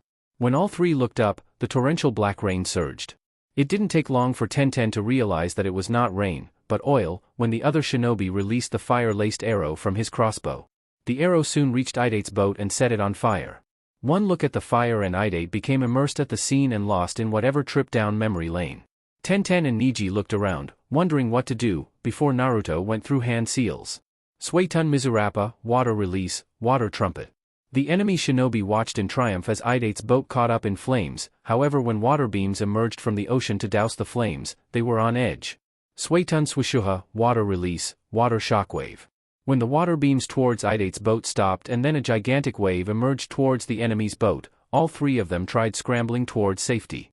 Naruto, Niji, Tenten and Idate all watched as the tidal wave engulfed the enemy ship. Niji's Byakugan was active the entire time and merely turned to Naruto with the confirmation that the shinobi had to flee the scene. The mission leader merely snorted at that. Well, a pity, now, it appears that this boat is useless. Any thoughts? Naruto turned to his crew. We need to swim towards the island. Tenten said, turning to Idate. Are we close by, Idate? The runner was still looking at Naruto in a newfound way after what he saw him doing, before turning to Tenten. Ah, yes, we are close, we can swim there. Nagi Island . It didn't take long for the team to get outside the water and Idate to run again, towards the first destination. The Konoha team followed suit, while Naruto looked at Niji. The Hyuga Genin surprisingly found himself following Naruto's directives throughout this mission without question, which was surprising to himself. When they started this mission, Niji had his doubts concerning following someone a year his junior, someone with much less experience than him. However, so far, Naruto has proven himself to be an adept leader. Niji activated his Byakugan and found no trace of the shinobi who attacked them before. So far, they are not following us, though I can't see the fourth one, Naruto. Plus, there's a crowd at the first checkpoint. Naruto nodded and extended his senses to try and find the stronger one, but to no avail. Roger that, keep me posted if you do. Naruto then noticed that Idate was looking back at him, while running. Is there something you want to talk about, Idate? The former shinobi runner was contemplating something, but stopped. Forget it, let's get going, already. As they ran, a heavy and pouring rain soon emerged, making Naruto smile at the feeling of his chakra resonating with the humidity in this island. At this point, his chakra sensory capacity increased and he could use water manipulation to feel for the opposition from quite a distance. Soon, they managed to reach the stairs that led to the first checkpoint. Wagarashi's runner was a few steps up ahead and Idate cursed the fact that those shinobi kept them occupied. Still, this race was far from finished. As the two runners reached the end of the stairway, both families were already there, waiting for them, both cheering for their respective runners. Jirocho was smiling at seeing Idate running with the team from Konoha behind, while ignoring the comments behind him of Wagarashi's runner reaching the first checkpoint first. After each runner collected the precious stone and offered it to the temple, each went to their respective tent to get some rest. Naruto saw Idate getting inside the tent to get some rest and then turned to Niji and Tenten. Get some rest, you too. I get the feeling that we shall face the four shinobi in this last part. The two members of Team Guy nodded as Tenten ushered Niji inside Idate's tent to get some quick rest. Niji was about to follow, when he turned to Naruto. Before he could ask if Naruto would rest as well, he found the Chunin looking towards a specific location, towards the larger trees to the right. Subtly using the Byakugan, Niji had found the fourth shinobi's presence, before he and Naruto crossed eyes with a subtle nod. Naruto's water attack may have stopped those three back there for a while, but this mission was far from over. Final part . After getting some rest and recuperation, both runners took on running once more. The runner from Wagarashi, Fukasook, was a few steps ahead as Idate was keeping a sedate pace, resting his legs to push it all near the finish line. After Fukasook passed a specific line, the team from Konoha had to evade an unending barrage of projectiles. Evading the projectiles proved to be endless as Neji and Naruto got into defensive technique mode. Tenten, in the meantime, was already getting her scrolls ready for battle, while the boys took a step forward from their line of defense and executed their maneuvers. Hakushu Kaiten, 8 trigrams palm rotation. Futon Shippu Shuhiki, wind release, hurricane barrier. The 3 Amigakure shinobi stood in awe at the chakra spin and the hurricane blocking all their arsenal of projectiles. After the weapons fell on the floor, the 3 shinobi from Konoha stood against the 3 shinobi from Amigakure. Naruto snarled at them, knowing that Idate was running alone up front and the 4th shinobi could be attacking him right now. He was about to take quick care of these 3, when Neji placed a hand on his shoulder. The Chunin turned to the Byakugan user. Naruto, leave these 3 to us, you need to go on ahead and protect Idate. Naruto looked at both Neji and Tenten to find them nodding at him. Normally, leaving them behind wouldn't exactly be a good Chunin decision. Okay, but remember, their main weapons are Genjutsu and water ninjutsu. Naruto didn't waste much time and used his agility to run and shorten the distance to Idate. Of course, he wasn't about to leave them alone and summoned a couple Kage Bunshin in reserve, just in case to come in and protect them, should the need arise. Neji and Tenten versus the AIM Shinobi . As soon as Naruto vanished from sight, Tenten released a couple of nunchakus from her infinite bag of weapons and got into position next to Neji. The enemies appeared to be in their 20s, but they knew that only 3 of them were the real one. So, what is the plan here, Neji? The Byakugan user was busy observing the foes with his Byakugan and could see, just like before, that the clones were mixed with the real ones. Remembering how Naruto dealt with them the first time, they would need to keep on the offensive the entire time, which meant that Neji would have to play both offensive and defend Tenten, should the need arise. Those Senbon were indeed a pain to deal with, but his eyes more than made up for their shortage in numbers. Keep on attacking them, I'll cover you and use the Jukin in the meantime. We only need to find the 3 real enemies. Twirling her weapons, Tenten smirked and got into position once more. Okay, sounds simple enough. Let's go, then. Both immediately vanished as Tenten worked furiously in slamming her weapons on the clones, hoping that she could hear the sound of bones breaking. The subtle noise of Senbon and arrow flying reached her ears, as well as the almost soundless noise of Niji's perfect taijutsu style, either blocking the Senbon or redirecting it, so as not to harm his teammate. At this point, Tenten worked her way around the clones, but they were all genjutsu versions of the real ones, which were still in hiding. Neji observed that the clones were facing them in close taijutsu, while the real ones were throwing the projectiles from a distance. Still, he wasn't fast enough to pinpoint their actual location, because he was busy protecting Tenten, who was getting tired from dealing with the clones. At some point, Tenten missed a step and lost her footing. She was falling and Neji could see the onslaught of Senbon heading her way. Neji used chakra in his legs to shorten the distance and started using the Kaiten to deflect the projectiles. Still, his eyes caught sight of different projectiles deflecting the enemies. 1 or 2, though, passed through and hit Tenten's leg. However, at this point, Neji had at least managed to pinpoint the real one's location and fallen into position for his ultimate taijutsu technique. The yin-yang symbol soon emerged as he got into his open stance, while the clones started mounting on him. Hakurokujinshu, 8 trigrams, 64 palms. Neji began his first sequence eliminating the first 2 clones, then 4 more who came afterward, 16. By the time he reached the 32 clones mark, the real ones looked on in alarm to see Neji flying straight towards them with his fingers glowing. The 3 were caught dead on with the 64 palms. All 3 of them fall on the ground as Neji had managed to seal off their entire chakra network. Looking at all 3 enemies on the ground, he grunted, before going back to the down Tenten, who was already strapping her legs, after taking some medicine. The Byakugan user looked around and saw Naruto's 2 clones release themselves. Neji couldn't help but snort at that. In the end, Naruto did accept his request, but had a backup in case it failed. Naruto versus Aoi . Idate was running and observed as Fukasook crossed a bridge. At some point, he had distanced himself from Naruto and his team, but he had confidence that they were close by somewhere. When Idate was inches away from stepping onto the bridge, Idate was surprised to receive a nasty burn and shocked his entire body and forced a painful scream from his lungs. Falling flat on his back, Idate was about to curse whoever attacked him, when his eyes widened to impossible proportions. "You! Long time no see, Idate." His assailant had dark silver eyes and dark hair, wearing a white and blue jumpsuit with a strapped umbrella on his back. He was wearing the Amigakure insignia and in his hand was a specific artifact, looking like a black sword handle, though instead of the blade, Idate could see a sparking yellow chakra emitted by the artifact. Quite impressive that you managed to get this far, though I would have to give more credit to those Konoha shinobi instead of you, huh? Idate snarled at the image of this person, showing up once more, ruining his life once more, just like he did 3 years ago. Bastard, that's the Raijin no Ken, what are you doing here, ha Aoi? The man in question smirked and pointed the aforementioned Raijin no Ken towards Idate's chest. I have to say, you're quite unlucky, Idate. Well, no, lack of luck has nothing to do with it, isn't it, Idate? Idate snarled at Aoi once more, wondering about that as his hand reached for the pocket knife that Chief Jirocho gave him 3 years ago. The memories of what happened, 3 years ago, came soaring together upon seeing Aoi's smirk directed at him. How he was cheated into stealing the Nidaime sword for him, then how he had decided to flee together with Aoi towards Amigakure and then his big brother Ibiki showing up to stop them, only to be captured and tortured for information, all because of him and his never-ending list of failures in his life. No matter how much he tried, he would always be viewed as a failure in the end. Well, any last words, Idate? I have a mission to fulfill after all.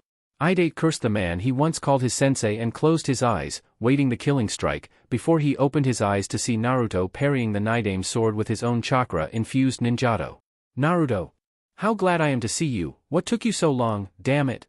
Naruto snorted at the complaint, wondering when and if Idate would ever say thanks for saving his life. Though Naruto realized that keeping up with this strange sword was ill-advised, he evaded the enemy's strike and jumped in front of Idate to protect him. Idate, run along and finish this race. I shall deal with him. Aoi just smirked in condescension as he eyed the Konoha opposition.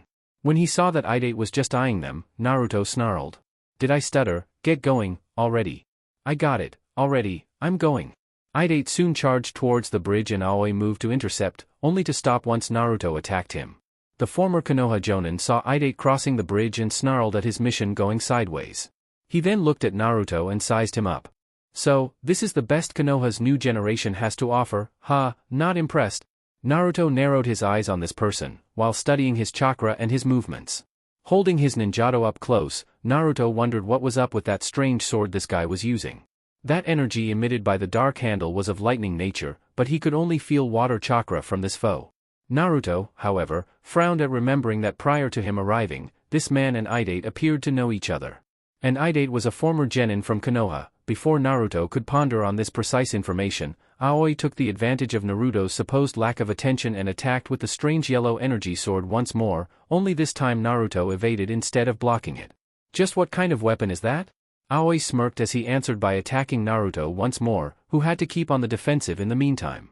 Despite the danger posed by the weapon, this foe's sword movements just weren't close to threatening. Though, seeing that this sword emitted lightning chakra, Naruto guessed that it must be weak against Futon ninjutsu. So, after gaining some distance, Naruto went through a sequence of hand seals, before joining his hands. Futon Kaze no Yaiba, Wind Release, Blade of Wind. Aoi looked surprised and placed the Raijin no Ken in front of Naruto's wind sword strike and had to pump up more chakra to keep up with Naruto's technique. Eventually, he was able to parry it, but he had shown serious effort to do so.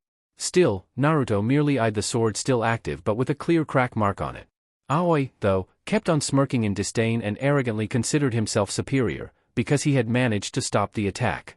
Jumping up in the air, Aoi had released his umbrella and made it spin fast, sending lots and lots of Sanban towards Naruto. Going through hand seals once more for a futon technique, Naruto finished the sequence in time as the air current danced around him, before it improved to become a fierce protective hurricane around him.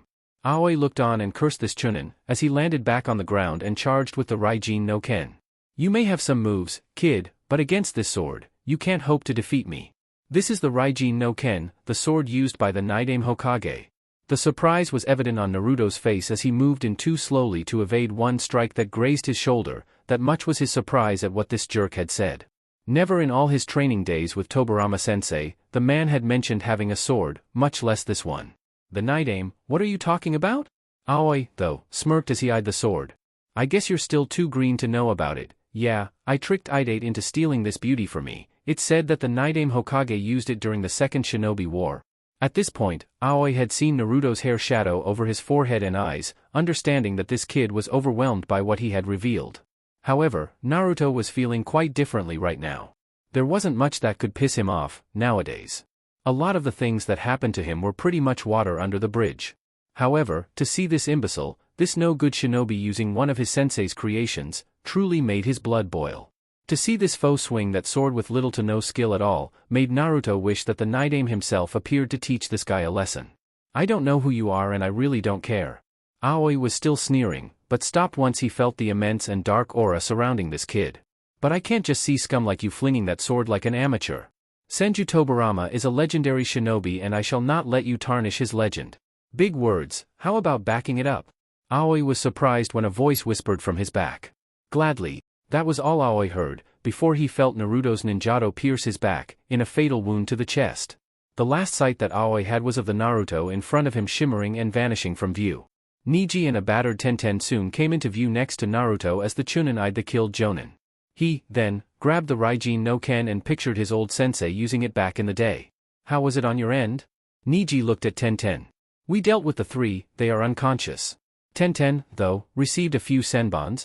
Naruto nodded, receiving the memory from his clones. You already know what happened, didn't you?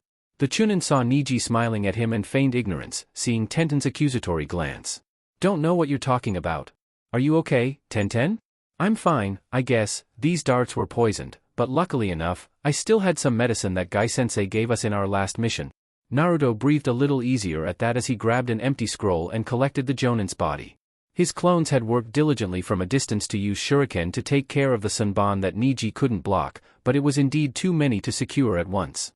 Leaving them on their own was a tough call, but Niji had asked for trust when he suggested it.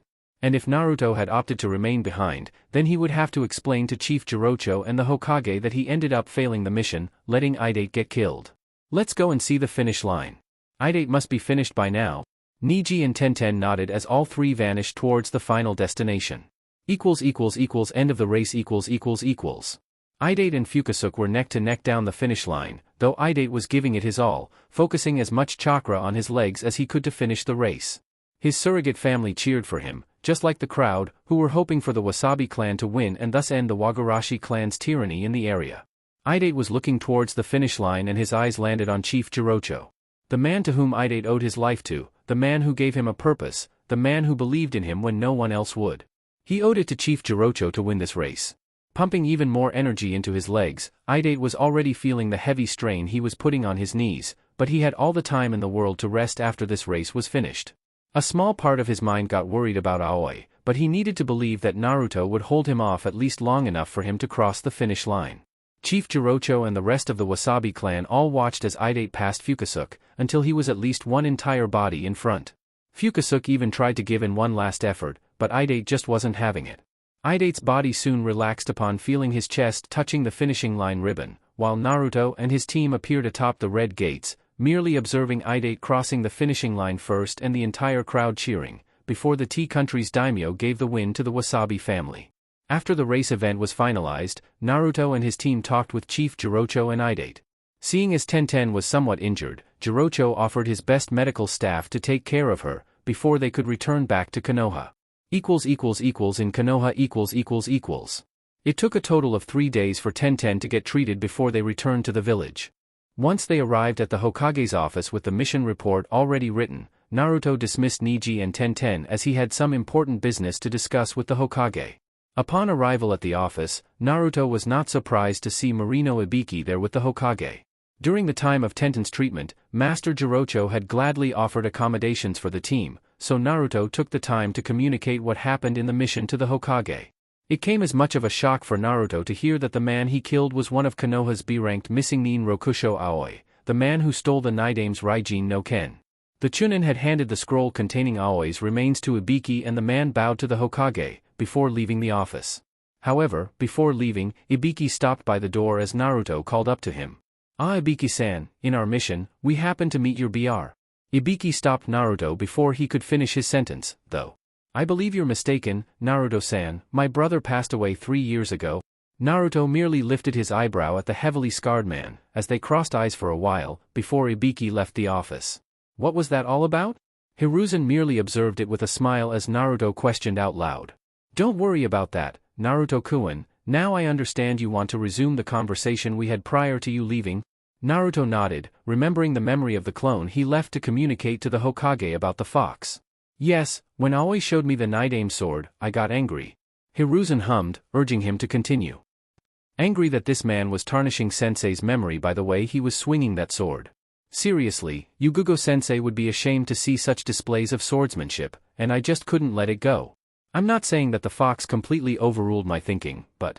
The Hokage nodded, knowing what Naruto was talking about. It was something he was dreading, because this just couldn't happen while on a mission. You felt its chakra running through your veins, I take it? Naruto nodded solemnly. Tobirama-sensei would be quite mad at me if he saw it, displaying emotions like that in the midst of a mission. Hiruzen snorted, getting up from his chair, as he approached the Chunin.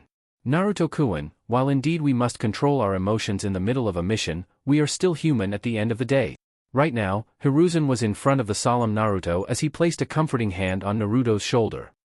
Contrary to what you may believe, Tobirama-sensei never advocated against a shinobi having emotions. It was something that unfortunately Danzo never learned.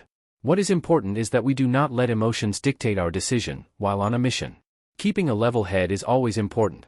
Naruto's look, though, stayed pensive at the Hokage's words, mixed with Tobirama's teachings. Of course, this is easier said than done, but Tobirama-sensei taught you well enough, Naruto-kun, rely on your skills and on your teammates and you'll be fine. Naruto, this time, looked more alive as he bowed to the Hokage. Thank you, Gigi. Well, one more thing, though, about the Raijin no Ken. Hiruzen saw Naruto's hands going for a seal on his wrist, before the aforementioned weapon was revealed in all its glory. Here it is. Hiruzen looked at the weapon in Naruto's hands in great nostalgia as he remembered seeing the Nidaime using it like an extension to his body, just like everything that man did. When it was stolen, it was safely stored in one of the rooms in this very building. However, that was due to the village not having a member of the Senju. Well, that's not the case anymore. Could you do me a favor, Naruto-kun, and take the sword to Tsunade for me? Naruto nodded as Hiruzen finished. As the last member of the Senju clan, she should be the one to hold Sensei's weapon.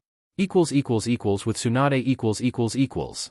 When the sun set for the day, Naruto was inside the Senju clan house, more precisely, in the living room next to Shizune as Tsunade was busy looking at the Raijin no Ken resting in her hands. Normally, he would be anxious regarding Tsunade's decision about the sword, but Naruto was feeling the ancient chakra in this place.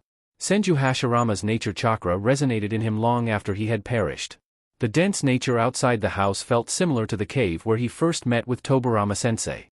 He wanted to ask Tsunade about having some meditation sessions in this place, especially as he realized that even the fox felt more at ease in this place, strange as that may sound. So, Sensei wished me to guard this here, huh? Tsunade was busy inspecting the black handle of the Raijin no Ken, though Naruto wondered about the lack of interest, considering it. Heh, fine, whatever. Shizune, can you please place it inside the library and activate the blood seals? The brunette medicine accepted and grabbed the sword, taking it away to the clan's library. Naruto was about to leave the Senju clan compound towards some nice rest and recuperation, when the female Sannin called up to him. So, brat, any reason why you didn't request the Nidaime sword for yourself? I thought you wanted to follow in his footsteps. Naruto nodded, smiling. Indeed, that thought passed through his mind. How amazing it would be to incorporate this weapon to his skills. However, that felt both right and wrong at the same time. Would you say yes if I asked? Naruto asked with a smile, hearing a snort from Tsunade. No, many of my skills are derived from Tobirama-sensei, true, but not all of it. I'm training in Kenjutsu under Yugugo-sensei. It's her and the late Gekko Hayate style of swordplay I'm training in nowadays. It would be disrespectful to Yugugo-sensei and she has been helping me a lot with my training. Tsunade smiled as she poured some sake, while taking it easy in her personal chair. Now, I guess some quick dinner is on the way and rest for tomorrow. Take care. Tsunade nodded and saw Naruto leave just as Shizune returned from the clan's library. Chapter 24, Cursed Seal. Beta, Skephinator. The team composed of Sarutobi Asuma, Hyuga Hinata, Nara Shikamaru and Uzumaki Naruto is seen walking back to the Leaf after a successful but quite strenuous mission from Yuki no Kuni, the Land of Snow. With the rest of the genin from Naruto's class getting the promotion to Chunin, Asuma had presented his students with a purple set of earrings to symbolize their transition from shinobi in training to fully fledged adults. Well, Naruto was already promoted as a Chunin for quite some time now, but Shikamaru and Hinata were only promoted a year and a half after the blonde, but Asuma waited until all of his team were promoted to present them with the set of earrings.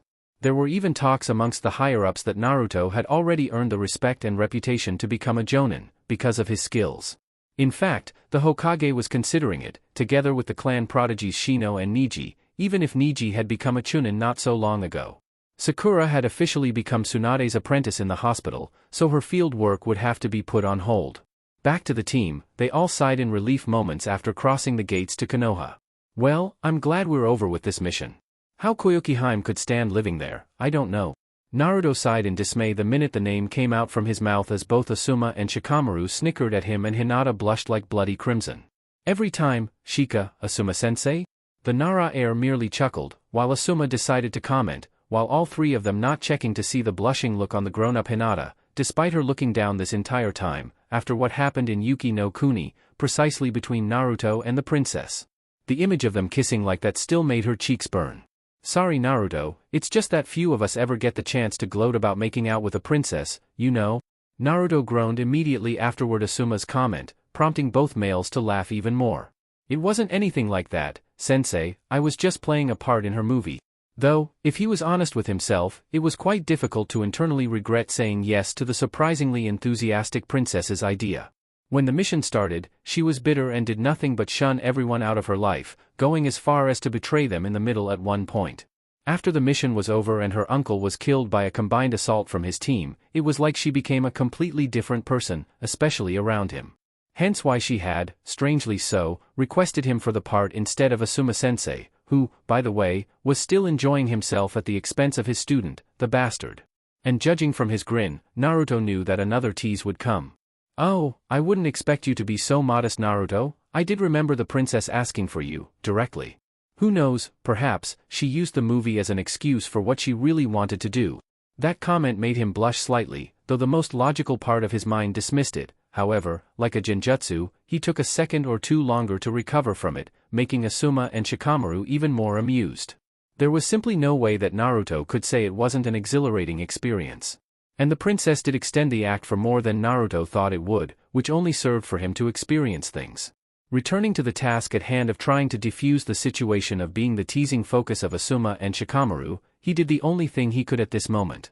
The only thing he could do right now was to turn to perhaps the only teammate who wasn't giving him a hard time for this. Hinata, please help me Hinata. When he turned to see his only female teammate, she had already bolted away from them, making the three males of the group look at each other, wondering why.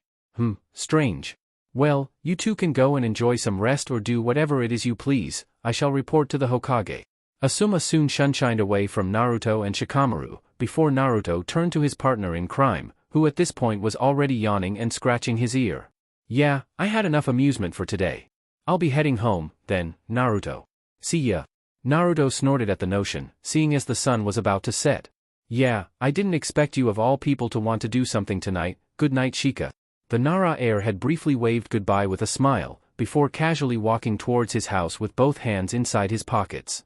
Now, alone and with nothing better to do for the day/night, Naruto wandered around the village, searching for something to do, before doing the same as Shikamaru and resting for the day. With Kurenai . The Genjutsu mistress of Konoha had just walked out of a tea meeting with her team and was seen roaming around aimlessly with nothing to do. It filled her with pride, knowing that her entire team had made it to Chunin and thus became their very own shinobi and kunoichi in Konoha from here on out. Of course, being their sensei, she would still be around for advice and even on occasional missions, but they were now on their merry way to write their own history from here on out. She counted on Shino to be there for Choji and Ino as he had more experience as a Chunin. Noticing the dark sky already, she frowned wondering if she should find either Anko or Yugugo for some late dinner or just head home for the night. She kept on walking throughout the loaded streets of the village, until she saw Naruto also seemingly doing just like she was doing, just walking around by himself. The blonde Chunin has been going through many assignments since he became a Chunin and as such, it's been a few months since they last saw each other. Yugugo had often told her about some of the times they got together to practice kenjutsu. Hi there, Naruto. The person in question looked around at the mention of this voice, until he saw the Genjutsu mistress waving at him. Oh Kurenai-sensei, how are you? The woman smiled as he approached to greet her. Fine, I just left from a meeting with my students. Now, I was just about to search for either Anko or Yugugo for some dinner. How about you? Naruto nodded with a smile. Just came back from a mission with my old team and Asuma-sensei. Now, maybe have a quick dinner and then head home to rest. An idea came to mind just now. Say, would you like to have some dinner then, my treat? Dinner. Kurenai then smiled at the offer. Asking me out on a date, Naruto-kun? She giggled as soon as the usual response to her tease came, with him blushing and trying to amend himself, though after Naruto's experience with the princess, he was really having even more trouble formulating words at this point. Oblivious at this point, Kurenai merely waved him off. Relax, Naruto-kun, I was just kidding, you're indeed quite fun to tease. To that, he truly deflated. What about him that everyone enjoyed teasing him so much? So, where do you want to go? Ah, I am really craving for some ramen, right now. Kurenai, though, frowned at the idea. No, I happen to know you eat quite a lot at Ichiraku's. Naruto blushed but really couldn't say anything in his defense, as Kurenai pondered out loud with a finger in her chin and a carefree smile. So, how about I suggest a different place? Sure, what do you have in mind? At this point, many of those he hung out with were fed up with ramen, much to his disdain. How about some sushi? I happen to know a nice place, near my house. Oh, okay, sushi is good too. Lead the way, then. Naruto then followed Kurenai as she wrapped her arms around him and pushed him along, giggling while doing so after he slightly protested. Neither of the two saw that Anko and Yugugo had seen the entire thing, and a visibly enthused Anko literally dragged Yugugo along to follow them and spy on them. At the sushi place . Wait a minute, you're telling me that you, and the woman had to pause at the absurdity of what Naruto had told her. Wow. As soon as they arrived at the sushi place, they ordered a tray each with some tea. Then, Naruto got to explain the types of missions he has been through since last time they spoke, the training sessions he had with Yugugo when he had the time, and even the different bonds with the other Chunin and Jonin from Konoha, when the story about the princess of the land of snow came up. Kurenai soon began to wonder about it. The young man next to her had truly grown up at this point. With the amount of training he does, this point more physical than chakra-wise, Naruto had grown taller than her, and in terms of overall body development, Kurenai could no longer discern him from the other adults. So, of course, that Naruto would soon begin to attract the attention of the female population, but, wow. Strangely, the image of Naruto and Princess Koyuki together invaded her mind and lingered for a bit more time than she realized it. Yeah, Asuma-sensei is still teasing me about it. Kurenai turned to him, after she stopped that train of thought. So, tell me, when can I expect this movie? Naruto was drinking his tea, when he choked and looked at her, accusingly. Oh Kami, not you too. Kurenai could only lift both her arms and smile. What, I'm a great fan of her movies, you know. Me and Anko have never missed one. Oh, wait until I tell her that you happen to be in Princess Koyuki's new movie. Now, Naruto was royally screwed. When Anko knows, she will never leave him alone. Okay, now, I'm seriously regretting saying yes to playing the part. Kurenai tilted her head humorously, but decided to change the subject. Okay, enough teasing for now, though I can't say on Anko's behalf, how about the Jonin prospects? Kurenai has of course heard the rumors that Naruto would receive the promotion soon. Yugugo told her that this rumor had even reached Naruto himself, and Kurenai had an inkling as to who could have blabbed to him about it. Aoba was a fine shinobi and one of Konoha's finest, but he needed to seriously read the room before barging in and announce that the Hokage was considering Uzumaki Naruto and Hyuga Niji for the next promotion to Jonin. While Kurenai wished to see Shino in that list as well, it's understandable, since the bug user has been doing more assignments for his clan lately. Naruto, for his part, just felt conflicted about the topic. I don't know, to be honest, everything is happening too fast. I've been Chunin for 2 years now. I have worked with an excellent shinobi who's been Chunin for 10 years, before the talk of the promotion appeared. Who knows, Hokage-sama must hold you in high regard, but I'd imagine you'd be excited about it. He responded by shrugging his shoulders. I am, at least, I think I am. It wasn't long since we were having the same discussion about me becoming a Chunin. Kurenai remembered that quite fondly. True, you were hesitant back then as well. She saw Naruto using his chopsticks to reach for a tuna sashimi. But, now you can see that the worries you had back then were all for nothing. Look how far you've gotten, Naruto-kun. If you're worried about promoting too fast, remember that Kakashi has become a Jonin even faster. Yeah, Konoha has indeed had its fair share of prodigies. Come to think about it, if Naruto remembered correctly, Sasuke's brother Itachi was also promoted as fast as Kakashi. I appreciate the vote of confidence, Kurenai-sensei. So, the dinner resumed as well as the conversation, while Anko was looking inside the restaurant. Yugugo, at this point, had already bolted, since she needed to report to the ANBU HQ. The snake charmer couldn't listen much of the conversation, but she did notice how at ease the two were together, especially her friend. Anko couldn't help but giggle like a schoolgirl as she watched this storytelling unfold. Throughout the village . After splitting the check, Naruto and Kurenai left the restaurant and decided to take a stroll around the village. At this time, only the drinking parlors and bars were open, so the streets were almost empty. The night was a bit chilly, but nothing too extreme, and they could hear the soothing sounds of the many trees and lakes that surrounded the hidden village. Kurenai turned to Naruto and noticed the distinguishing facial features that were now presented before her, beneath the moon glow. It was no surprise to her that the young man had improved in the looks department. More angled facial features, the hair a bit longer and more spiky than before, and his outfit, the same style outfit that she had picked for him together with Yakumo and Hinata, still fitted nicely with those deep ocean blue eyes of his.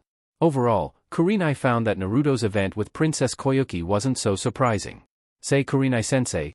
The woman hid her surprise well when Naruto called up to her, though the thought of him and her kissing once more surged in her mind.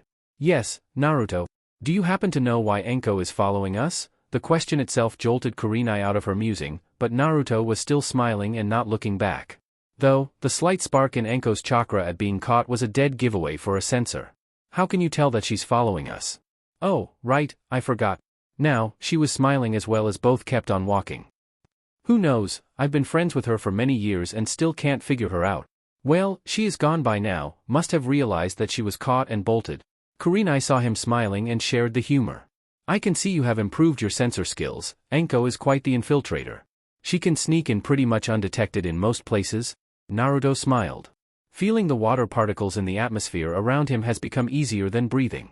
I have been training in extending my sensor reach through water manipulation. It's how I can use water ninjutsu without a nearby water source. Kurenai did remember his preference for ninjutsu.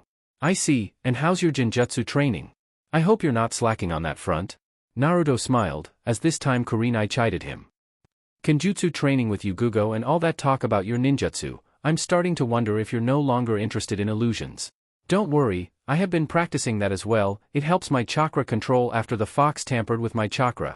Clearly that wasn't enough to placate the ever-sensei's pride and joy, so Kurenai responded by crossing her arms and turning her face with a slight pout and closed eyes. I could give you a demonstration of my efforts, perhaps that can ease your concerns, sensei. Soon, they were walking close to the village's famous onsen and both happened to look up to see a figure standing crouched on a rooftop and holding a monocular. At this point, it became publicly known by the women in Konoha that Jiraiya would on occasion spy on women, whenever he's in the village. Of course, it was Tsunade herself who told everyone, after she was peeped by her teammate, recently. Kurenai, then, had an idea as she turned to Naruto. Well, you can show me by capturing him in a genjutsu, then. If you can trap a Sannin in an illusion, then I will be satisfied. Naruto saw the perverted Sannin's image more clearly now as they approached. Hell, they could practically hear the giggling echoing up in the clearing at this point, and Naruto couldn't help but sigh at the man's behavior. Leave it to me, then. Kurenai observed with her arms crossed as Naruto went through hand seals, before his image shifted until he was no longer in sight. Kurenai only hummed at the initial display, considering that he's a Chunin now. But she wanted to see more than that. She noticed that his chakra output was well controlled, since she couldn't sense him nearby, and the image displacement was well coordinated. After all, what Naruto just did right now was catch her in a genjutsu, making her believe that he wasn't there. There was no sound making as Naruto was reaching towards the roof, until he stood a few distance behind the unsuspicious Sannin. Oh, so many beautiful women. Oh, tonight's my lucky night. The material is just flowing for my next book. Naruto had to hold the urge to sigh, or else he would be discovered. However, he really wanted to just kick the guy and send him down to the onsen for the victims to take care of him properly. Just then, an idea popped in his mind about a suitable little prank. Going through hand seals, Naruto finished with the ram seal, starting with a low-level technique. In a fight, Jiraiya would brush it off as non-existent, but in a perverted moment like this. Meigen Narakumi no Jutsu, demonic illusion, hell viewing technique. Keep on bathing and helping your friend there, yes. Jiraiya kept on giggling and using his lecherous voice. Jiraiya. The pervert's eyes bolted out of his sockets when he heard the all-too-familiar shrilling voice of Tsunade getting mad at him. Turning, he was assaulted by the horrifying sight of the woman herself marching straight at him, with her arms threatening to sock him straight at the jawline and sending him flying. Tsunade, no. Wait, I can explain. Memories of the time that her teammate sent him straight to the hospital after almost killing him with her bare fists, after catching him in the act a long time ago. He loved her like crazy, but that was not a moment he wanted to relive anytime soon, maybe after he is dead. It made him scared out of his mind, and Jiraiya chose the best alternative right now, to scream, run and live to see another day. The image of a rather angry Tsunade shifted, revealing it to be a smiling Naruto instead. Kurenai, then, appeared behind, having observed the Sannin bolting, scared out of his life. Did I hear him correctly when he mentioned Tsunade's name, while scared out of his mind? Well, I guess she is the source of his worst nightmare. Kurenai looked at Naruto in surprise for a while, before sharing in his humor. Maybe I can spread the word to the women in this village that our hero Tsunade Senju of the Sannin was responsible for keeping Jiraiya away from them. Naruto nodded, while laughing. Oh, I bet she wouldn't mind. With Team 7 ===. The next day, another team walked inside the gates of Konoha, composed of Hatake Kakashi, Haruno Sakura, Inuzuka Kiba, and Uchiha Sasuke. Like Naruto's team, Team 7 were all promoted to Chunin at the same exam. The team had just returned from a B-ranked assignment near Wave Country. With the country now an ally of Konoha, Tazuna the leader, had once more called Konoha for assistance after it was reported that a group of missing nin from Konohagakure were attempting to seize control over the country. Kakashi in the end just allowed his team to run loose with the missing nin, as Sasuke, Kiba and Sakura were more than capable of dealing with them. However, one thing the Scarecrow Jonin noticed with dread was that while Sakura and Kiba dealt with their respective opponent with utmost efficiency, Sasuke's was far more messy than Kakashi wanted. The now grown-up Sasuke Uchiha was wearing a similar style to the Chunin standard clothing, with white pants and dark vest, with the Uchiha clan police force's old signature. He had a ninjato strapped on his back as Kakashi realized that Sasuke had become quite skilled in the art of kenjutsu as of late. The Scarecrow Jonin noticed lately that Sasuke became fueled by anger in his movements. He has closed himself off from both his teammates and rarely socialized with anyone. As the team walked inside the village, Kakashi was busy reading his favorite book, while observing the team. While Kiba and Sakura were chatty enough, with Sakura petting the now-grown Akamaru, Sasuke was walking in front of them, not bothering to socialize with any of them. Kakashi found he couldn't complain much, considering the team's at least reasonable teamwork while on missions, but he worried that Sasuke needed more than mere teammates in the long term. Okay, everyone, you all are free to do whatever, I shall report to the Hokage. Kakashi then turned to leave, but he lingered a bit, to observe as Sakura attempted to call up to Sasuke, only for him to shin away from them. Sasuke? Kiba just released a sigh at his female teammate, who still attempted, despite it all. Leave the bastard be, Sakura, he isn't worth it. Now, I have to go see my sister to see about Akamaru's injured paw. Sakura, for her part, frowned at Sasuke's last seen position. Okay Kiba, see you later. I guess I can stop by the hospital to see if Tsunade-sama has something for me. Kakashi then saw his other two teammates walk towards different directions, before leaving himself. None of the team observed as four shadows observed them from a forest behind their location, before vanishing as well. With Sasuke . After leaving his team, Sasuke soon walked closer to the clan grounds that belonged to his family. Looking back to his life as one of the village's most skilled Chunin, Uchiha Sasuke couldn't help but feel angry. Angry that he knew that he wasn't getting anywhere closer to reaching Itachi's level. Since he has been promoted, he and his team has been doing these so-called missions, which in his mind were nothing but chores. None of them came close to ever truly testing his skills. None of the assignments so far has allowed him to truly push himself, to see where he stands in terms of overall skills. His so-called teammates also aren't much of a help. Kiba may be somewhat good in close combat, but to the fully evolved Sharingan, the Inuzuka just couldn't move slower. Sakura, ever since she was appointed as Tsunade's apprentice, has focused more on being a medic nin. No, none of his classmates could come close to pushing him, except for him. Sasuke still remembered how fired up he became upon fighting against Naruto. However, every time he demanded Naruto to fight him, the blonde would only brush him off as if Sasuke wasn't worth his attention, which actually made him even more furious. Sasuke knew all the rumors about him, knew that the Hokage favored him for many assignments as of late, all for the purpose of seeing whether or not he has what it takes for the Jonin position. The Uchiha knew that Naruto was good, and he knew that Naruto was better than what he has shown so far. Only problem that still miffed him was this so-called air of superiority from the Uzumaki, looking down at him, just like him. He wanted to fight against Naruto, to measure himself against the blonde.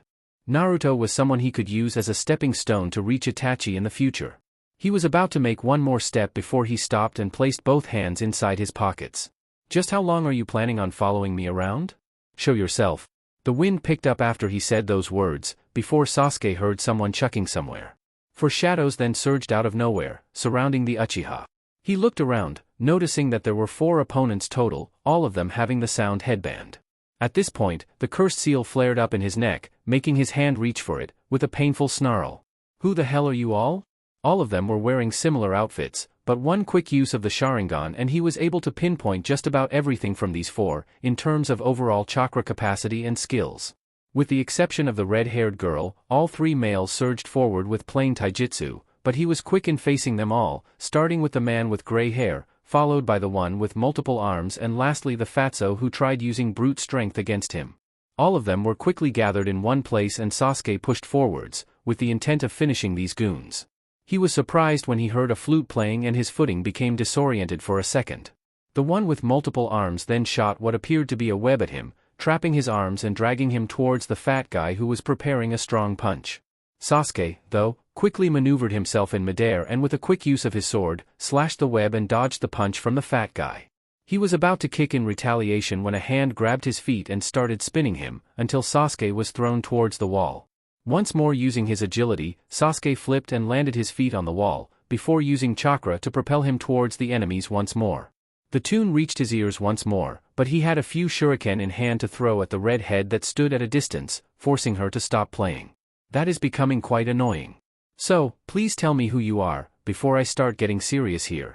The one with the gray hair laughed at the so-called bravado coming from the Uchiha. Orochimaru-sama did say you were not bad, but I had to see with my own eyes. The name made Sasuke instantly narrow his eyes. You may be good and all, but you could be better, Uchiha Sasuke. Your potential is wasted in this village. Tough words coming from someone who's yet to lay a finger on me.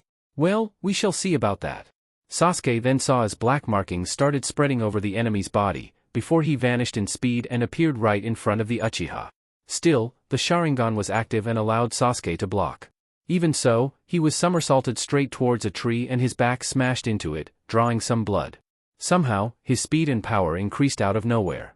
This power is the strength of the cursed seal that Orochimaru has bestowed upon us. And you have it as well, Uchiha Sasuke.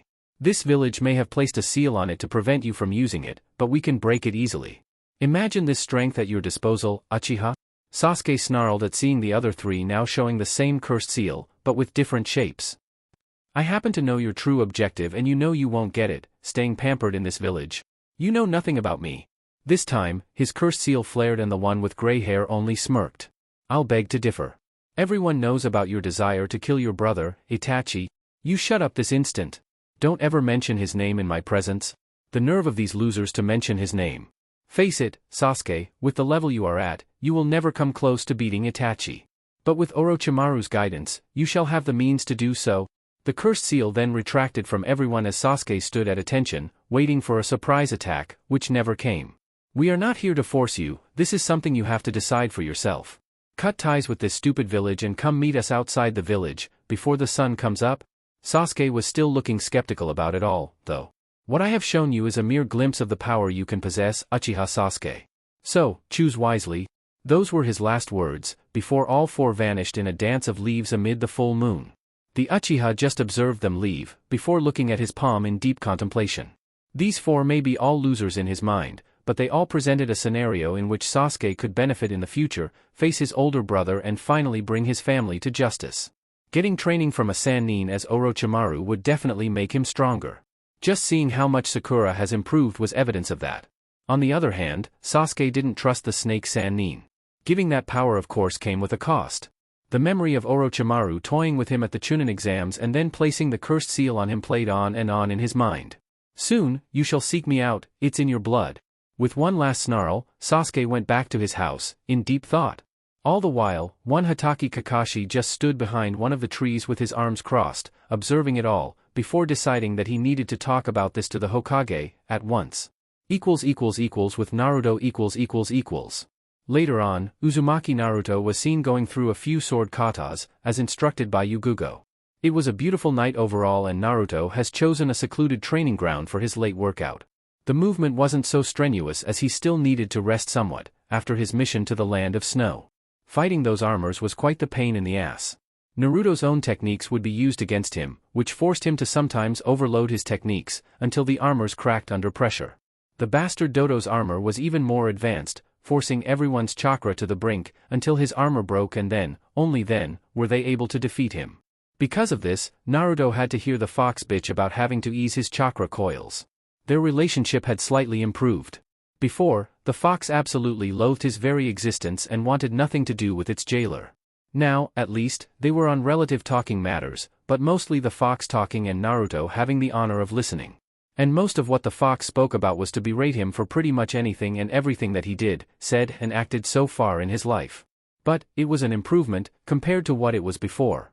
The Uzumaki Chunin soon stopped his workout as he heard familiar footsteps approaching. Naruto was surprised to sense Sasuke of all people approaching his late-night training.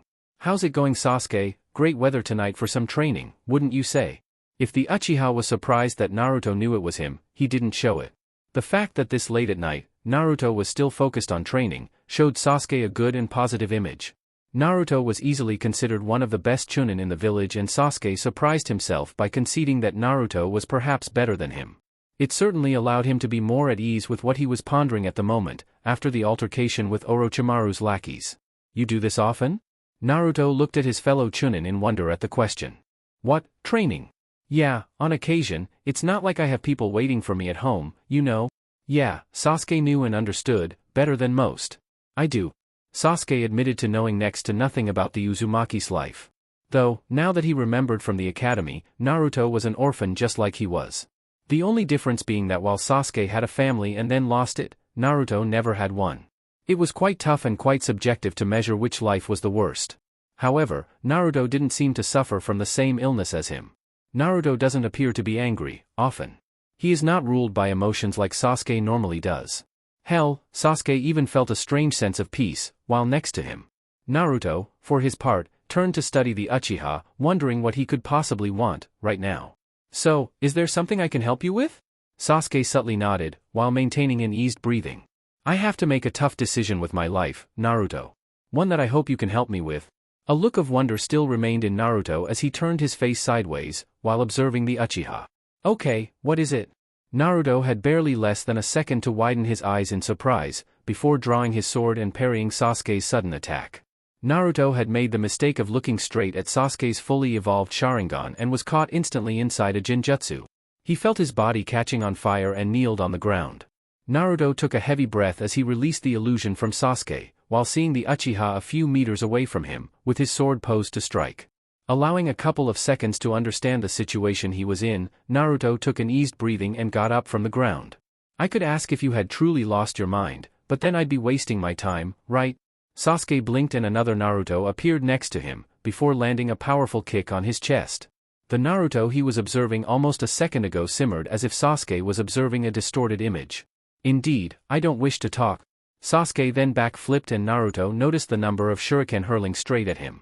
He used his sword to block them all, before he saw Sasuke throwing a set of 3 similar shuriken, with metal strings attached to it. The shuriken's trajectory went around his position and Naruto advanced. Had he been standing still for more than a second, the metal wire attached to the shuriken would have skewered him.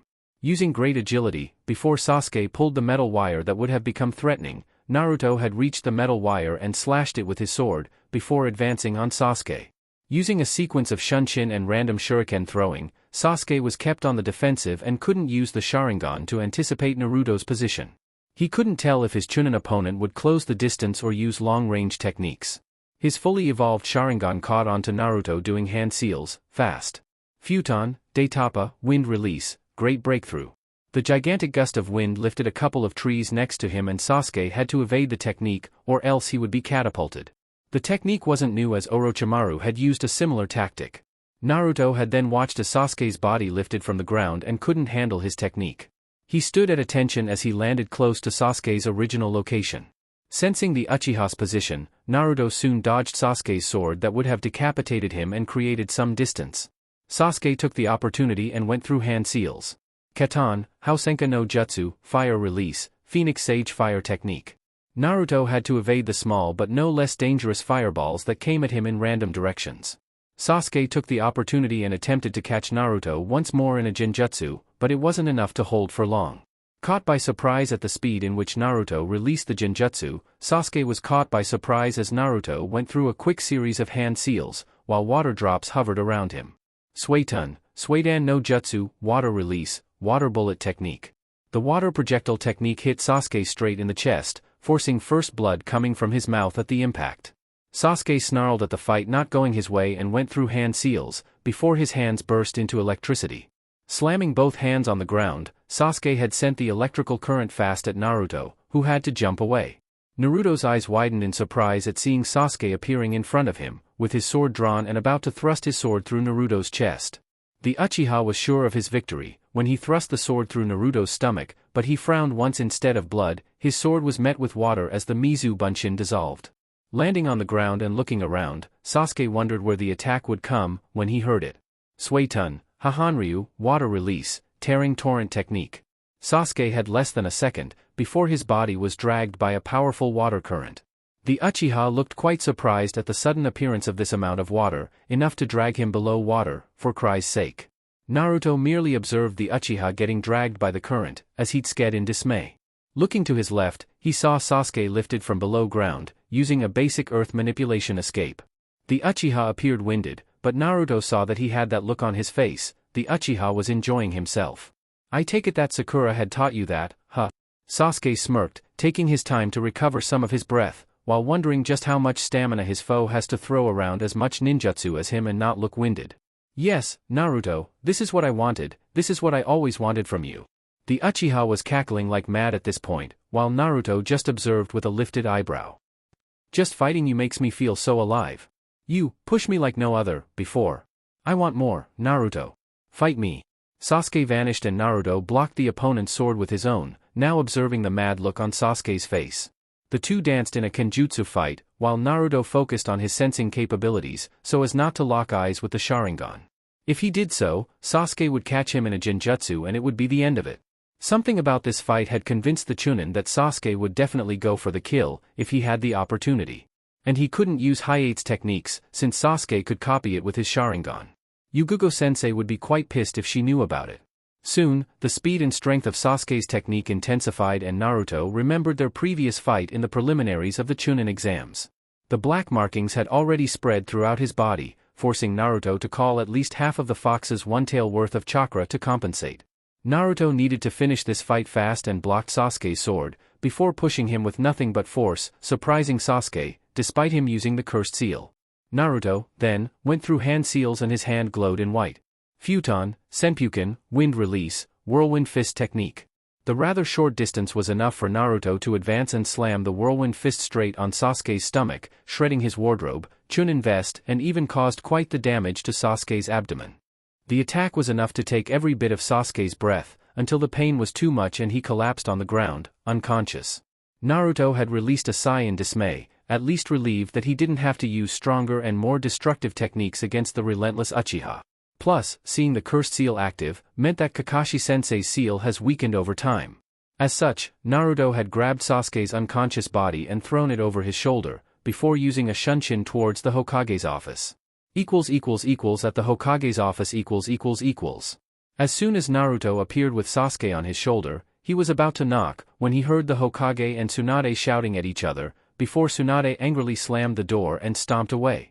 Naruto's sweat dropped at the scene as he then observed the Hokage slumping on his desk, no doubt feeling the heavy atmosphere after whatever discussion had just transpired here. Calmly walking inside and closing the door to the Hokage's office, Naruto had made his presence known with a sound of his throat. Ah, excuse me Hokage-sama, am I interrupting? The senior shinobi looked up in surprise and noticed that Naruto was carrying an unconscious Sasuke on his shoulder. Nonsense, my boy, just that perhaps I have to re-evaluate my choice for a successor. Naruto's eyes widened, before Hiruzen waved his concern off and turned to the focus at hand. Now, care to tell me what happened? Well, it might be better to call in Kakashi-sensei for this. Sasuke's cursed seal had acted up, while he demanded a fight out of me. Hiruzen sighed and got up from his chair. Sure, follow me, Naruto-kun, and please bring Sasuke along with you. Naruto really had no option but to comply. Inside an unknown building .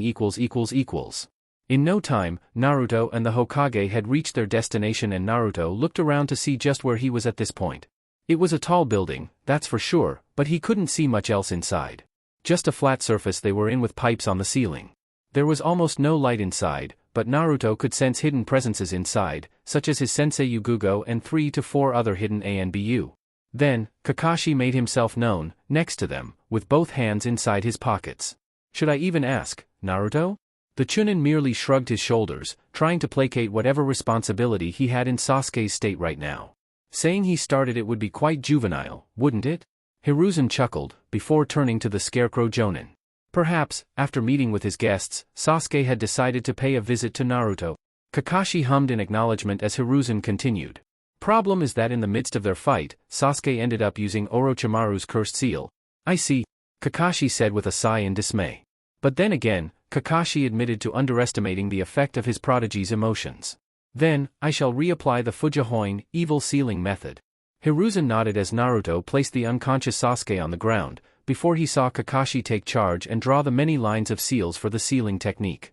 He studied the lineup of seals formed by the Scarecrow Jonin, looking around for items to help the Jonin sensei.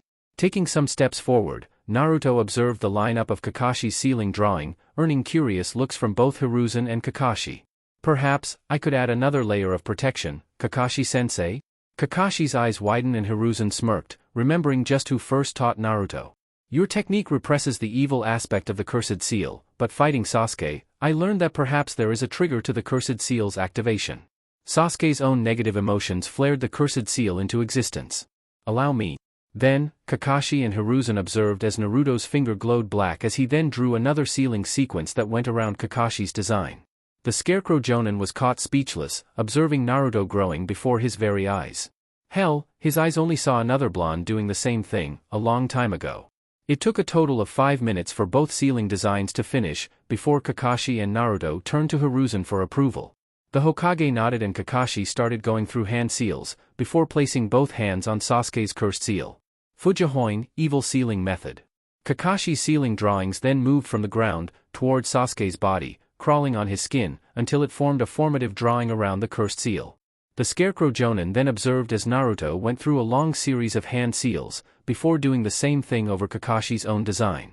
Fuja Akui Hoin, malice sealing method. As soon as Naruto's technique finished, a second sealing ring formed around the cursed seal. Naruto wiped the sweat from his forehead at the level of focus he needed to uphold for this technique.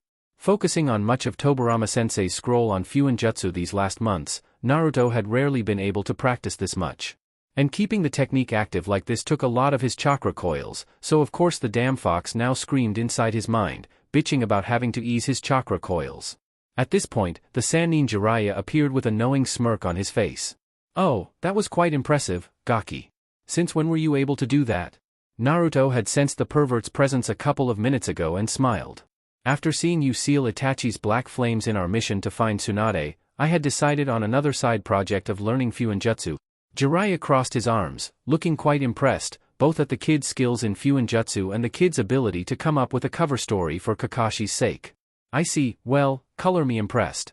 Though, your previous attempt at capturing me in a genjutsu failed quite terribly. Jiraiya laughed quite loudly. Naruto, for his part, really believed he had succeeded yesterday. Please, kid, you're at least decades too early in managing to capture a Sannin in a genjutsu. I just decided to go along, seeing as you were showing off for Kurenai, props for that, by the way. At this, Naruto blushed at what the pervert was implying. The white-haired Sannin was even ruffling Naruto's hair playfully, while teasing him about finally having female interests. Hiruzen, then, turned to Kakashi, who merely nodded and understood his follow-up mission to capture Orochimaru's goons, together with Hiruzen's best ANBU team,